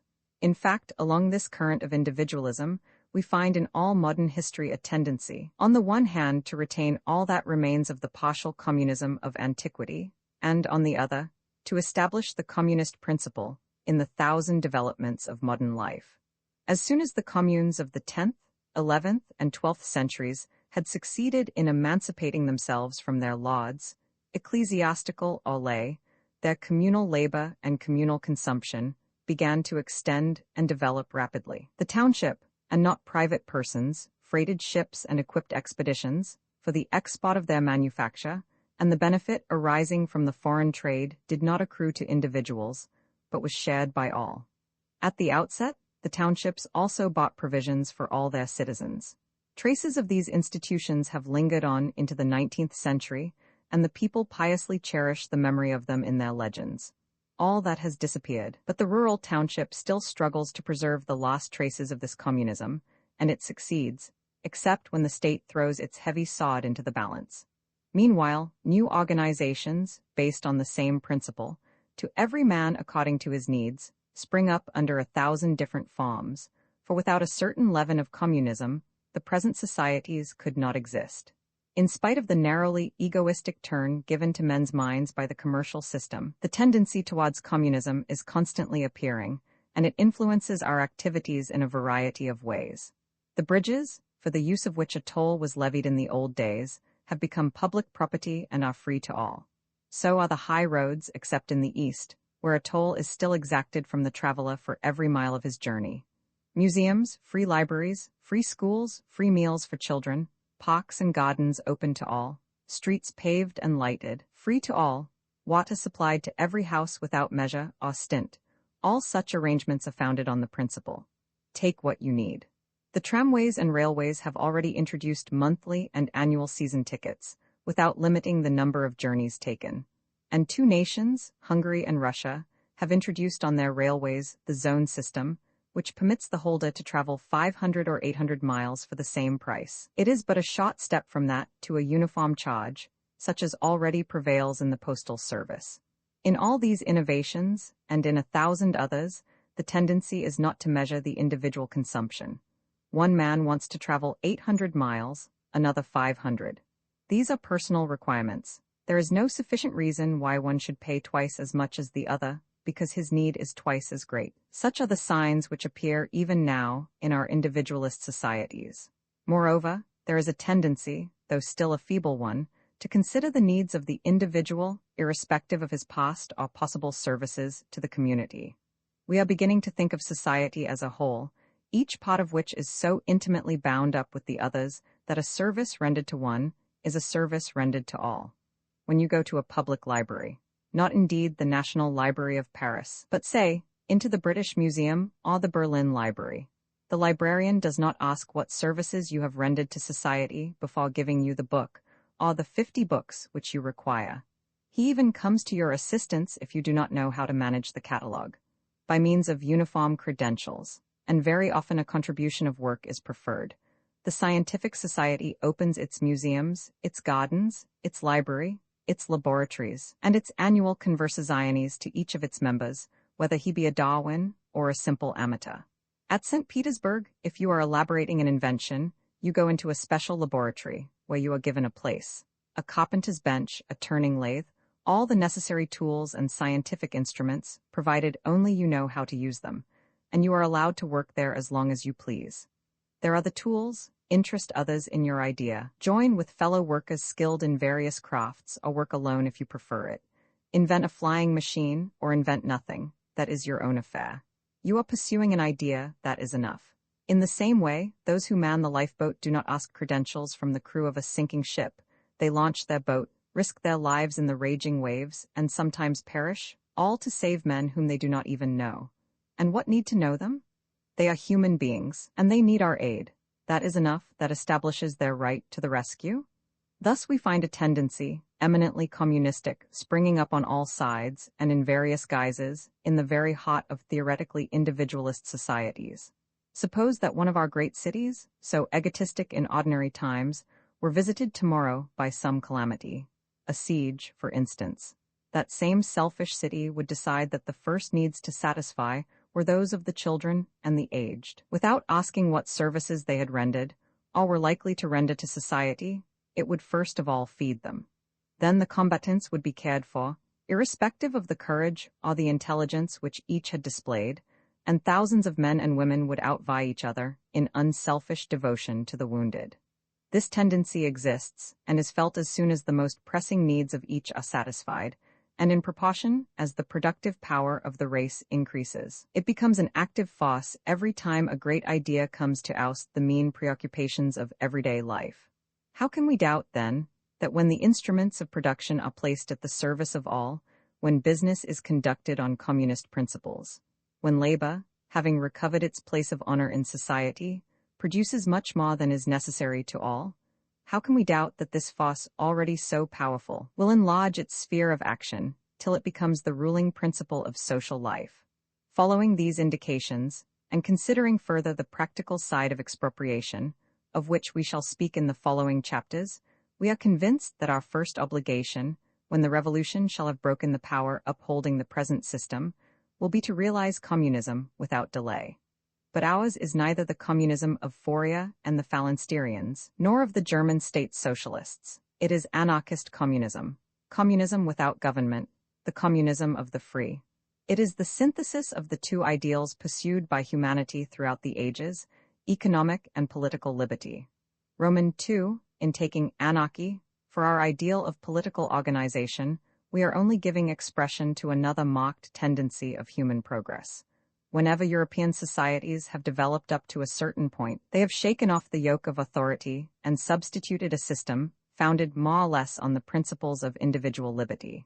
And history shows us that these periods of partial or general revolution, when the old governments were overthrown, were also periods of sudden progress, both in the economic and the intellectual field. So it was after the enfranchisement of the communes, whose monuments, produced by the free labor of the guilds, have never been surpassed. So it was after the great peasant uprising which brought about the Reformation and imperiled the papacy. And so it was again with the society, free for a brief space, which was created on the other side of the Atlantic by the malcontents from the Old World.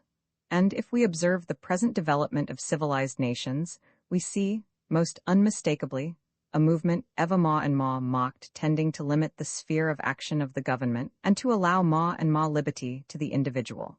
This evolution is going on before our eyes, though cumbered by the ruins and rubbish of old institutions and old superstitions.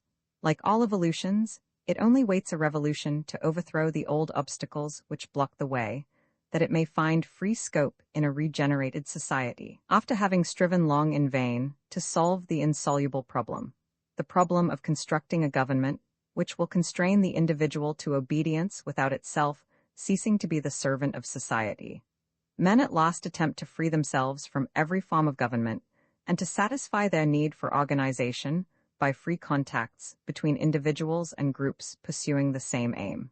The independence of each small territorial unit becomes a pressing need. Mutual agreement replaces law in order to regulate individual interests in view of a common object, very often disregarding the frontiers of the present states.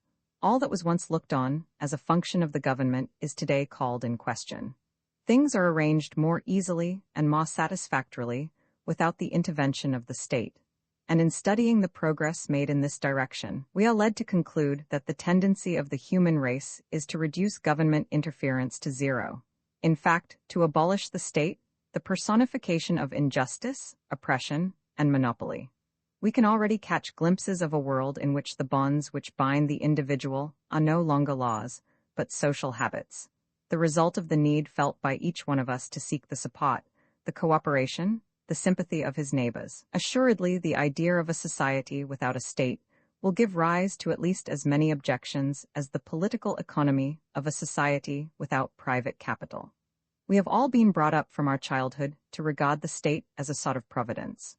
All our education, the Roman history we learned at school, the Byzantine Code, which we studied later under the name of Roman law, and the various sciences taught at the universities, accustom us to believe in government and in the virtues of the state providential. To maintain this superstition, whole systems of philosophy have been elaborated and taught. All politics are based on this principle, and each politician, whatever his colors, comes forward and says to the people, "Give my party the power. We can and we will free you from the miseries which press so heavily upon you." From the cradle to the grave, all our actions are guided by this principle. Open any book on sociology or jurisprudence, and you will find there the government, its organization, its acts, filling so large a place that we come to believe that there is nothing outside the government and the world of statesmen. The press teaches us the same in every conceivable way. Whole columns are devoted to parliamentary debates and to political intrigues, while the vast everyday life of a nation appears only in the columns given to economic subjects or in the pages devoted to reports of police and law cases. And when you read the newspapers, you'll hardly think of the incalculable number of beings, all humanity, so to say, who grow up and die, who know sorrow, who work and consume, think and create outside the few encumbering personages who have been so magnified that humanity is hidden by their shadows, enlarged by our ignorance. And yet as soon as we pass from printed matter to life itself, as soon as we throw a glance at society, we are struck by the infinitesimal part played by the government. Balzac already has remarked how millions of peasants spend the whole of their lives without knowing anything about the state, save the heavy taxes they are compelled to pay. Every day millions of transactions are made without government intervention, and the greatest of them, those of commerce and of the exchange, are carried on in such a way that the government could not be appealed to if one of the contracting parties had the intention of not fulfilling his agreement. Should you speak to a man who understands commerce, he will tell you that the everyday business transacted by merchants would be absolutely impossible were it not based on mutual confidence. The habit of keeping his word, the desire not to lose his credit, amply suffice to maintain this relative honesty. The man who does not feel the slightest remorse when poisoning his customers with noxious drugs covered with pompous labels thinks he is in honor bound to keep his engagements.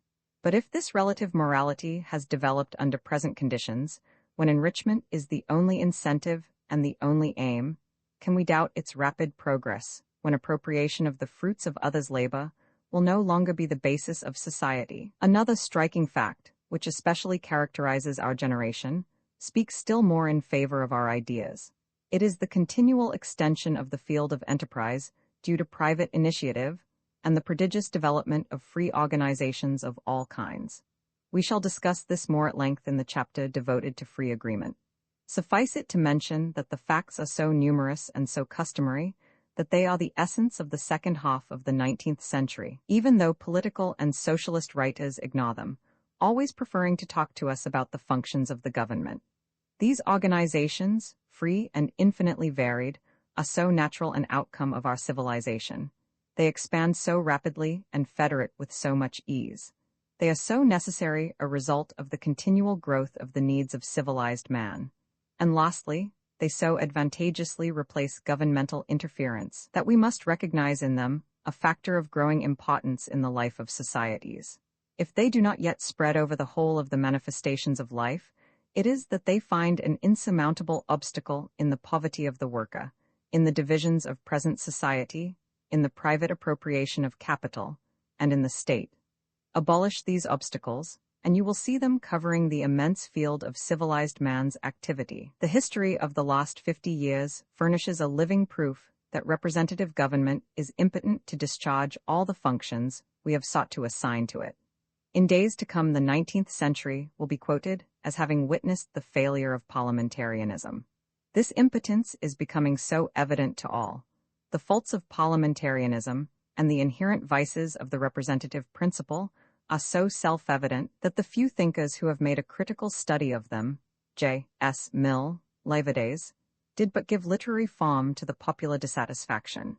It is not difficult, indeed, to see the absurdity of naming a few men and saying to them, "Make laws regulating all our spheres of activity," although not one of you knows anything about them. We are beginning to see that government by majorities means abandoning all the affairs of the country to the tidewaiters who make up the majorities in the House and in election committees, to those, in a word, who have no opinion of their own. Mankind is seeking and already finding new issues. The International Postal Union, the railway unions, and the learned societies give us examples of solutions based on free agreement in place instead of law. Today, when groups scattered far and wide wish to organize themselves for some object or other, they no longer elect an international parliament of jacks of all trades. They proceed in a different way. Where it is not possible to meet directly or come to an agreement by correspondence, delegates versed in the question at issue are sent, and they are told, endeavor to come to an agreement on such or such a question, and then return, not with a law in your pocket, but with a proposition of agreement which we may or may not accept. Such is the method of the great industrial companies, the learned societies, and numerous associations of every description, which already cover Europe and the United States. And such will be the method of a free society. A society founded on serfdom is in keeping with absolute monarchy. A society based on the wage system and the exploitation of the masses by the capitalists finds its political expression in parliamentarianism. But a free society, regaining possession of the common inheritance, must seek in free groups and free federations of groups, a new organization in harmony with the new economic phase of history. Every economic phase has a political phase corresponding to it, and it would be impossible to touch private property unless a new mode of political life be found at the same time. Roman IV expropriation. It is told of Rothschild that, seeing his fortune threatened by the Revolution of 1848, he hit upon the following stratagem. I am quite willing to admit, said he, that my fortune has been accumulated at the expense of others, but if it were divided tomorrow among the millions of Europe, the share of each would only amount to 4 shillings. Very well then, I undertake to render to each his 4 shillings if he asks me for it. Having given due publicity to his promise, our millionaire proceeded as usual to stroll quietly through the streets of Frankfurt. 3 or 4 passers-by asked for their 4 shillings, which he dispersed with a sardonic smile. His stratagem succeeded, and the family of the millionaire is still in possession of its wealth. It is in much the same fashion that the shrewd heads among the middle classes reason when they say, "Ah, expropriation? I know what that means. You take all the overcoats and lay them in a heap, and everyone is free to help himself and fight for the best." But such jests are irrelevant as well as flippant. What we want is not a redistribution of overcoats, although it must be said that even in such a case, the shivering folk would see advantage in it.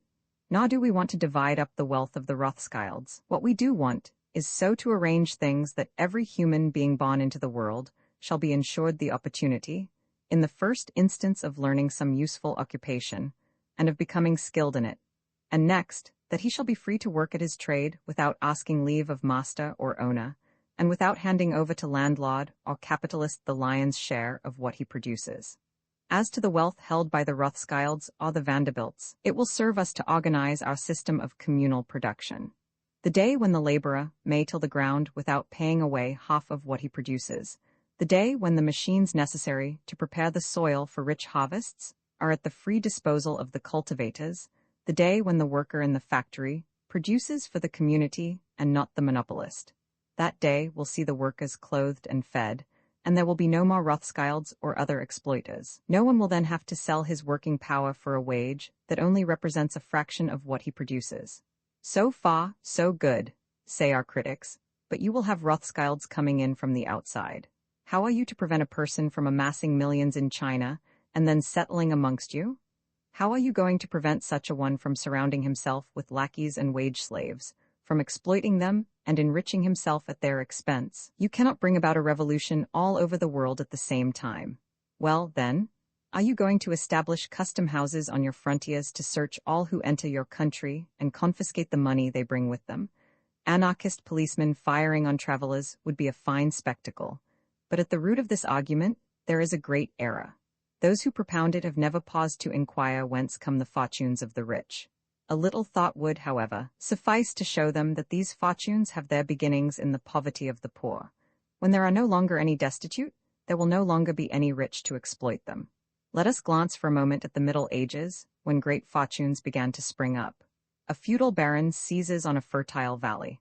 But as long as the fertile valley is empty of folk, our baron is not rich. His land brings him in nothing. He might as well possess a property in the moon. What does our baron do to enrich himself?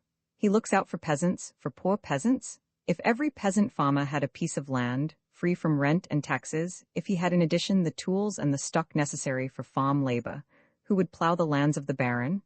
Everyone would look after his own. But there are thousands of destitute persons ruined by wars, or drought, or pestilence. They have neither horse nor plow. Iron was very costly in the Middle Ages, and a draft horse still more so. All these destitute creatures are trying to better their condition. One day they see on the road at the confines of our baron's estate a notice board indicating by certain signs, adapted to their comprehension, that the laborer, who is willing to settle on his estate, will receive the tools and materials to build his cottage and sow his fields, and a portion of land rent-free for a certain number of years. The number of years is represented by so many crosses on the signboard, and the peasant understands the meaning of these crosses. So the poor wretches come to settle on the baron's lands. They make roads, drain the marshes, build villages. In 9 or 10 years, the baron begins to tax them. 5 years later, he increases the rent. Then he doubles it, and the peasant accepts these new conditions because he cannot find better ones elsewhere. Little by little, with the aid of laws made by the barons, the poverty of the peasant becomes the source of the landlord's wealth. And it is not only the lord of the manor who preys upon him. A whole host of usurers swoop down upon the villages, multiplying as the wretchedness of the peasants increases. That is how these things happened in the Middle Ages. And today, is it not still the same thing? If there were free lands which the peasant could cultivate if he pleased, would he pay £50 to some shabble of a duke too for condescending to sell him a scrap? Would he burden himself with a lease which absorbed a third of the produce? Would he, on the Matea system, consent to give half of his harvest to the landowner? But he has nothing. So he will accept any conditions if only he can keep body and soul together, while he tills the soil and enriches the landlord. So in the 19th century, just as in the Middle Ages, the poverty of the peasant is a source of wealth to the landed proprietor. Roman II, the landlord owes his riches to the poverty of the peasants, and the wealth of the capitalist comes from the same source. Take the case of a citizen of the middle class, who somehow or other finds himself in possession of £20,000. He could, of course, spend his money at the rate of £2,000 a year, a mere bagatelle in these days of fantastic, senseless luxury. But then he would have nothing left at the end of 10 years. So, being a practical person, he prefers to keep his fortune intact and win for himself a snug little annual income as well. This is very easy in our society, for the good reason that the towns and villages swarm with workers who have not the wherewithal to live for a month, or even a fortnight. So our worthy citizen starts a factory. The banks hasten to lend him another £20,000, especially if he has a reputation for business ability, and with this round sum, he can command the labor of 500 hands. If all the men and women in the countryside had their daily bread assured, and their daily needs already satisfied, who would work for our capitalist at a wage of half a crown a day, while the commodities one produces in a day sell in the market for a crown or more? Unhappily, we know it all too well. The poor quarters of our towns and the neighboring villages are full of needy wretches, whose children clamor for bread. So, before the factory is well finished, the workers hasten to offer themselves. Where 100 are required, 300 besiege the doors, and from the time his mill is started, the owner, if he only has average business capacities, will clear £40 a year out of each mill hand he employs. He is thus able to lay by a snug little fortune, and if he chooses a lucrative trade and has business talents, he will soon increase his income by doubling the number of men he exploits. So he becomes a personage of importance. He can afford to give dinners to other personages, to the local magnates, the civic, legal, and political dignitaries. With his money he can marry money. By and by, he may pick and choose places for his children, and later on perhaps get something good from the government, a contract for the army or for the police. His gold breeds gold, till at last a war, or even a rumor of war, or a speculation on the stock exchange, gives him his great opportunity. 9/10 of the great fortunes made in the United States are, as Henry George has shown in his Social Problems, the result of knavery on a large scale, assisted by the state. In Europe, 9/10 of the fortunes made in our monarchies and republics have the same origin, There are not two ways of becoming a millionaire. This is the secret of wealth. Find the starving and destitute, pay them half a crown, and make them produce 5 shillings worth in the day, amass a fortune by these means, and then increase it by some lucky speculation, made with the help of the state. Need we go on to speak of small fortunes attributed by the economists to forethought and frugality, when we know that mere saving in itself brings in nothing, so long as the pence saved are not used to exploit the famishing? Take a shoemaker, for instance. Grant that his work is well paid, that he has plenty of custom, and that by dint of strict frugality he contrives to lay by from 18 pence to 2 shillings a day, perhaps £2 a month. Grant that our shoemaker is never ill, that he does not half-starve himself, in spite of his passion for economy, that he does not marry, or that he has no children, that he does not die of consumption. Suppose anything and everything you please. Well, at the age of 50 he will not have scraped together £800, and he will not have enough to live on during his old age when he is past work. Assuredly, this is not how fortunes are made. But suppose our shoemaker, as soon as he has laid by a few pence, thriftily conveys them to the savings bank, and that the savings bank lends them to the capitalist who is just about to employ labor, i.e., to exploit the poor. Then our shoemaker takes an apprentice, the child of some poor wretch, who will think himself lucky if in 5 years' time his son has learned the trade and is able to earn his living. Meanwhile, our shoemaker does not lose by him, and if trade is brisk he soon takes a second, and then a third apprentice.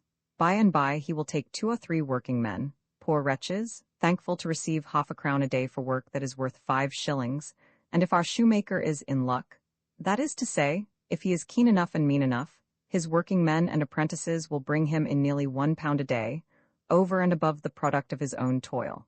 He can then enlarge his business. He will gradually become rich and no longer have any need to stint himself in the necessaries of life. He will leave a snug little fortune to his son. That is what people call being economical and having frugal, temperate habits. At bottom it is nothing more nor less than grinding the face of the poor. Commerce seems an exception to this rule. Such a man, we are told, buys tea in China, brings it to France, and realizes a profit of 30% on his original outlay. He has exploited nobody. Nevertheless, the case is quite similar. If our merchant had carried his bales on his back, well and good. In early medieval times that was exactly how foreign trade was conducted, and so no one reached such giddy heights of fortune as in our days. Very few and very hardly earned were the gold coins which the medieval merchant gained from a long and dangerous voyage. It was less the love of money than the thirst of travel and adventure that inspired his undertakings. Nowadays the method is simpler. A merchant who has some capital need not stir from his desk to become wealthy. He telegraphs to an agent telling him to buy 100 tons of tea, he freights a ship, and in a few weeks, in 3 months if it is a sailing ship, the vessels brings him his cargo. He does not even take the risks of the voyage, for his tea and his vessel are insured, and if he has expended £4,000, he will receive more than 5 or 6,000. That is to say, if he has not attempted to speculate in some novel commodities, in which case he runs a chance of either doubling his fortune or losing it altogether. Now, how could he find men willing to cross the sea, to travel to China and back, to endure hardship and slavish toil, and to risk their lives for a miserable pittance? How could he find dock laborers willing to load and unload his ships for starvation wages? How? Because they are needy and starving. Go to the seaports, visit the cookshops and taverns on the quays, and look at these men who have come to hire themselves, crowding round the dock gates, which they besiege from early dawn, hoping to be allowed to work on the vessels. Look at these sailors, happy to be hired for a long voyage, after weeks and months of waiting. All their lives long they have gone to the sea in ships, and they will sail in others still, until they have perished in the waves. Enter their homes, look at their wives and children in rags, living one knows not how till the father's return, and you will have the answer to the question. Multiply examples, choose them where you will. Consider the origin of all fortunes, large or small, whether arising out of commerce, finance, manufacturers, or the land. Everywhere you will find that the wealth of the wealthy springs from the poverty of the poor. This is why an anarchist society need not fear the advent of a Rothschild who would settle in its midst. If every member of the community knows that after a few hours of productive toil, he will have a right to all the pleasures that civilization procures, and to those deeper sources of enjoyment which art and science offer to all who seek them, He will not sell his strength for a starvation wage. No one will volunteer to work for the enrichment of your Rothschild. His golden guineas will be only so many pieces of metal, useful for various purposes, but incapable of breeding more. In answering the above objection, we have at the same time indicated the scope of expropriation. It must apply to everything that enables any man, be he financier, millowner, or landlord, to appropriate the product of others' toil. Our formula is simple and comprehensive. We do not want to rob anyone of his coat, but we wish to give to the workers all those things the lack of which makes them fall an easy prey to the exploiter, and we will do our utmost that none shall lack aught, that not a single man shall be forced to sell the strength of his right arm to obtain a bare subsistence for himself and his babes. This is what we mean when we talk of expropriation. This will be our duty during the Revolution, for whose coming we look, not 200 years hence, but soon. Very soon. Roman 3. The ideas of anarchism in general and of expropriation in particular find much more sympathy than we are apt to imagine among men of independent character, and those for whom idleness is not the supreme ideal. Still, our friends often warn us, take care you do not go too far. Humanity cannot be changed in a day, so do not be in too great a hurry with your schemes of expropriation and anarchy, or you will be in danger of achieving no permanent result. Now, what we fear with regard to expropriation is exactly the contrary. We are afraid of not going far enough, of carrying out expropriation on too small a scale to be lasting. We would not have the revolutionary impulse arrested in mid-career to exhaust itself in half measures, which would content no one, and while producing a tremendous confusion in society and stopping its customary activities, would have no vital power, would merely spread general discontent and inevitably prepare the way for the triumph of reaction. There are, in fact, in a modern state established relations which it is practically impossible to modify if one attacks them only in detail. There are wheels within wheels in our economic organization. The machinery is so complex and interdependent that no one part can be modified without disturbing the whole. This becomes clear as soon as an attempt is made to expropriate anything. Let us suppose that in a certain country, a limited form of expropriation is effected. For example, that, as it has been suggested more than once, only the property of the great landlords is socialized, whilst the factories are left untouched. Or that, in a certain city, house property is taken over by the commune, but everything else is left to private ownership. Or that, in some manufacturing center, the factories are communalized, but the land is not interfered with. The same result would follow in each case, a terrible shattering of the industrial system without the means of reorganizing it on new lines. Industry and finance would be at a deadlock, yet a return to the first principles of justice would not have been achieved, and society would find itself powerless to construct a harmonious whole. If agriculture were freed from great landowners, while industry still remained the bondslave of the capitalist, the merchant, and the banker, nothing would be accomplished. The peasant suffers today not only in having to pay rent to the landlord, he is oppressed on all hands by existing conditions. He is exploited by the tradesman, who makes him pay half a crown for a spade which, measured by the labor spent on it, is not worth more than sixpence. He is taxed by the state, which cannot do without its formidable hierarchy of officials, and finds it necessary to maintain an expensive army, because the traders of all nations are perpetually fighting for the markets. And any day, a little quarrel arising from the exploitation of some part of Asia or Africa may result in war. Then again, the peasant suffers from the depopulation of country places.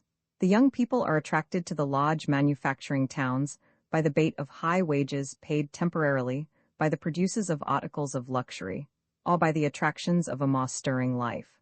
The artificial protection of industry, the industrial exploitation of foreign countries, the prevalence of stock jobbing, the difficulty of improving the soil and the machinery of production. All these agencies combine nowadays to work against agriculture, which is burdened not only by rent, but by the whole complex of conditions in a society based on exploitation. Thus, even if the expropriation of land were accomplished, and everyone were free to till the soil and cultivate it to the best advantage, without paying rent, agriculture, even though it should enjoy, which can by no means be taken for granted, a momentary prosperity, would soon fall back into the slough in which it finds itself today. The whole thing would have to be begun over again, with increased difficulties. The same holds true of industry. Take the converse case. Instead of turning the agricultural laborers into peasant proprietors, make over the factories to those who work in them. Abolish the master manufacturers, but leave the landlord his land, the banker his money, the merchant his exchange. Maintain the swarm of idlers who live on the toil of the workmen, the 1,001 middlemen, the state with its numberless officials. And industry would come to a standstill. Finding no purchasers in the mass of peasants who would remain poor, not possessing the raw material, and unable to export their produce, partly on account of the stoppage of trade, and still more so because industries spread all over the world, the manufacturers would feel unable to struggle, and thousands of workers would be thrown upon the streets. These starving crowds would be ready and willing to submit to the first schemer who came to exploit them. They would even consent to return to the old slavery, under promise of guaranteed work. Or, finally, suppose you oust the landowners, and hand over the mills and factories to the worker, without interfering with the swarm of middlemen who drain the product of our manufacturers, and speculate in corn and flour, meat and groceries, in our great centers of commerce. Then, as soon as the exchange of produce is slackened, as soon as the great cities are left without bread, while the great manufacturing centers find no buyers for the articles of luxury they produce, the counter-revolution is bound to take place, and it would come, treading upon the slain, sweeping the towns and villages with shot and shell, indulging in orgies of proscriptions and deportations, such as were seen in France in 1815, 1848, and 1871. All is interdependent in a civilized society. It is impossible to reform any one thing without altering the whole. Therefore, on the day a nation will strike at private property, under any one of its forms, territorial or industrial, it will be obliged to attack them all. The very success of the revolution will impose it. Besides, even if it were desired, it would be impossible to confine the change to a partial expropriation. Once the principle of the divine right of property is shaken, no amount of theorizing will prevent its overthrow, here by the slaves of the field, there by the slaves of the machine. If a great town, Paris for example, were to confine itself to taking possession of the dwelling houses of the factories, it would be forced also to deny the right of the bankers to levy upon the commune a tax amounting to £2,000,000 in the form of interest for farmer loans. The great city would be obliged to put itself in touch with the rural districts, and its influence would inevitably urge the peasants to free themselves from the landowner. It would be necessary to communalize the railways, that the citizens might get food and work, and lastly, to prevent the waste of supplies, and to guard against the trusts of corn speculators, like those to whom the Paris Commune of 1793 fell a prey. It would have to place in the hands of the city the work of stocking its warehouses with commodities and apportioning the produce. Some socialists still seek, however, to establish a distinction. Of course, they say, the soil, the mines, the mills, and manufacturers must be expropriated. These are the instruments of production, and it is right we should consider them public property. But articles of consumption, food, clothes, and dwellings, should remain private property. Popular common sense has got the better of this subtle distinction. We are not savages who can live in the woods without other shelter than the branches. The civilized man needs a roof, a room, a hearth, and a bed. It is true that the bed, the room, and the house is a home of idleness for the non-producer.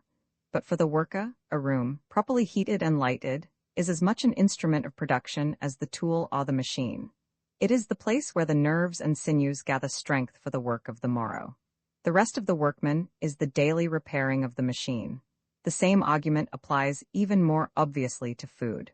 The so-called economists, who make the just-mentioned distinction, would hardly deny that the coal burnt in a machine is as necessary to production as the raw material itself.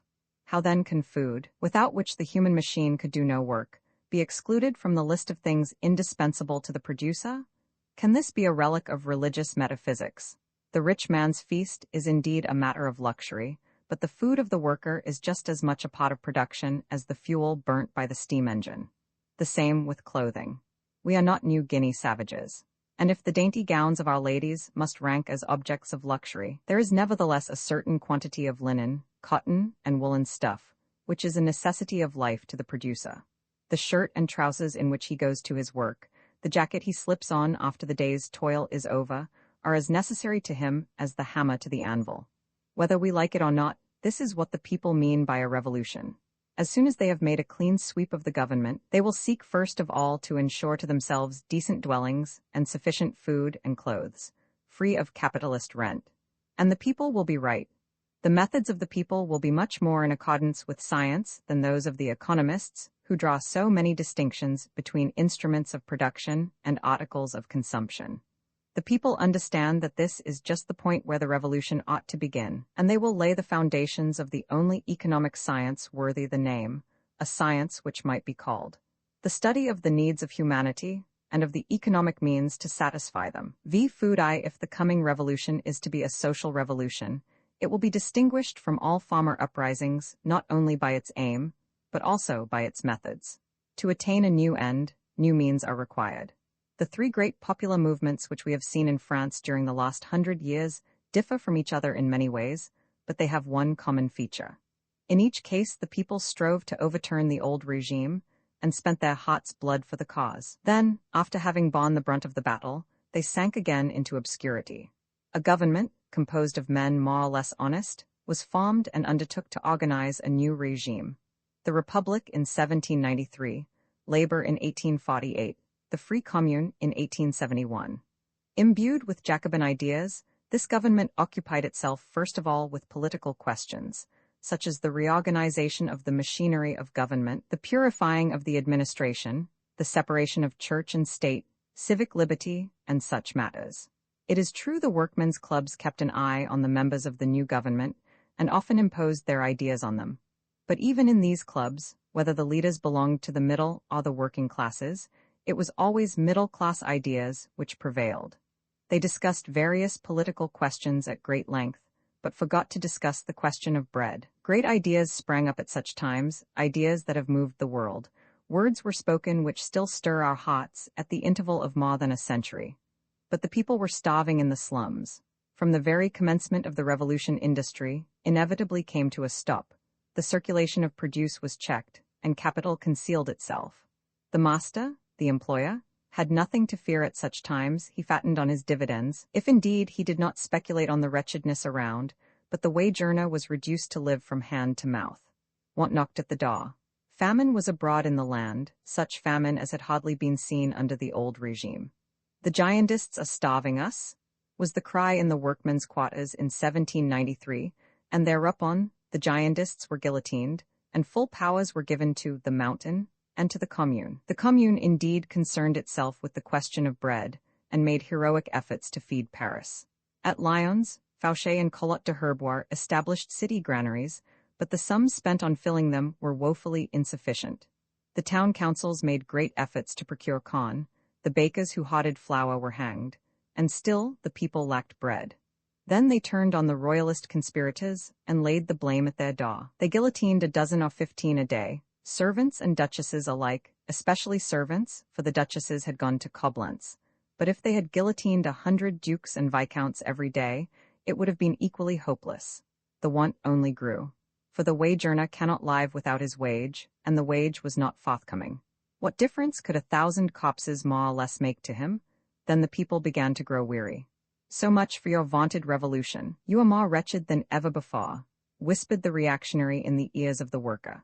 And little by little the rich took courage, emerged from their hiding places, and flaunted their luxury in the face of the starving multitude.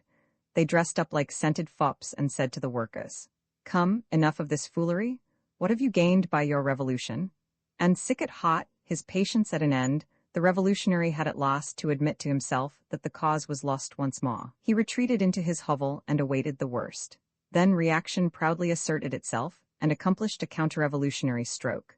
The revolution dead, nothing remained but to trample its corpse underfoot. The White Terror began. Blood flowed like water, the guillotine was never idle, the prisons were crowded, while the pageant of rank and fashion resumed its old course and went on as merrily as before. This picture is typical of all our revolutions. In 1848, the workers of Paris placed 3 months of starvation at the service of the Republic, and then, having reached the limit of their powers, they made, in June, one last desperate effort, an effort which was drowned in blood. In 1871, the Commune perished for lack of combatants. It had taken measures for the separation of church and state, but it neglected, alas, until too late, to take measures for providing the people with bread. And so it came to pass in Paris that elegantes and fine gentlemen could spurn the Confederates and bid them go sell their lives for a miserable pittance and leave their betters to feast at their ease in fashionable restaurants. At last the Commune saw its mistake and opened communal kitchens. But it was too late. Its days were already numbered, and the troops of Versailles were on the ramparts. Bread, it is bread that the revolution needs. Let others spend their time in issuing pompous proclamations, in decorating themselves lavishly with official gold lace, and in talking about political liberty. Be it ours to see, from the first day of the revolution to the last, in all the provinces fighting for freedom, that there is not a single man who lacks bread, not a single woman compelled to stand with the wearied crowd outside the bakehouse door, that haply a cost loaf may be thrown to her in charity, not a single child pining for want of food. It has always been the middle-class idea to harangue about great principles, great lies rather. The idea of the people will be to provide bread for all. And while middle-class citizens and workmen infested with middle-class ideas admire their own rhetoric in the talking shops, and practical people are engaged in endless discussions on forms of government, we, the utopian dreamers, we shall have to consider the question of daily bread. We have the temerity to declare that all have a right to bread, that there is bread enough for all, and that with this watchword of bread for all the revolution will triumph. Roman 2, that we are utopians is well known. So utopian are we that we go the length of believing that the revolution can and ought to assure shelter, food, and clothes to all. An idea extremely displeasing to middle-class citizens, whatever their party color, for they are quite alive to the fact that it is not easy to keep the upper hand of a people whose hunger is satisfied. All the same, we maintain our contention. Bread must be found for the people of the revolution, and the question of bread must take precedence of all other questions. If it is settled in the interests of the people, the revolution will be on the right road. For in solving the question of bread, we must accept the principle of equality, which will force itself upon us to the exclusion of every other solution. It is certain that the coming revolution, like in that respect to the revolution of 1848, will burst upon us in the middle of a great industrial crisis. Things have been seething for half a century now, and can only go from bad to worse. Everything tends that way, new nations entering the lists of international trade and fighting for possession of the world's markets, wars, taxes ever increasing, national debts, the insecurity of the morrow, and huge colonial undertakings in every corner of the globe. There are millions of unemployed workers in Europe at this moment. It will be still worse when revolution has burst upon us and spread like fire laid to a train of gunpowder. The number of the out-of-works will be doubled as soon as the barricades are erected in Europe and the United States. What is to be done to provide these multitudes with bread? We do not know whether the folk who call themselves practical people have ever asked themselves this question in all its nakedness. But we do know that they wish to maintain the wage system, and we must therefore expect to have national workshops and public works vaunted as a means of giving food to the unemployed. Because national workshops were opened in 1789 and 1793, because the same means were resorted to in 1848, because Napoleon Roman III succeeded in contenting the Parisian proletariat for 18 years by giving them public works, which cost Paris today its debt of £80 million and its municipal tax of £3 or £4 a head. 3. Because this excellent method of taming the beast was customary in Rome, and even in Egypt 4,000 years ago. And lastly, because despots, kings, and emperors have always employed the ruse of throwing a scrap of food to the people to gain time to snatch up the whip. It is natural that practical men should extol this method of perpetuating the wage system. What need to rack our brains when we have the time-honored method of the pharaohs at our disposal?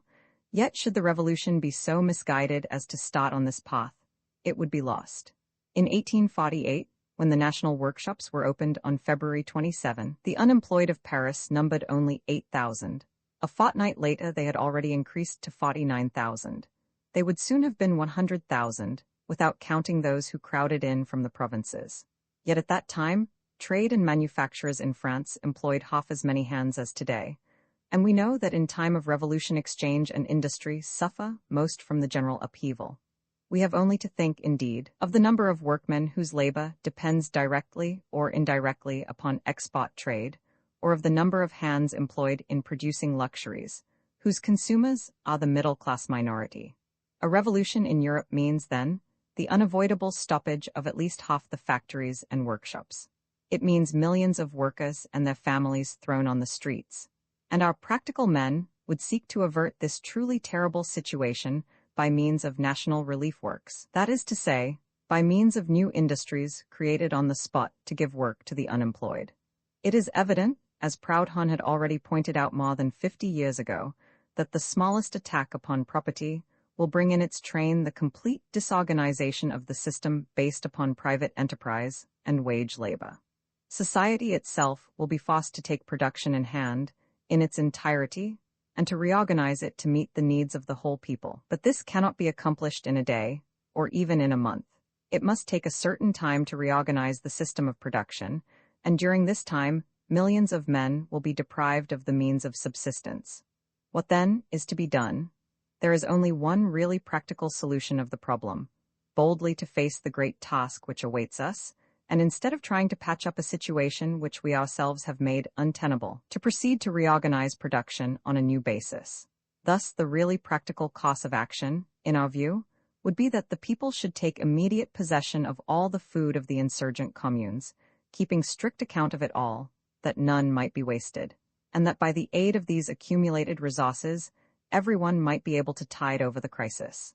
During that time, an agreement would have to be made with the factory workers, the necessary raw material given them, and the means of subsistence assured to them, while they worked to supply the needs of the agricultural population. For we must not forget that, while France weaves silks and satins to deck the wives of German financiers, the Empress of Russia, and the Queen of the Sandwich Islands, and while Paris fashions wonderful trinkets and playthings for rich folk all the world over, 2/3 of the French peasantry have not proper lamps to give them light, or the implements necessary for modern agriculture. Lastly, unproductive land, of which there is plenty, would have to be turned to the best advantage, poor soils enriched, and rich soils, which yet, under the present system, do not yield a quota, no, nor a tenth of what they might produce, would be submitted to intensive culture, and tilled with as much care as a market garden or a flower pot. It is impossible to imagine any other practical solution of the problem, and, whether we like it or not, sheer force of circumstances will bring it to pass. Roman 3, the most prominent characteristic of our present capitalism is the wage system, which in brief amounts to this. A man, or a group of men, possessing the necessary capital, starts some industrial enterprise. He undertakes to supply the factory or workshops with raw material, to organize production, to pay the employees a fixed wage, and lastly, to pocket the surplus value or profits, under pretext of recouping himself for managing the concern, for running the risks it may involve, and for the fluctuations of price in the market value of the wares. To preserve this system, those who now monopolize capital would be ready to make certain concessions. To share, for example, a part of the profits with the workers, or rather to establish a sliding scale, which would oblige them to raise wages when prices were high. In brief, they would consent to certain sacrifices on condition that they were still allowed to direct industry and to take its first fruits. Collectivism, as we know, does not abolish the wage system, though it introduces considerable modifications into the existing order of things. It only substitutes the state, that is to say, some form of representative government, national or local, for the individual employer of labor. Under collectivism, it is the representatives of the nation, or of the commune, and their deputies and officials who are to have the control of industry. It is they who reserve to themselves the right of employing the surplus of production in the interests of all. Moreover, collectivism draws a very subtle but very far-reaching distinction between the work of the laborer and of the man who has learned a craft. Unskilled labor in the eyes of the collectivist is simple labor, while the work of the craftsman, the mechanic, the engineer, the man of science, etc., is what Marx calls complex labor and is entitled to a higher wage. But laborers and craftsmen, weavers and men of science are all wage servants of the state, all officials, as was said lately, to gild the pill. Well then, the coming revolution could render no greater service to humanity than by making the wage system, in all its forms, an impossibility, and by rendering communism, which is the negation of wage slavery, the only possible solution.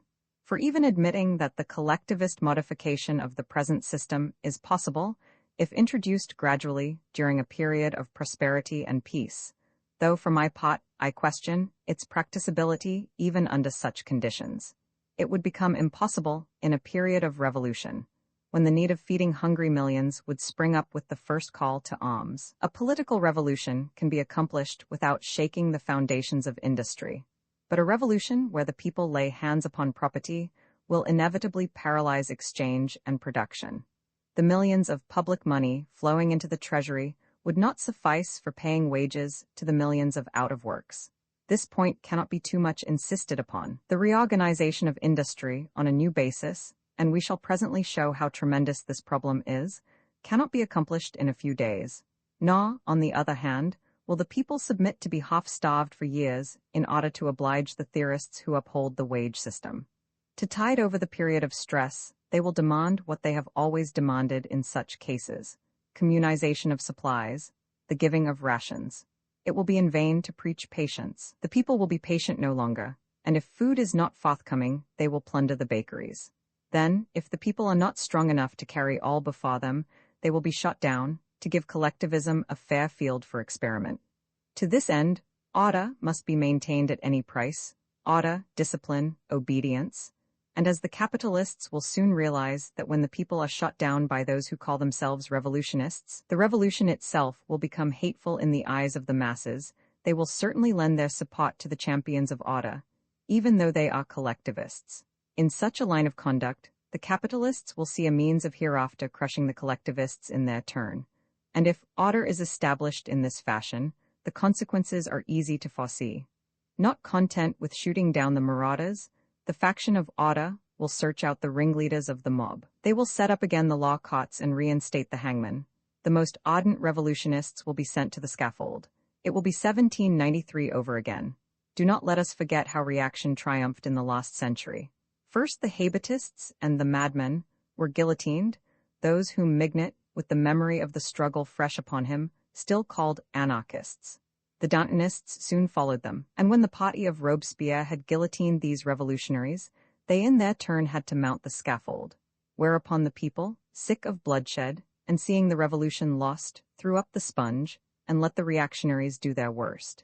If order is restored, we say, the Social Democrats will hang the anarchists, the Fabians will hang the Social Democrats and will in their turn be hanged by the reactionaries, and the revolution will come to an end. But everything confirms us in the belief that the energy of the people will carry them far enough, and that, when the revolution takes place, the idea of anarchist communism will have gained ground. It is not an artificial idea. The people themselves have breathed it in our ear, and the number of communists is ever increasing, as the impossibility of any other solution becomes more and more evident. And if the impetus of the people is strong enough, affairs will take a very different turn. Instead of plundering the bakers' shops one day, and starving the next, the people of the insurgent cities will take possession of the warehouses, the cattle markets, in fact of all the provision stores and of all the food to be had. The well-intentioned citizens, men and women both, will form themselves into bands of volunteers and address themselves to the task of making a rough general inventory of the contents of each shop and warehouse. If such a revolution breaks out in France, namely in Paris, then in 24 hours the Commune will know what Paris has not found out yet, in spite of its statistical committees, and what it never did find out during the siege of 1871, the quantity of provisions it contains.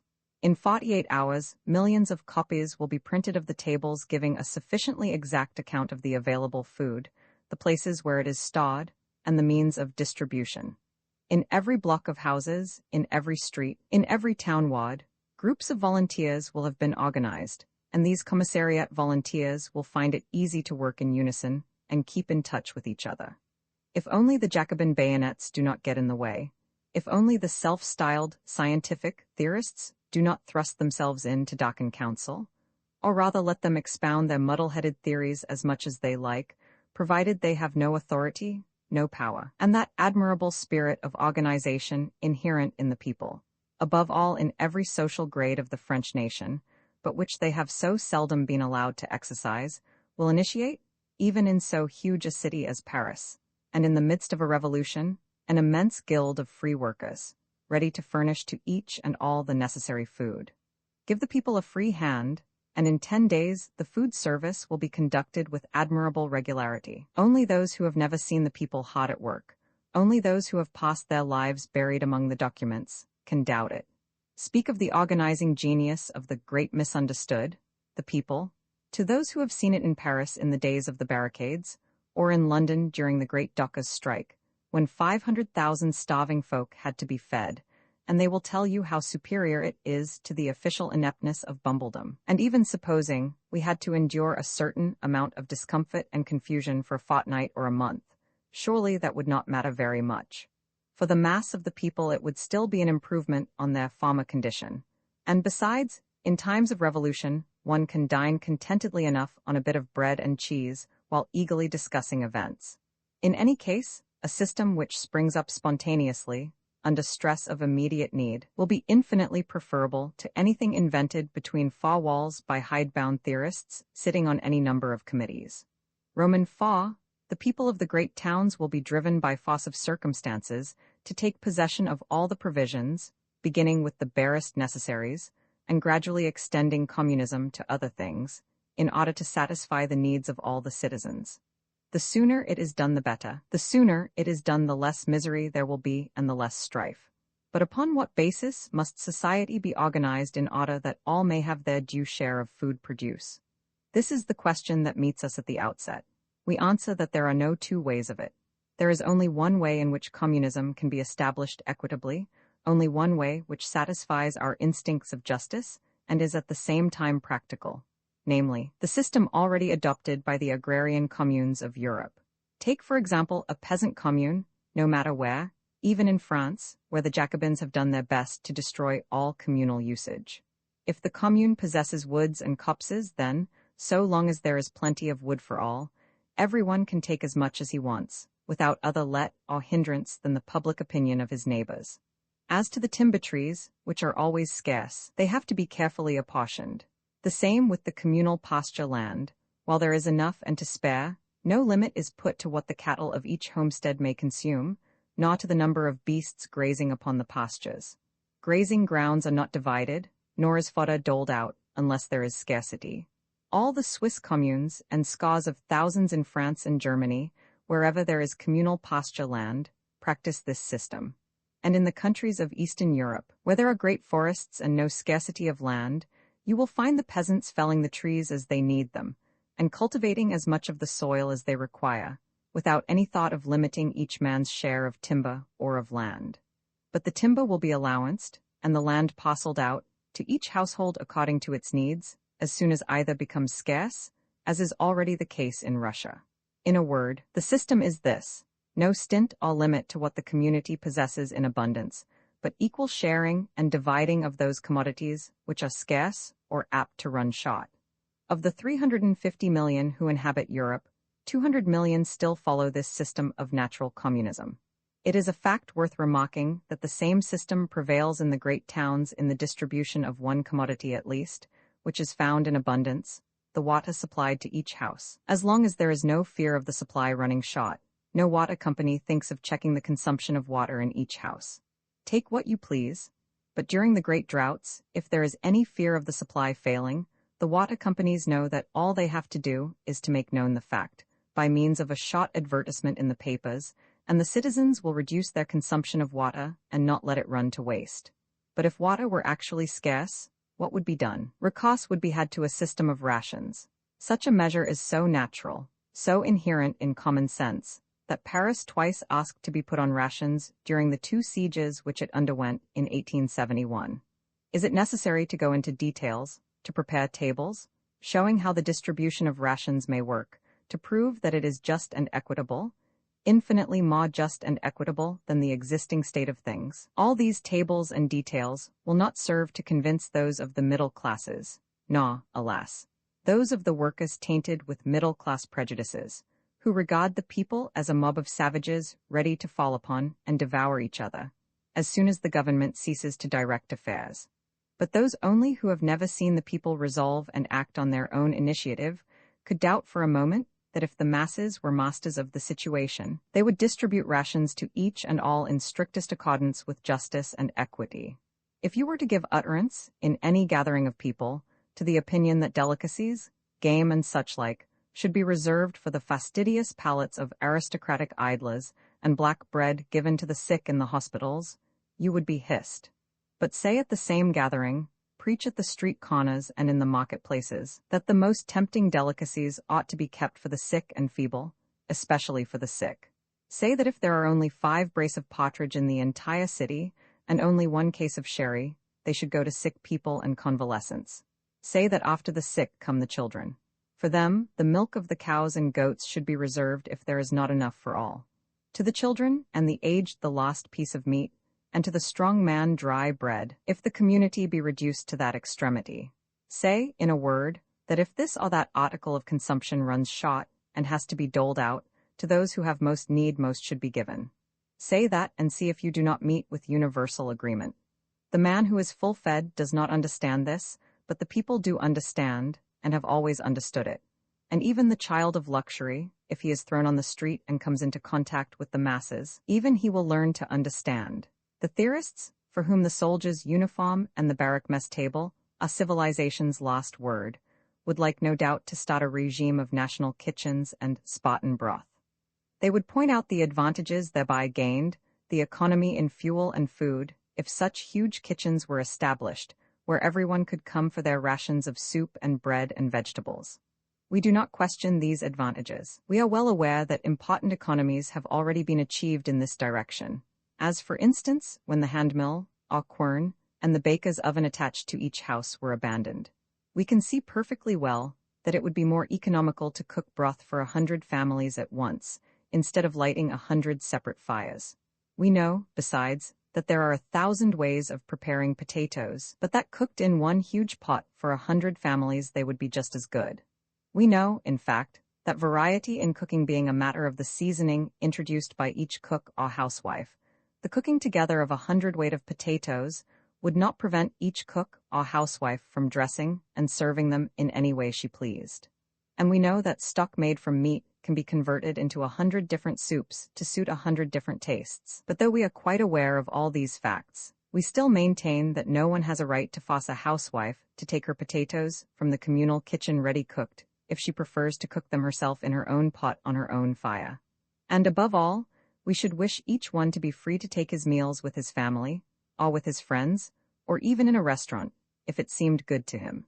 Naturally, large public kitchens will spring up to take the place of the restaurants, where people are poisoned nowadays. Already, the Parisian housewife gets the stock for her soup from the butcher, and transforms it into whatever soup she likes, and London housekeepers know that they can have a joint roasted, or an apple or rhubarb tart baked at the baker's for a trifling sum, thus economizing time and fuel. And when the communal kitchen, the common bakehouse of the future, is established, and people can get their food cooked without the risk of being cheated or poisoned, the custom will no doubt become general of going to the communal kitchen for the fundamental parts of the meal, leaving the last touches to be added as individual taste shall suggest.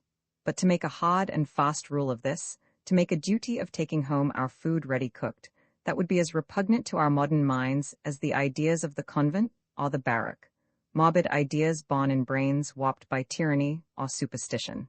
Who will have a right to the food of the commune will assuredly be the first question which we shall have to ask ourselves. Every township will answer for itself, and we are convinced that the answers will all be dictated by the sentiment of justice. Until labor is reorganized, as long as the disturbed period lasts, and while it is impossible to distinguish between inveterate idlers and genuine workers thrown out of work, the available food ought to be shared by all without exception. Those who have been enemies to the new order will hasten of their own accord to rid the commune of their presence. But it seems to us that the masses of the people, which have always been magnanimous and have nothing of vindictiveness in their disposition, will be ready to share their bread with all who remain with them, conquered and conquerors alike. It will be no loss to the revolution to be inspired by such an idea, and when work is set a-going again, the antagonists of yesterday will stand side by side in the same workshops. A society where work is free will have nothing to fear from idlers, but provisions will run short in a month. Our critics at once exclaim, "So much the better," say we. It will prove that for the first time on record, the people have had enough to eat. As to the question of obtaining fresh supplies, We shall discuss the means in our next chapter. By what means could a city in a state of revolution be supplied with food? We shall answer this question, but it is obvious that the means resorted to will depend on the character of the revolution in the provinces and in neighboring countries.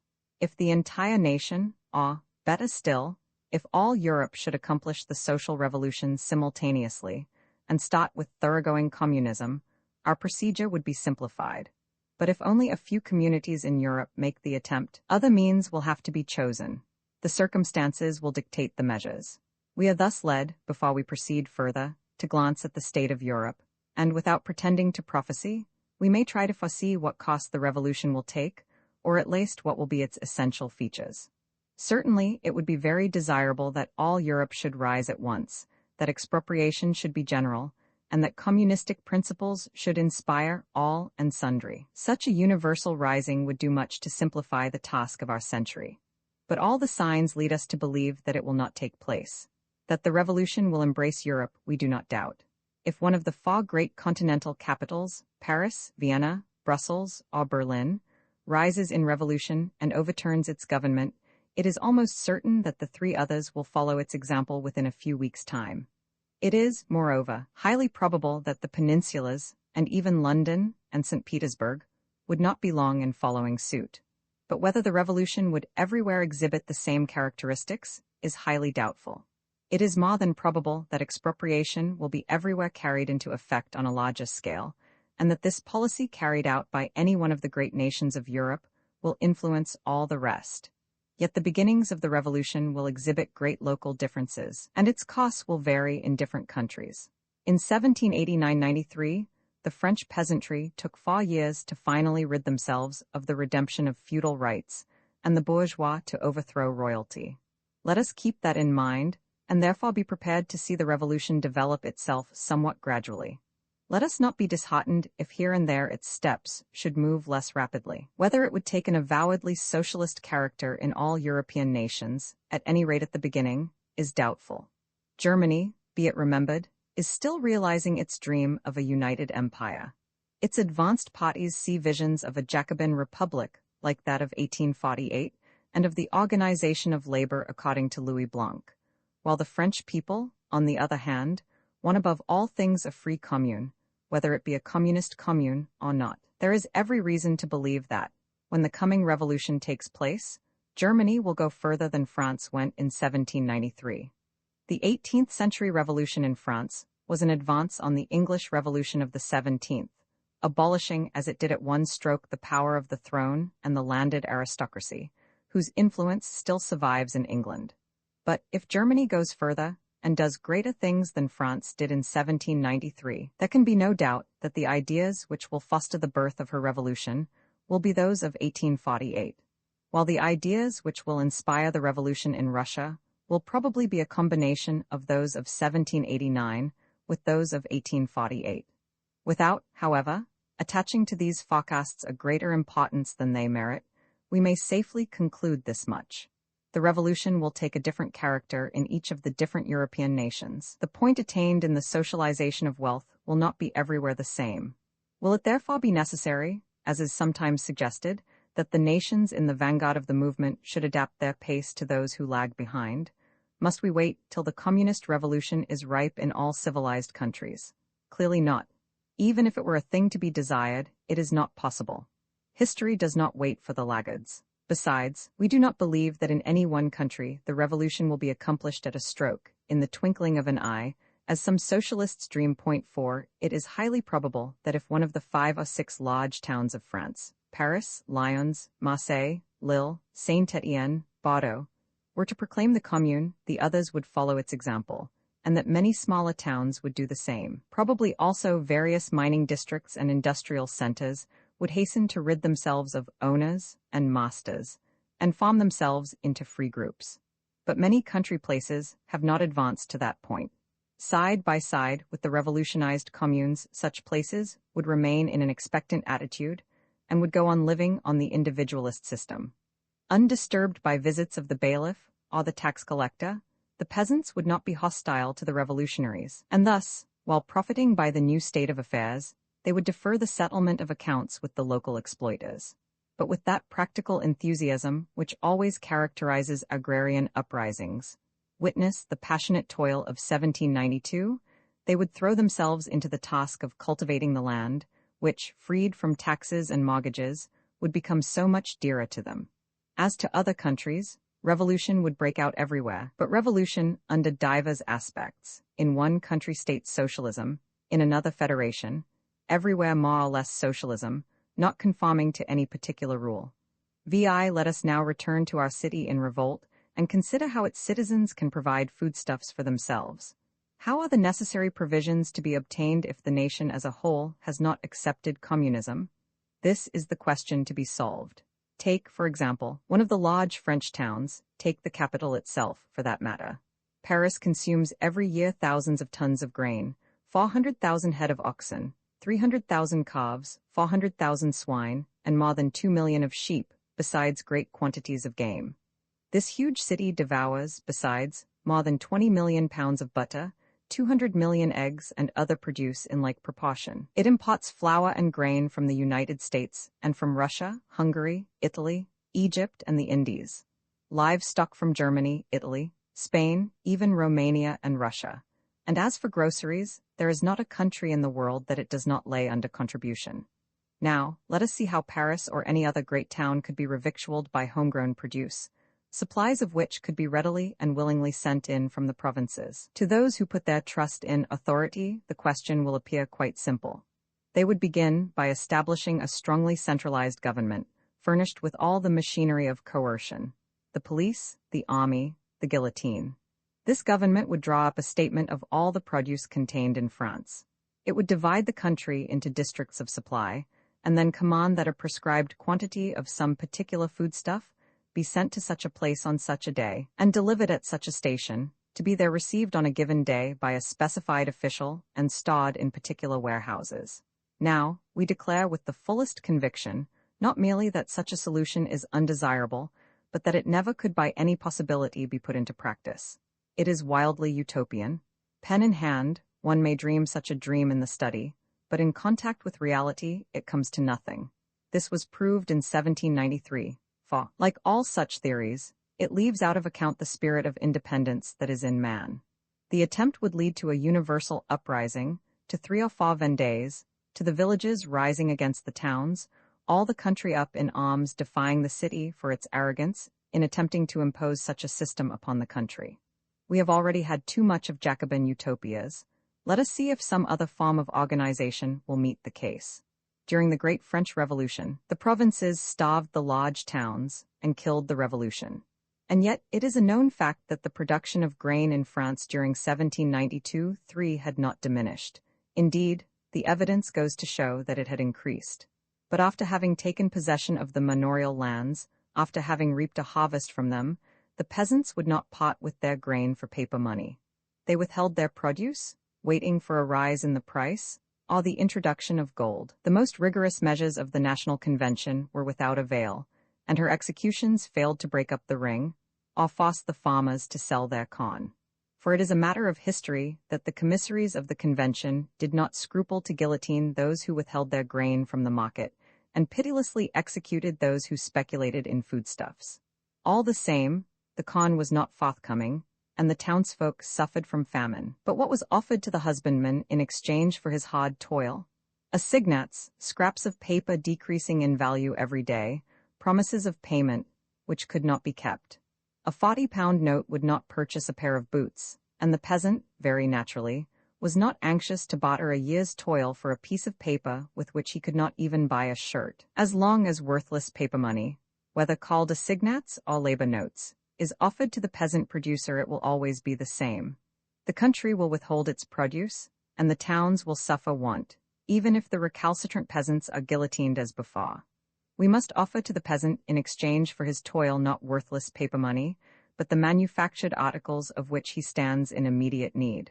He lacks the proper implements to till the land, clothes to protect him from the inclemencies of the weather, lamps and oil to replace his miserable rushlight or tallow dip, spades, rakes, plows.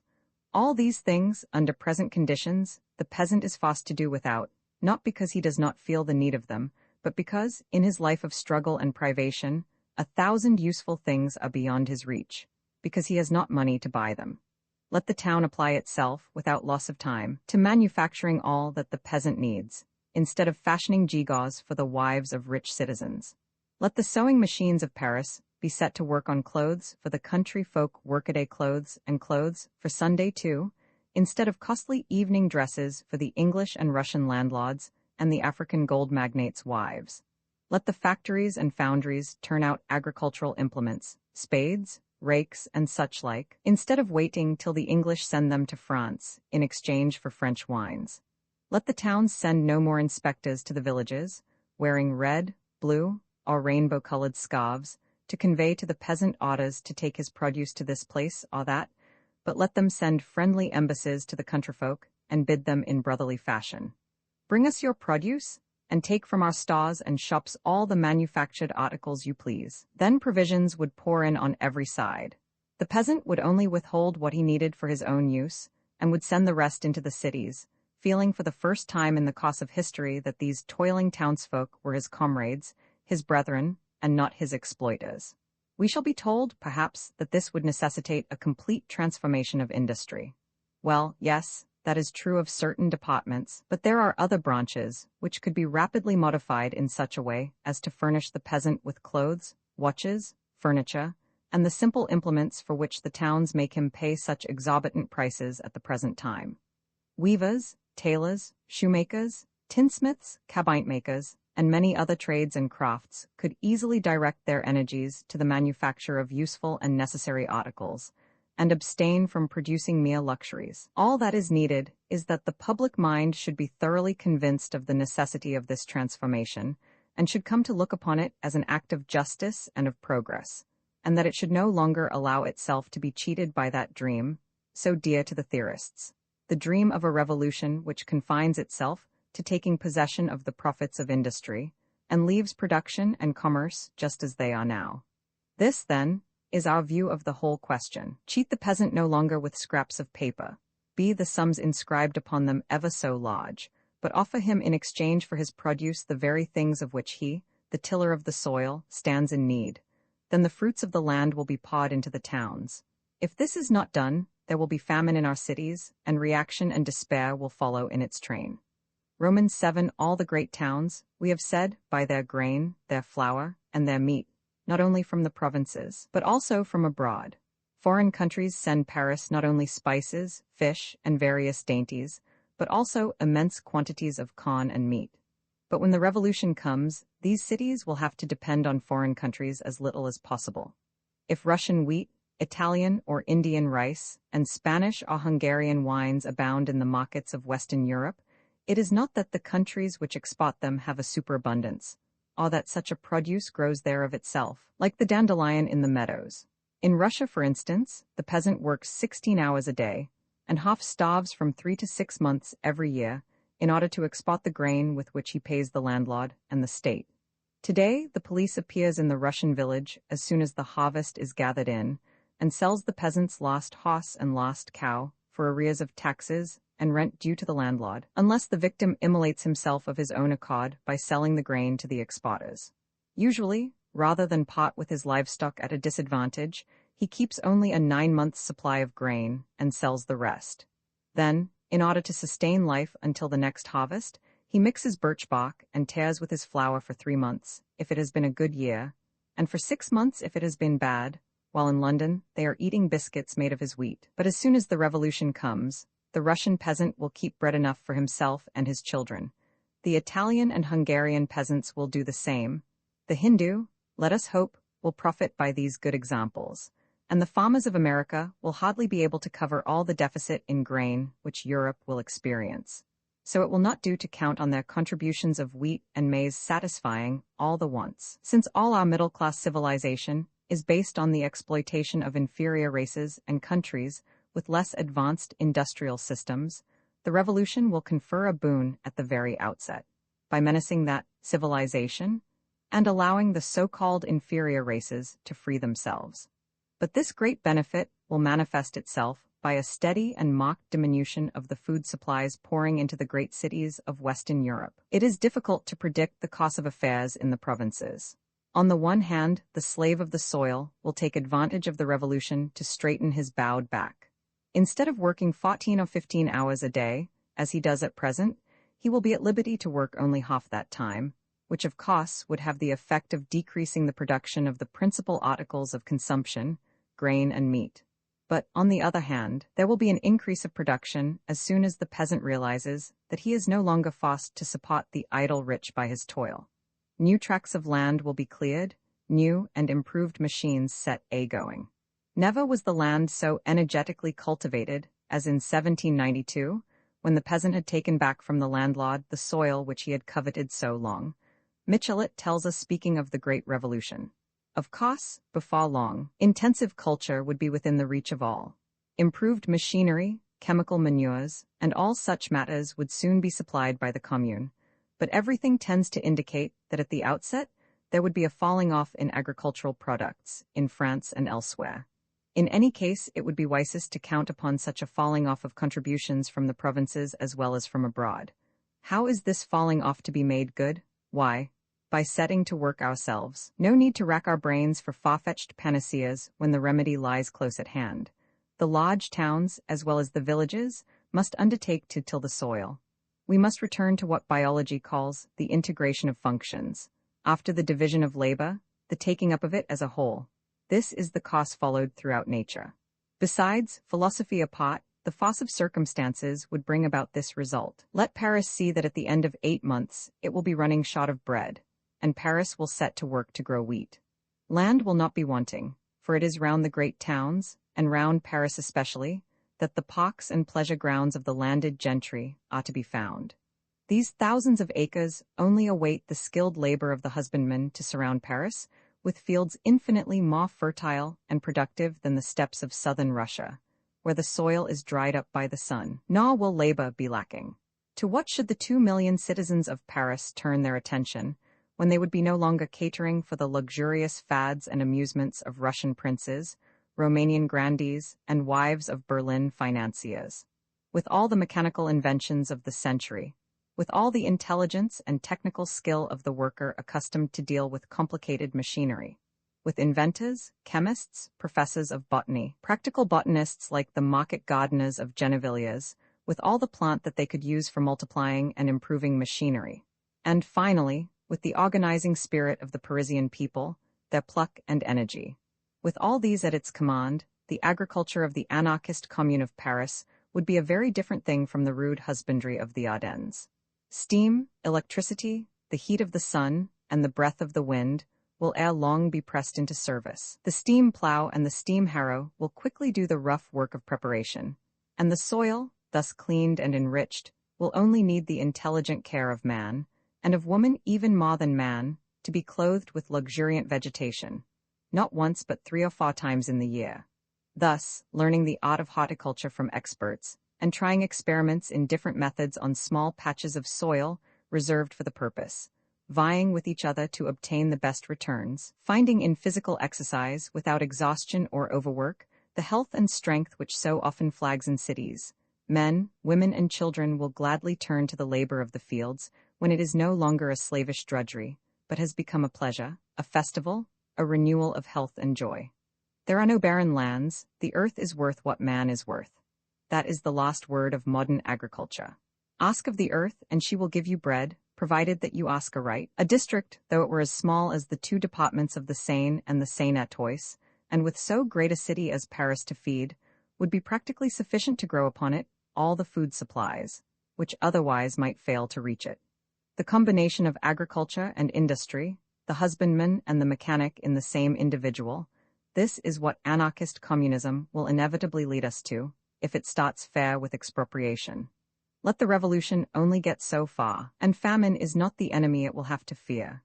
No, the danger which will menace it lies in timidity, prejudice, and half measures. The danger is where Danton saw it when he cried to France, Der Elades, et encore der Elades. The bold thought first, and the bold deed will not fail to follow. Vi dwellings, those who have closely watched the growth of socialist ideas among the workers, must have noticed that on one momentous question, the housing of the people, a definite conclusion is being imperceptibly arrived at. It is a fact that in the large towns of France, and in many of the smaller ones, the workers are coming gradually to the conclusion that dwelling houses are in no sense the property of those whom the state recognizes as their owners. This idea has evolved naturally in the minds of the people, and nothing will ever convince them again that the rights of property ought to extend to houses. The house was not built by its owner. It was erected, decorated, and furnished by innumerable workers in the timber yard, the brick field, and the workshop, toiling for dear life at a minimum wage. The money spent by the owner was not the product of his own toil. It was amassed, like all other riches, by paying the workers 2/3 or only a half of what was their due. Moreover, and it is here that the enormity of the whole proceeding becomes most glaring, the house owes its actual value to the profit which the owner can make out of it. Now, this profit results from the fact that his house is built in a town, that is, in an agglomeration of thousands of other houses, possessing paved streets, bridges, quays, and fine public buildings, well lighted, and affording to its inhabitants 1,000 comforts and conveniences unknown in villages. A town in regular communication with other towns, and itself a center of industry, commerce, science, and art. A town which the work of 20 or 30 generations has made habitable, healthy, and beautiful. A house in certain parts of Paris is valued at many thousands of pounds sterling, not because thousands of pounds worth of labor have been expended on that particular house, but because it is in Paris, because for centuries workmen, artists, thinkers, and men of learning and letters have contributed to make Paris what it is today, a center of industry, commerce, politics, art, and science, because Paris has a past, because, thanks to literature, the names of its streets are household words in foreign countries as well as at home, because it is the fruit of 18 centuries of toil, the work of 50 generations of the whole French nation. Who, then, can appropriate to himself the tiniest plot of ground, or the meanest building in such a city, without committing a flagrant injustice? Who, then, has the right to sell to any bidder the smallest portion of the common heritage? On that point, as we have said, the workers begin to be agreed. The idea of free dwellings showed its existence very plainly during the siege of Paris, when the cry was for an abatement pure and simple of the terms demanded by the landlords. It appeared again during the Commune of 1871, when the Paris workmen expected the Council of the Commune to decide boldly on the abolition of rent. And when the new revolution comes, it will be the first question with which the poor will concern themselves. Whether in time of revolution or in time of peace, the worker must be housed somehow or other, he must have some sort of roof over his head. But however tumble-down and squalid his dwelling may be, there is always a landlord who can evict him. True, during the revolution, the landlord cannot find bailiffs and police sergeants to throw the workmen's rags and chattels into the street, but who knows what the new government will do tomorrow? Who can say that it will not call coercion to its aid again, and set the police pack upon the tenant to hound him out of his hovels? Have we not seen the Commune of Paris proclaim the remission of rents due up to the 1st of April only? 5 after that, rent had to be paid, though Paris was in a state of chaos and industry at a standstill, so that the Federate who had taken arms to defend the independence of Paris had absolutely nothing to depend upon, he and his family, but an allowance of 15 pence a day. Now the worker must be made to see clearly that in refusing to pay rent to a landlord or owner, he is not simply profiting by the disorganization of authority. He must understand that the abolition of rent is a recognized principle, sanctioned, so to speak, by popular assent, that to be housed rent-free is a right proclaimed aloud by the people. Are we going to wait till this measure, which is in harmony with every honest man's sense of justice, is taken up by the few socialists scattered among the middle-class elements, of which the provisionary government will be composed? If it were so, the people should have to wait long, till the return of reaction, in fact. This is why, refusing uniforms and badges, those outward signs of authority and servitude, and remaining people among the people, the earnest revolutionists will work side by side with the masses, that the abolition of rent, the expropriation of houses, may become an accomplished fact. They will prepare the ground and encourage ideas to grow in this direction, and when the fruit of their labors is ripe, the people will proceed to expropriate the houses without giving heed to the theories, which will certainly be thrust in their way, theories about paying compensation to landlords, and finding first the necessary funds. On the day that the expropriation of houses takes place, on that day, the exploited workers will have realized that new times have come, that labor will no longer have to bear the yoke of the rich and powerful, that equality has been openly proclaimed, that this revolution is a real fact, and not a theatrical make-believe, like so many others preceding it. Roman 2. If the idea of expropriation be adopted by the people, it will be carried into effect in spite of all the insurmountable obstacles with which we are menaced. Of course, the good folk in new uniforms, seated in the official armchairs of the Hotel de Ville, will be sure to busy themselves in heaping up obstacles. They will talk of giving compensation to the landlords, of preparing statistics, and drawing up long reports. Yes, they would be capable of drawing up reports long enough to outlast the hopes of the people, who, after waiting and starving in enforced idleness, and seeing nothing come of all these official researches, would lose heart and faith in the revolution and abandon the field to the reactionaries. The new bureaucracy would end by making expropriation hateful in the eyes of all. Here, indeed, is a rock which might shipwreck our hopes. But if the people turn a deaf ear to the specious arguments used to dazzle them, and realize that new life needs new conditions, and if they undertake the task themselves, then expropriation can be effected without any great difficulty. But how? How can it be done? You ask us. We shall try to reply to this question, but with a reservation. We have no intention of tracing out the plans of expropriation in their smallest details. We know beforehand that all that any man, or group of men, could suggest today would be far surpassed by the reality when it comes. Man will accomplish greater things, and accomplish them better and by simpler methods than those dictated to him beforehand. Thus we shall merely indicate the manner by which expropriation might be accomplished without the intervention of government. We do not propose to go out of our way to answer those who declare that the thing is impossible. We confine ourselves to replying that we are not the upholders of any particular method of organization. We are only concerned to demonstrate that expropriation could be effected by popular initiative and could not be effected by any other means whatever. It seems very likely that, as soon as expropriation is fairly started, groups of volunteers will spring up in every district, street, and block of houses, and undertake to inquire into the number of flats and houses which are empty and of those which are overcrowded, the unwholesome slums, and the houses which are too spacious for their occupants and might well be used to house those who are stifled in swarming tenements. In a few days, these volunteers would have drawn up complete lists for the street and the district of all the flats, tenements, family mansions and villa residences, all the rooms and suites of rooms, healthy and unhealthy, small and large, fetid dens and homes of luxury. Freely communicating with each other, these volunteers would soon have their statistics complete. False statistics can be manufactured in boardrooms and offices, but true and exact statistics must begin with the individual and mount up from the simple to the complex.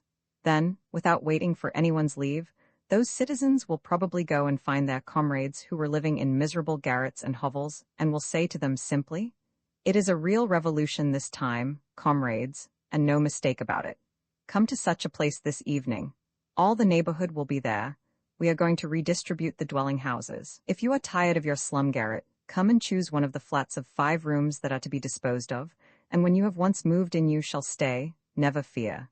The people are up in arms, and he who would venture to evict you will have to answer to them. But everyone will want a fine house or a spacious flat. We are told, no, you are quite mistaken. It is not the people's way to clamor for the moon. On the contrary, every time we have seen them set about repairing a wrong, we have been struck by the good sense and instinct for justice, which animates the masses. Have we ever known them demand the impossible? Have we ever seen the people of Paris fighting among themselves while waiting for their rations of bread or firewood during the 2 sieges, or during the terrible years of 1792, 1794? The patience and resignation which prevailed among them in 1871 was constantly presented for admiration by the foreign press correspondents. And yet these patient waiters knew full well that the lost comers would have to pass the day without food or fire. We do not deny that there are plenty of egotistic instincts in isolated individuals. We are quite aware of it, but we contend that the very way to revive and nourish these instincts would be to confine such questions as the housing of the people to any board or committee, in fact, to the tender mercies of officialism in any shape or form. Then, indeed, all the evil passions spring up, and it becomes a case of who is the most influential person on the board. The least inequality causes wranglings and recriminations. If the smallest advantage is given to anyone, a tremendous hue and cry is raised, and not without reason. But if the people themselves, organized by streets, districts, and parishes, undertake to move the inhabitants of the slums into the half-empty dwellings of the middle classes, the trifling inconveniences, the little inequalities will be easily tided over. Rarely has appeal been made to the good instincts of the masses, only as a last resort, to save the sinking ship in times of revolution. But never has such an appeal been made in vain. The heroism, the self-devotion of the toiler has never failed to respond to it, and thus it will be in the coming revolution. But when all is said and done, some inequalities, some inevitable injustices, undoubtedly will remain. There are individuals in our societies whom no great crisis can lift out of the deep mire of egoism in which they are sunk. The question, however, is not whether there will be injustices or no, but rather how to limit the number of them. Now, all history, all the experience of the human race, and all social psychology, unite in showing that the best and fairest way is to trust the decision to those whom it concerns most nearly. It is they alone who can consider and allow for the 101 details which must necessarily be overlooked in any merely official redistribution.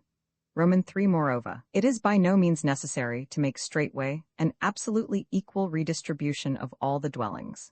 There will no doubt be some inconveniences at first, but matters will soon be righted in a society which has adopted expropriation. When the masons and carpenters, and all who are concerned in house building, know that their daily bread is secured to them, they will ask nothing better than to work at their old trades a few hours a day. They will adapt the fine houses, which absorb the time of a whole staff of servants, for giving shelter to several families, and in a few months homes will have sprung up, infinitely healthier and more conveniently arranged than those of today. And to those who are not yet comfortably housed, the anarchist commune will be able to say, "Patience, comrades, palaces fairer and finer than any the capitalists built for themselves will spring from the ground of our enfranchised city. They will belong to those who have most need of them." The anarchist commune does not build with an eye to revenues. These monuments erected to its citizens, products of the collective spirit, will serve as models to all humanity. They will be yours.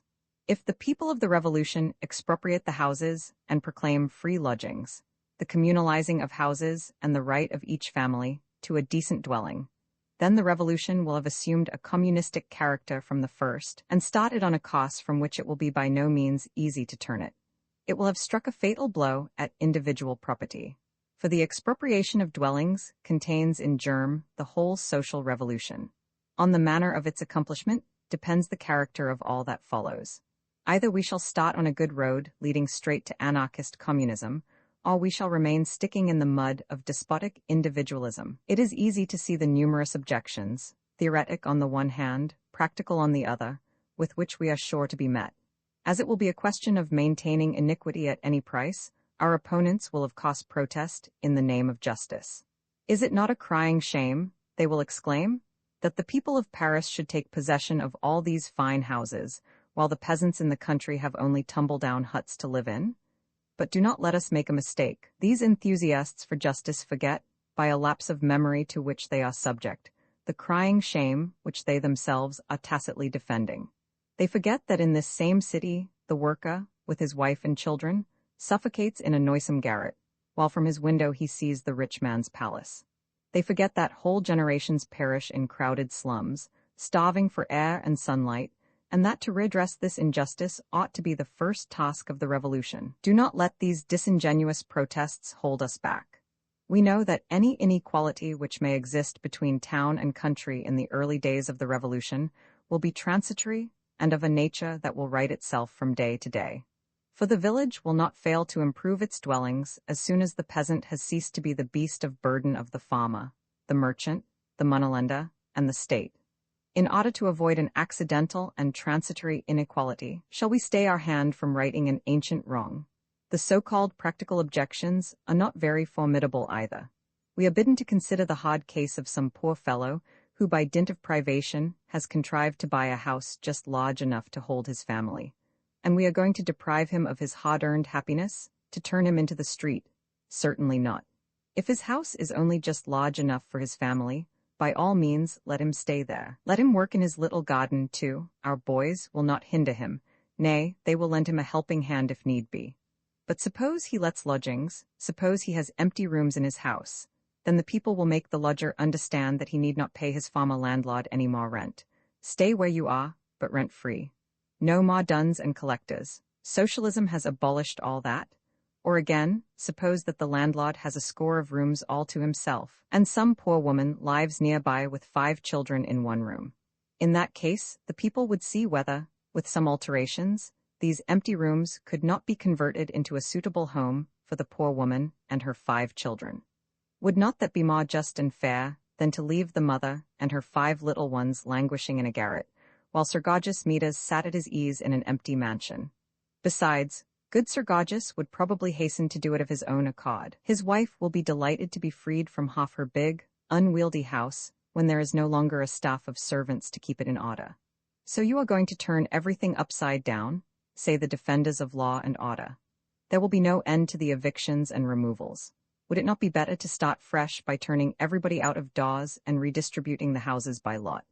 Thus our critics, but we are firmly persuaded that if no government interferes in the matter, if all the changes are entrusted to these free groups which have sprung up to undertake the work, the evictions and removals will be less numerous than those which take place in 1 year under the present system, owing to the rapacity of landlords. In the first place, there are in all large towns almost enough empty houses and flats to lodge all the inhabitants of the slums. As to the palaces and suites of fine apartments, many working people would not live in them if they could. One could not keep up such houses without a large staff of servants. Their occupants would soon find themselves forced to seek less luxurious dwellings. The fine ladies would find that palaces were not well adapted to self-help in the kitchen. Gradually, people would shake down. There would be no need to conduct Dives to a garret at the bayonet's point, or install Lazarus in Dives's palace by the help of an armed escort. People would shake down amicably into the available dwellings, with the least possible friction and disturbance. Have we not the example of the village communes redistributing fields, and disturbing the owners of the allotments so little that one can only praise the intelligence and good sense of the methods they employ? Fewer fields change hands under the management of the Russian commune than where personal property holds sway, and is forever carrying its quarrels into courts of law. And are we to believe that the inhabitants of a great European city would be less intelligent and less capable of organization than Russian or Hindu peasants?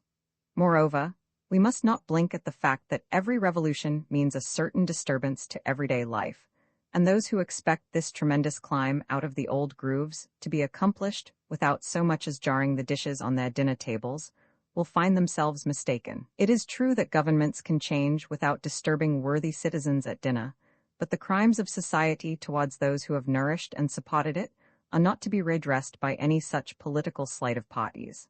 Undoubtedly, there will be a disturbance, but it must not be one of pure loss. It must be minimized. And again, it is impossible to lay too much stress on this maxim. It will be by addressing ourselves to the interested parties, and not to boards and committees, that we shall best succeed in reducing the sum of inconveniences for everybody. The people commit blunder on blunder when they have to choose by ballot some harebrained candidate who solicits the honor of representing them and takes upon himself to know all, to do all, and to organize all. But when they take upon themselves to organize what they know, what touches them directly, they do it better than all the talking shops put together. Is not the Paris Commune an instance in point, and the great Dockers strike? And have we not constant evidence of this fact in every village commune? Roman 7 clothing, when the houses have become the common heritage of the citizens, and when each man has his daily supply of food, another forward step will have to be taken. The question of clothing will of course demand consideration next, and again, the only possible solution will be to take possession, in the name of the people, of all the shops and warehouses where clothing is sold or stored, and to throw open the doors to all, so that each can take what he needs. The communalization of clothing, the right of each to take what he needs from the communal stores, ought to have it made for him at the tailors and outfitters, is a necessary corollary of the communalization of houses and food. Obviously, we shall not need for that to despoil all citizens of their coats, to put all the garments in a heap and draw lots for them, as our critics, with equal wit and ingenuity, suggest. Let him who has a coat keep it still, Nay, if he have 10 coats, it is highly improbable that anyone will want to deprive him of them. For most folk would prefer a new coat to one that has already graced the shoulders of some fat bourgeois. And there will be enough new garments, and to spare, without having recourse to second-hand wardrobes. If we were to take an inventory of all the clothes and stuff for clothing accumulated in the shops and stores of the large towns, we should find probably that in Paris, Lyons, Bordeaux, and Marseille, there was enough to enable the commune to offer garments to all the citizens of both sexes, and if all were not suited at once, the communal outfitters would soon make good these shortcomings. We know how rapidly our great tailoring and dressmaking establishments work nowadays, provided as they are with machinery specially adapted for production on a large scale. But everyone will want a sable-lined coat or a velvet gown? Exclaim our adversaries. Frankly, we do not believe it. Every woman does not dote on velvet, nor does every man dream of sable linings. Even now, if we were to ask each woman to choose her gown, we should find some to prefer a simple, practical garment to all the fantastic trimmings the fashionable world affects. Tastes change with the times, and the fashion in vogue at the time of the Revolution will certainly make for simplicity. Societies, like individuals, have their hours of cowardice, but also their heroic moments. And though the society of today cuts a very poor figure sunk in the pursuit of narrow personal interests and second-rate ideas, it wears a different air when great crises come. It has its moments of greatness and enthusiasm. Men of generous nature will gain the power which today is in the hand of jobbers. Self-devotion will spring up, and noble deeds beget their like. Even the egotists will be ashamed of hanging back, and will be drawn in spite of themselves to admire, if not to imitate, the generous and brave. The great revolution of 1793 abounds in examples of this kind, and it is always during such times of spiritual revival, as natural to societies as to individuals, that the springtide of enthusiasm sweeps humanity onwards. We do not wish to exaggerate the part played by such noble passions, nor is it upon them that we would found our ideal of society. But we are not asking too much if we expect their aid in tiding over the first and most difficult moments. We cannot hope that our daily life will be continuously inspired by such exalted enthusiasms, but we may expect their aid at the first, and that is all we need. It is just to wash the earth clean, to sweep away the shods and refuse, accumulated by centuries of slavery and oppression, that the new anarchist society will have need of this wave of brotherly love. Later on, it can exist without appealing to the spirit of self-sacrifice, because it will have eliminated oppression, and thus created a new world instinct with all the feelings of solidarity. Besides, should the character of the revolution be such as we have sketched here, the free initiative of individuals would find an extensive field of action in thwarting the efforts of the egotists. Groups would spring up in every street and quarter to undertake the charge of the clothing. They would make inventories of all that the city possessed, and would find out approximately what were the resources at their disposal. It is more than likely that in the matter of clothing, the citizens would adopt the same principle as in the matter of provisions.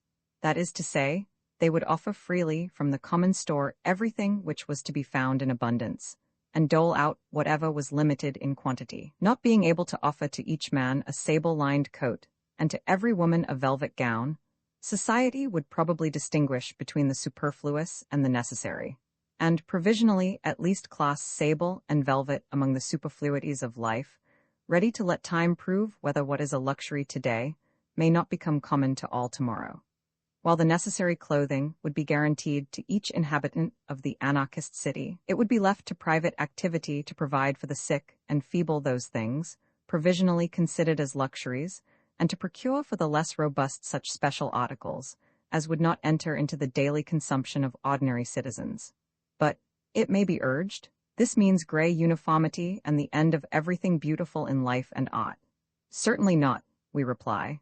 And still basing our reasonings on what already exists, we are going to show how an anarchist society could satisfy the most artistic tastes of its citizens without allowing them to amass the fortunes of millionaires. Roman 8 ways and means if a society, a city, or a territory were to guarantee the necessaries of life to its inhabitants. And we shall see how the conception of the necessaries of life can be so extended as to include luxuries. It would be compelled to take possession of what is absolutely needed for production. That is to say, land, machinery, factories, means of transport, etc. Capital in the hands of private owners would be expropriated, to be returned to the community. The great harm done by bourgeois society, as we have already mentioned, is not only that capitalists seize a large share of the profits of each industrial and commercial enterprise, thus enabling themselves to live without working, but that all production has taken a wrong direction, as it is not carried on with a view to securing well-being to all. There is the reason why it must be condemned. It is absolutely impossible that mercantile production should be carried on in the interest of all. To desire, it would be to expect the capitalist to go beyond his province, and to fulfill duties that he cannot fulfill without ceasing to be what he is, a private manufacturer seeking his own enrichment. Capitalist organization, based on the personal interest of each individual employer of labor, has given to society all that could be expected of it. It has increased the productive force of labor. The capitalist, profiting by the revolution effected in industry by steam, by the sudden development of chemistry and machinery, and by other inventions of our century, has worked in his own interest to increase the yield of human labor, and in a great measure he has succeeded so far. But to attribute other duties to him would be unreasonable. For example, to expect that he should use this superior yield of labor in the interest of society as a whole would be to ask philanthropy and charity of him, and a capitalist enterprise cannot be based on charity. It now remains for society, first, to extend this greater productivity, which is limited to certain industries, and to apply it to the general good. But it is evident that to utilize this high productivity of labor, so as to guarantee well-being to all, society must itself take possession of all means of production. Economists, as is their wont, will not fail to remind us of the comparative well-being of a certain category of young, robust workmen, skilled in certain special branches of industry, which has been obtained under the present system. It is always this minority that is pointed out to us with pride. But even this well-being, which is the exclusive right of a few, is it secure? Tomorrow, maybe, negligence, improvidence, or the greed of their employers, will deprive these privileged men of their work, and they will pay for the period of comfort they have enjoyed with months and years of poverty or destitution. How many important industries, the textiles, iron, sugar, etc., without mentioning all sorts of short-lived trades, have we not seen decline or come to a standstill on account of speculations, or in consequence of natural displacement of work, or from the effects of competition amongst the capitalists themselves? If the chief textile and mechanical industries had to pass through such a crisis, as they have passed through in 1886, we hardly need mention the small trades, all of which have their periods of standstill. What, too, shall we say to the price which is paid for the relative well-being of certain categories of workmen? Unfortunately, it is paid for by the ruin of agriculture, the shameless exploitation of the peasants, the misery of the masses. In comparison with the feeble minority of workers who enjoy a certain comfort, how many millions of human beings live from hand to mouth, without a secure wage, ready to go wherever they are wanted? How many peasants work 14 hours a day for poor pittance? Capital depopulates the country, exploits the colonies and the countries where industries are but little developed, dooms the immense majority of workmen to remain without technical education, to remain mediocre even in their own trade. This is not merely accidental, it is a necessity of the capitalist system. In order well to remunerate certain classes of workmen, peasants must become the beasts of burden of society.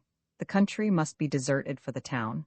Small trades must agglomerate in the foul suburbs of large cities and manufacture 1,000 little things for next to nothing, so as to bring the goods of the greater industries within reach of buyers with small salaries. That bad cloth may be sold to ill-paid workers. Garments are made by tailors who are satisfied with a starvation wage. Eastern lands in a backward state are exploited by the West, in order that, under the capitalist system, workers in a few privileged industries may obtain certain limited comforts of life. The evil of the present system is therefore not that the surplus value of production goes to the capitalist, as Rodbertus and Marx said, thus narrowing the socialist conception and the general view of the capitalist system. The surplus value itself is but a consequence of deeper causes. The evil lies in the possibility of a surplus value existing, instead of a simple surplus not consumed by each generation. For that a surplus value should exist means that men, women, and children are compelled by hunger to sell their labor for a small part of what this labor produces, and still more so, of what their labor is capable of producing. But this evil will last as long as the instruments of production belong to the few. As long as men are compelled to pay a heavy tribute to property holders for the right of cultivating land or putting machinery into action, and the owners of the land and the machine are free to produce what bids fair to bring them in the largest profits, rather than the greatest amount of useful commodities, well-being can only be temporarily guaranteed to a very few. It is only to be bought by the poverty of a large section of society. It is not sufficient to distribute the profits realized by a trade in equal parts, if at the same time thousands of other workers are exploited. It is a case of producing the greatest amount of goods necessary to the well-being of all, with the least possible waste of human energy. This generalized aim cannot be the aim of a private owner, and this is why society as a whole, if it takes this view of production as its ideal, will be compelled to expropriate all that enhances well-being while producing wealth. It will have to take possession of land, factories, mines, means of communication, etc. And besides, it will have to study what products will promote general well-being, as well as the ways and means of an adequate production. Roman 2. How many hours a day will man have to work to produce nourishing food, a comfortable home, and necessary clothing for his family? This question has often preoccupied socialists, and they generally came to the conclusion that 5 hours a day would suffice on condition, be it well understood, that all men work. At the end of last century, Benjamin Franklin fixed the limit at 5 hours, and if the need of comfort is greater now, the power of production has augmented too, and far more rapidly. In speaking of agriculture further on, we shall see what the earth can be made to yield to man when he cultivates it in a reasonable way, instead of throwing seed haphazard in a badly plowed soil as he mostly does today.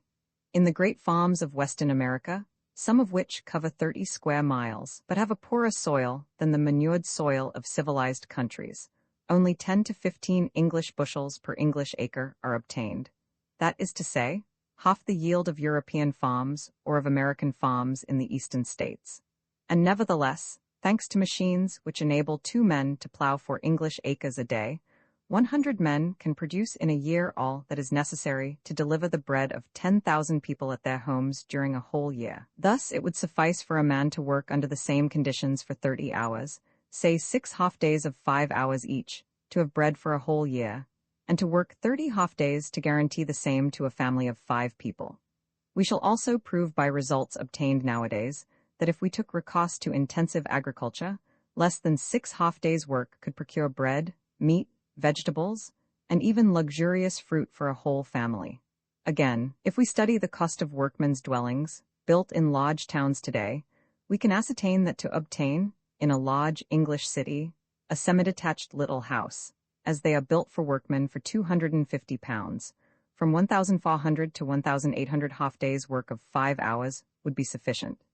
And as a house of that kind lasts 50 years at least, it follows that 28 to 36 half-days' work a year would provide well-furnished, healthy quarters with all necessary comfort for a family. Whereas, when hiring the same apartment from an employer, a workman pays from 75 to 100 days' work per year. Mark that these figures represent the maximum of what a house costs in England today, being given the defective organization of our societies. In Belgium, workmen's houses in the cités ouvrières have been built at a much smaller cost, so that, taking everything into consideration, we are justified in affirming that in a well-organized society, 30 or 40 half-days' work a year will suffice to guarantee a perfectly comfortable home. There now remains clothing, the exact value of which is almost impossible to fix, because the profits realized by a swarm of middlemen cannot be estimated. Let us take cloth, for example, and add up all the tribute levied on every yard of it by the landowners, the sheep owners, the wool merchants, and all their intermediate agents, then by the railway companies, mill owners, weavers, dealers in ready-made clothes, sellers, and commission agents, and we shall get then an idea of what we pay to a whole swarm of capitalists for each article of clothing. That is why it is perfectly impossible to say how many days' work an overcoat that you pay £3 or £4 for in a large London shop represents. What is certain is that with present machinery, it is possible to manufacture an incredible amount of goods both cheaply and quickly. A few examples will suffice. Thus, in the United States, in 751 cotton mills, For spinning and weaving, 175,000 men and women produce 2,033,000,000 yards of cotton goods, besides a great quantity of thread. On the average, more than 12,000 yards of cotton goods alone are obtained by a 300 days' work of 9.5 hours each, say 40 yards of cotton in 10 hours. Admitting that a family needs 200 yards a year at most, this would be equivalent to 50 hours' work, say 10 half-days of 5 hours each.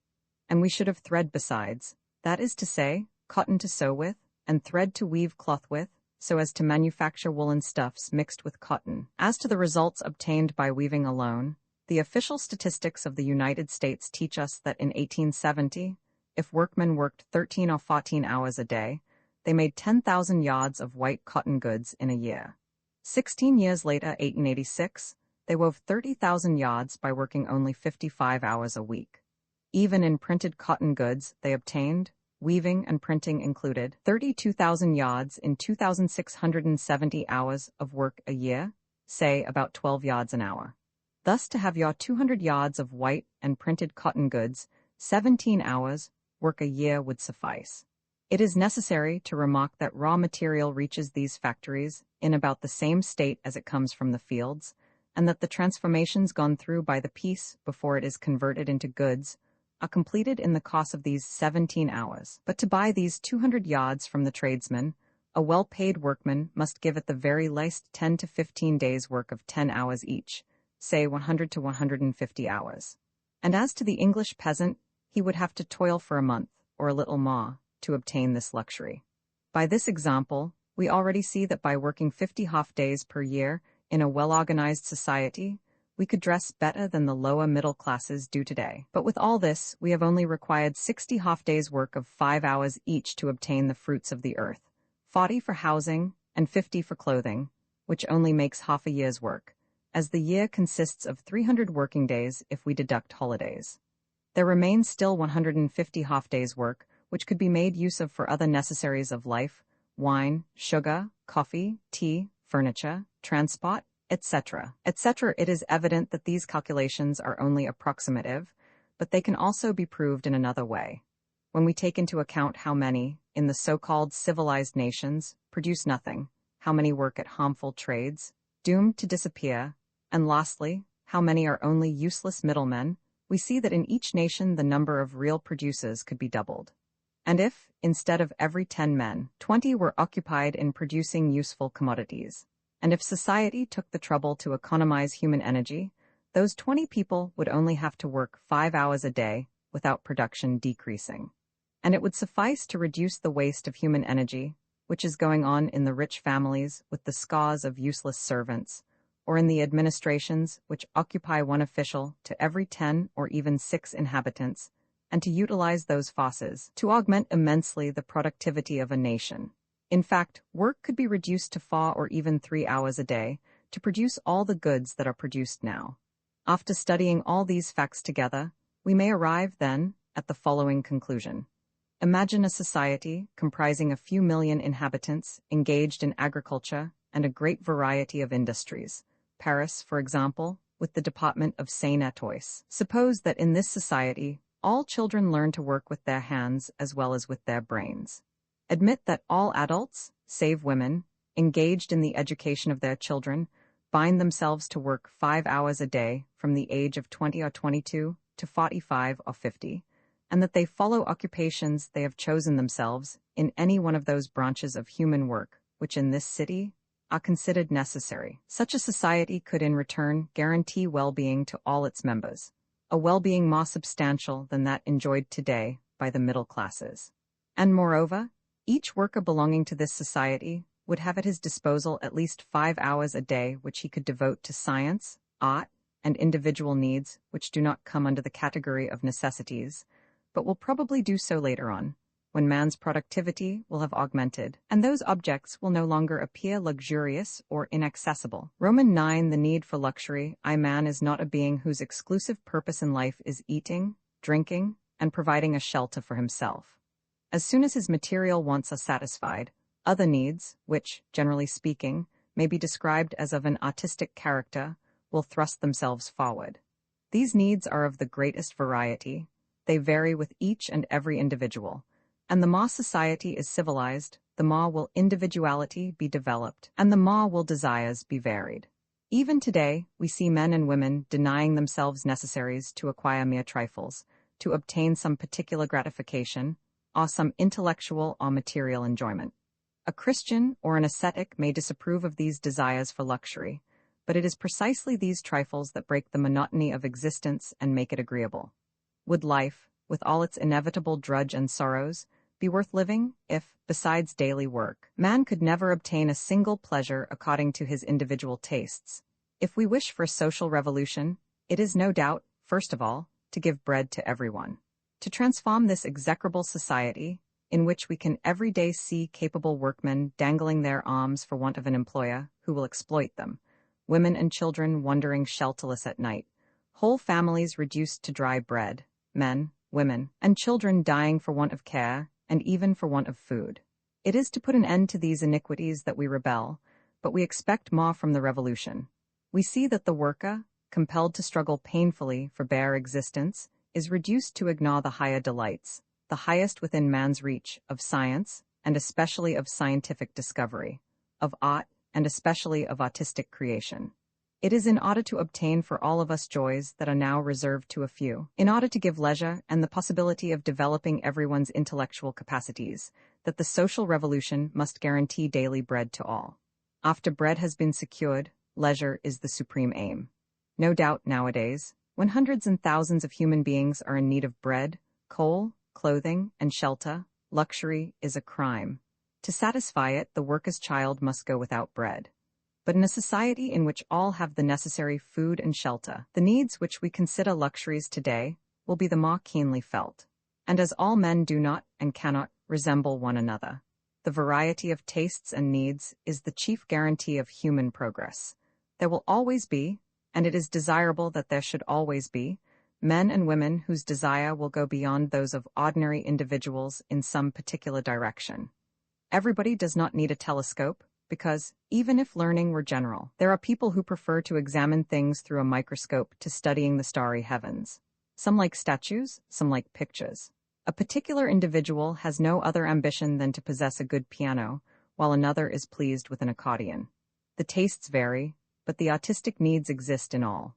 In our present, poor capitalistic society, the man who has artistic needs cannot satisfy them unless he is heir to a large fortune, or by dint of hard work appropriates to himself an intellectual capital, which will enable him to take up a liberal profession.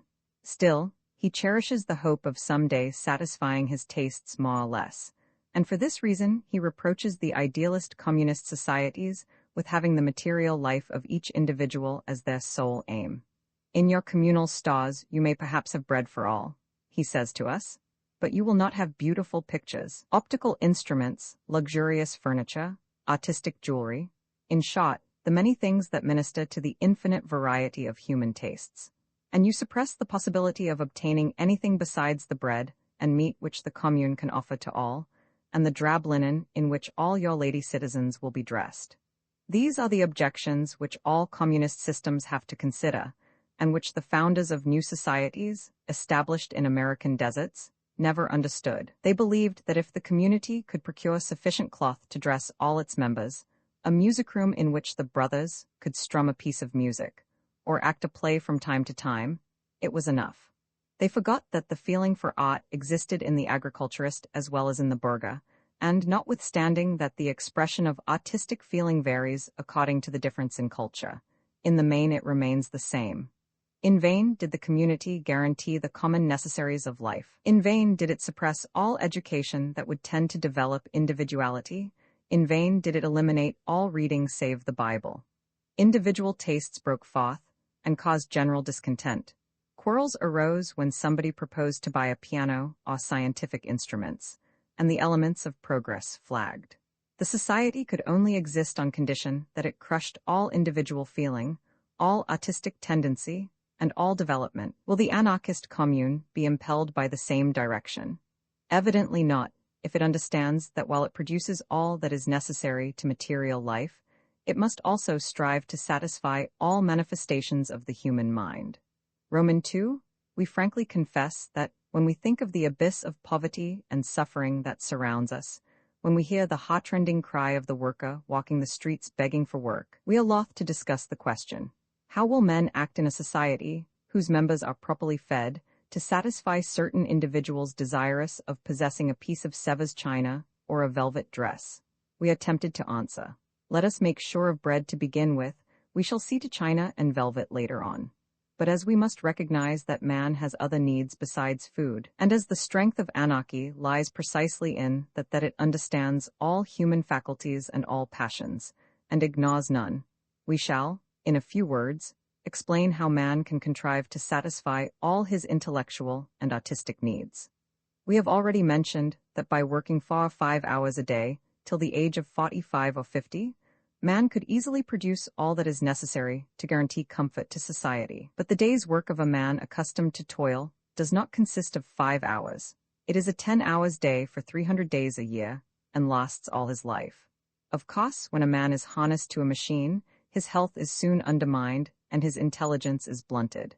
But when man has the possibility of varying occupations, and especially of alternating manual with intellectual work, he can remain occupied without fatigue, and even with pleasure, for 10 or 12 hours a day. Consequently, the man who will have done the 4 or 5 hours of manual work that are necessary for his existence will have before him 5 or 6 hours which he will seek to employ according to his tastes. And these 5 or 6 hours a day will fully enable him to procure for himself, if he associates with others, all he wishes for, in addition to the necessaries guaranteed to all. He will discharge first his task in the field, the factory, and so on, which he owes to society as his contribution to the general production. And he will employ the second half of his day, his week, or his year, to satisfy his artistic or scientific needs, or his hobbies. Thousands of societies will spring up to gratify every taste and every possible fancy. Some, for example, will give their hours of leisure to literature. They will then form groups comprising authors, compositors, printers, engravers, draftsmen, all pursuing a common aim, the propagation of ideas that are dear to them. Nowadays, an author knows that there is a beast of burden, the worker, to whom, for the sum of a few shillings a day, he can entrust the printing of his books, but he hardly cares to know what a printing office is like. If the compositor suffers from lead poisoning, and if the child who sees to the machine dies of anemia, are there not other poor wretches to replace them? But when there will be no more starvelings ready to sell their work for a pittance, when the exploited worker of today will be educated, and will have his own ideas to put down in black and white, and to communicate to others, then the authors and scientific men will be compelled to combine among themselves, and with the printers, in order to bring out their prose and their poetry. So long as men consider fustian and manual labor a mark of inferiority, it will appear amazing to them to see an author setting up his own book in type, for has he not a gymnasium, or games by way of diversion? But when the opprobrium connected with manual labor has disappeared, when all will have to work with their hands, there being no one to do it for them, then the authors as well as their admirers will soon learn the art of handling composing sticks and type. They will know the pleasure of coming together, all admirers of the work to be printed, to set up the type, to shape it into pages, to take it in its virginal purity from the press. These beautiful machines, instruments of torture to the child who attends on them from morn till night, will be a source of enjoyment for those who will make use of them in order to give voice to the thoughts of their favorite author. Will literature lose by it? Will the poet be less a poet after having worked out of doors, or helped with his hands to multiply his work? Will the novelist lose his knowledge of human nature after having rubbed shoulders with other men in the forest or the factory, in the laying out of a road or on a railway line? Can there be two answers to these questions? Maybe some books will be less voluminous, but then, more will be said on fewer pages. Maybe fewer waste sheets will be published, but the matter printed will be more attentively read and more appreciated.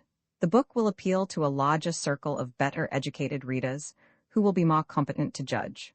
Moreover, the art of printing, that has so little progressed since Gutenberg, is still in its infancy. It takes 2 hours to compose in type what is written in 10 minutes, but more expeditious methods of multiplying thought are being sought after, and will be discovered. 6. What a pity every author does not have to take his share in the printing of his works. What progress printing would have already made. We should no longer be using movable letters, as in the 17th century. Roman 3, Is it a dream to conceive a society in which, all having become producers, all having received an education that enables them to cultivate science or art, and all having leisure to do so, men would combine to publish the works of their choice, by contributing each his share of manual work? We have already hundreds of learned, literary, and other societies. And these societies are nothing but voluntary groups of men, interested in certain branches of learning, and associated for the purpose of publishing their works. The authors who write for the periodicals of these societies are not paid, and the periodicals, apart from a limited number of copies, are not for sale. They are sent gratis to all quarters of the globe, to other societies, cultivating the same branches of learning. This member of the society may insert in its review a one-page note summarizing his observations. Another may publish therein an extensive work, the results of long years of study, while others will confine themselves to consulting the review as a starting point for further research. It does not matter. All these authors and readers are associated for the production of works in which all of them take an interest. It is true that a learned society, like the individual author, goes to a printing office where workmen are engaged to do the printing. Nowadays, those who belong to the learned societies despise manual labor, which indeed is carried on under very bad conditions. But a community which would give a generous philosophic and scientific education to all its members would know how to organize manual labor in such a way that it would be the pride of humanity. Its learned societies would become associations of explorers, lovers of science, and workers, all knowing a manual trade and all interested in science. If, for example, the society is studying geology, all will contribute to the exploration of the Earth strata. Each member will take his share in research, and 10,000 observers, where we have now only 100, will do more in a year than we can do in 20 years. And when their works are to be published, 10,000 men and women, skilled in different trades, will be ready to draw maps, engrave designs, compose, and print the books. With gladness will they give their leisure, in summer to exploration, in winter to indoor work. And when their works appear, they will find not only 100, but 10,000 readers interested in their common work. This is the direction in which progress is already moving. Even today, when England felt the need of a complete dictionary of the English language, the birth of a lettré, who would devote his life to this work, was not waited for. Volunteers were appealed to, and 1,000 men offered their services, spontaneously and gratuitously, to ransack the libraries, to take notes, and to accomplish in a few years a work which one man could not complete in his lifetime. In all branches of human intelligence, the same spirit is breaking forth, and we should have a very limited knowledge of humanity, could we not guess that the future is announcing itself in such tentative cooperation, which is gradually taking the place of individual work. For this dictionary to be a really collective work, it would have been necessary that many volunteer authors, printers, and printers readers should have worked in common, but something in this direction is done already in the socialist press, which offers us examples of manual and intellectual work combined. It happens in our newspapers that a socialist author composes in lead his own article. True, such attempts are rare, but they indicate in which direction evolution is going. They show the road of liberty. In future, when a man will have something useful to say, a word that goes beyond the thoughts of his century, he will not have to look for an editor who might advance the necessary capital. He will look for collaborators among those who know the printing trade and who approve the idea of his new work. Together, they will publish the new book or journal. Literature and journalism will cease to be a means of money-making and living at the cost of others. But is there anyone who knows literature and journalism from within, and who does not ardently desire that literature should at last be able to free itself from those who formerly protected it, and who now exploit it, and from the multitude, which, with rare exceptions, pays for it in proportion to its mediocrity, or to the ease with which it adapts itself to the bad taste of the greater number? Letters and science will only take their proper place in the work of human development when, freed from all mercenary bondage, they will be exclusively cultivated by those who love them, and for those who love them. Roman fall literature, science, and art must be cultivated by free men. Only on this condition will they succeed in emancipating themselves from the yoke of the state, of capital, and of the bourgeois mediocrity which stifles them. What means has the scientist of today to make researches that interest him? Should he ask help of the state, which can only be given to one candidate in 100, and which only he may obtain who promises, ostensibly, to keep to the beaten track. Let us remember how the Academy of Sciences of France repudiated Darwin, how the Academy of St. Petersburg treated Mendeleev with contempt, and how the Royal Society of London refused to publish Joule's paper, in which he determined the mechanical equivalent of heat, finding it unscientific. 7. It was why all great researches, all discoveries revolutionizing science, have been made outside academies and universities, either by men rich enough to remain independent, like Darwin and Lyell, or by men who undermine their health by working in poverty, and often in great straits, losing endless time for want of a laboratory, and unable to procure the instruments or books necessary to continue their researches, but persevering against hope, and often dying before they had reached the end in view. Their name is Legion. Altogether, the system of help granted by the state is so bad that science has always endeavored to emancipate itself from it. For this very reason, there are thousands of learned societies organized and maintained by volunteers in Europe and America, some having developed to such a degree that all the resources of subventioned societies and all the wealth of millionaires would not buy their treasures. No governmental institution is as rich as the Zoological Society of London, which is supported by voluntary contributions. It does not buy the animals which in thousands people its gardens. They are sent by other societies and by collectors of the entire world.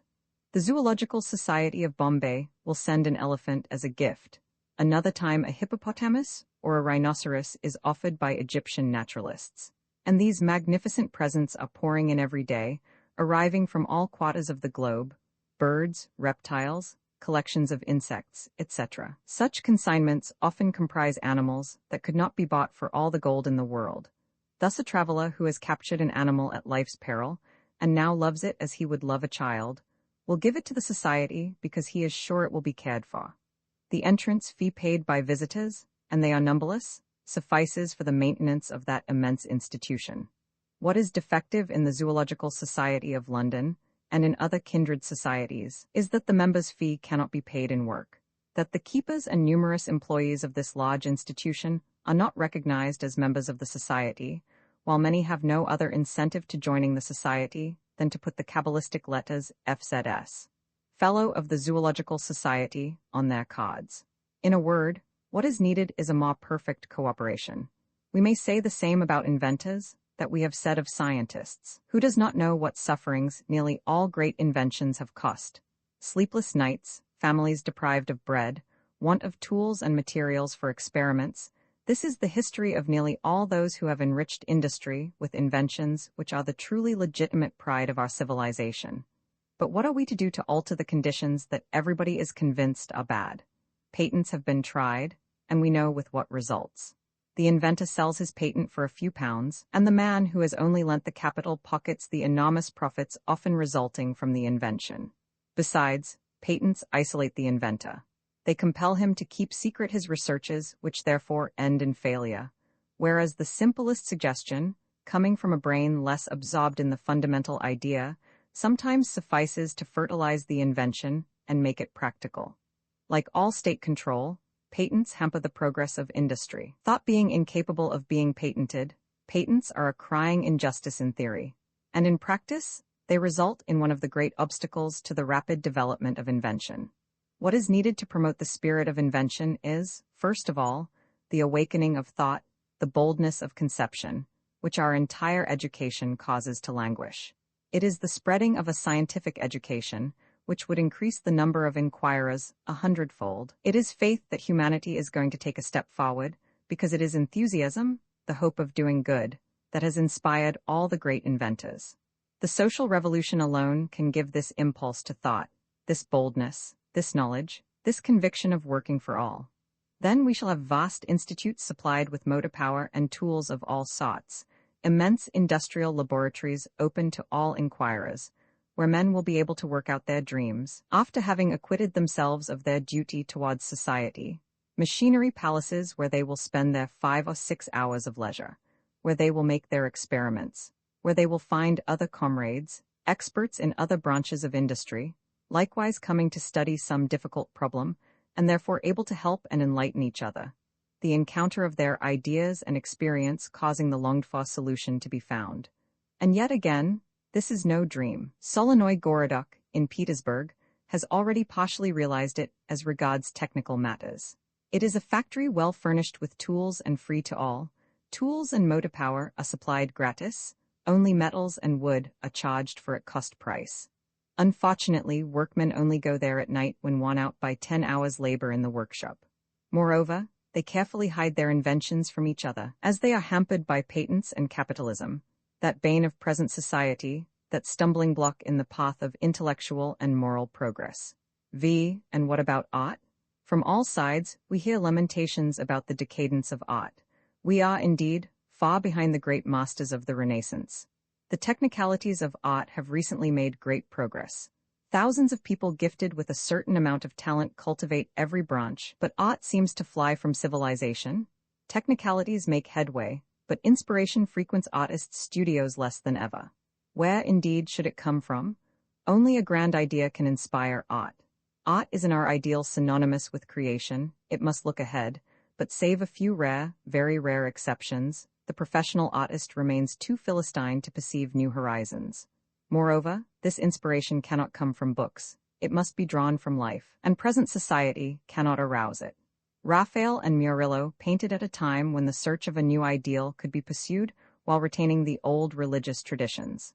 They painted to decorate churches which themselves represented the pious work of several generations of a given city. The basilic, with its mysterious aspect, its grandeur, was connected with the life itself of the city and could inspire a painter. He worked for a popular monument, he spoke to his fellow citizens, and in return he received inspiration. He appealed to the multitude in the same way as did the nave, the pillars, the stained windows, the statues, and the carved doors. Nowadays, the greatest honor a painter can aspire to is to see his canvas, framed in gilded wood, hung in a museum, a sort of old curiosity shop, where you see, as in the Prado, Murillo's Ascension next to a beggar of Velázquez and the dogs of Philip Roman II.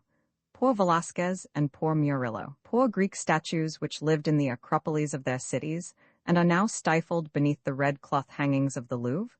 When a Greek sculptor chiseled his marble, he endeavored to express the spirit and heart of the city. All its passions, all its traditions of glory, were to live again in the work. But today, the united city has ceased to exist. There is no more communion of ideas.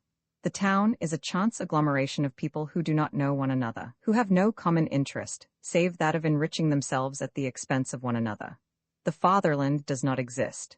What fatherland can the international banker and the ragpicker have in common?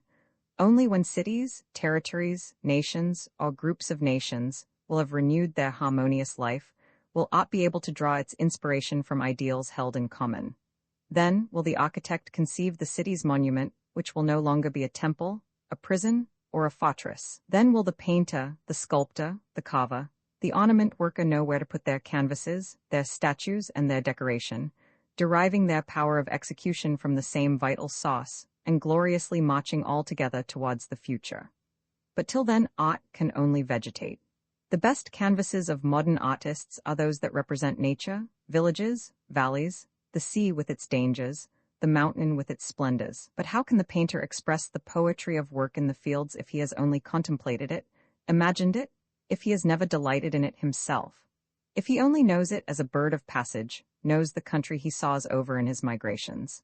If, in the vigor of early youth, he has not followed the plough at dawn, and enjoyed mowing grass with a large sweep of the scythe, next to haughty haymakers vying in energy, with lively young girls who fill the air with their songs. The love of the soil and of what grows on it is not acquired by sketching with a paintbrush. It is only in its service, and without loving it, how paint it?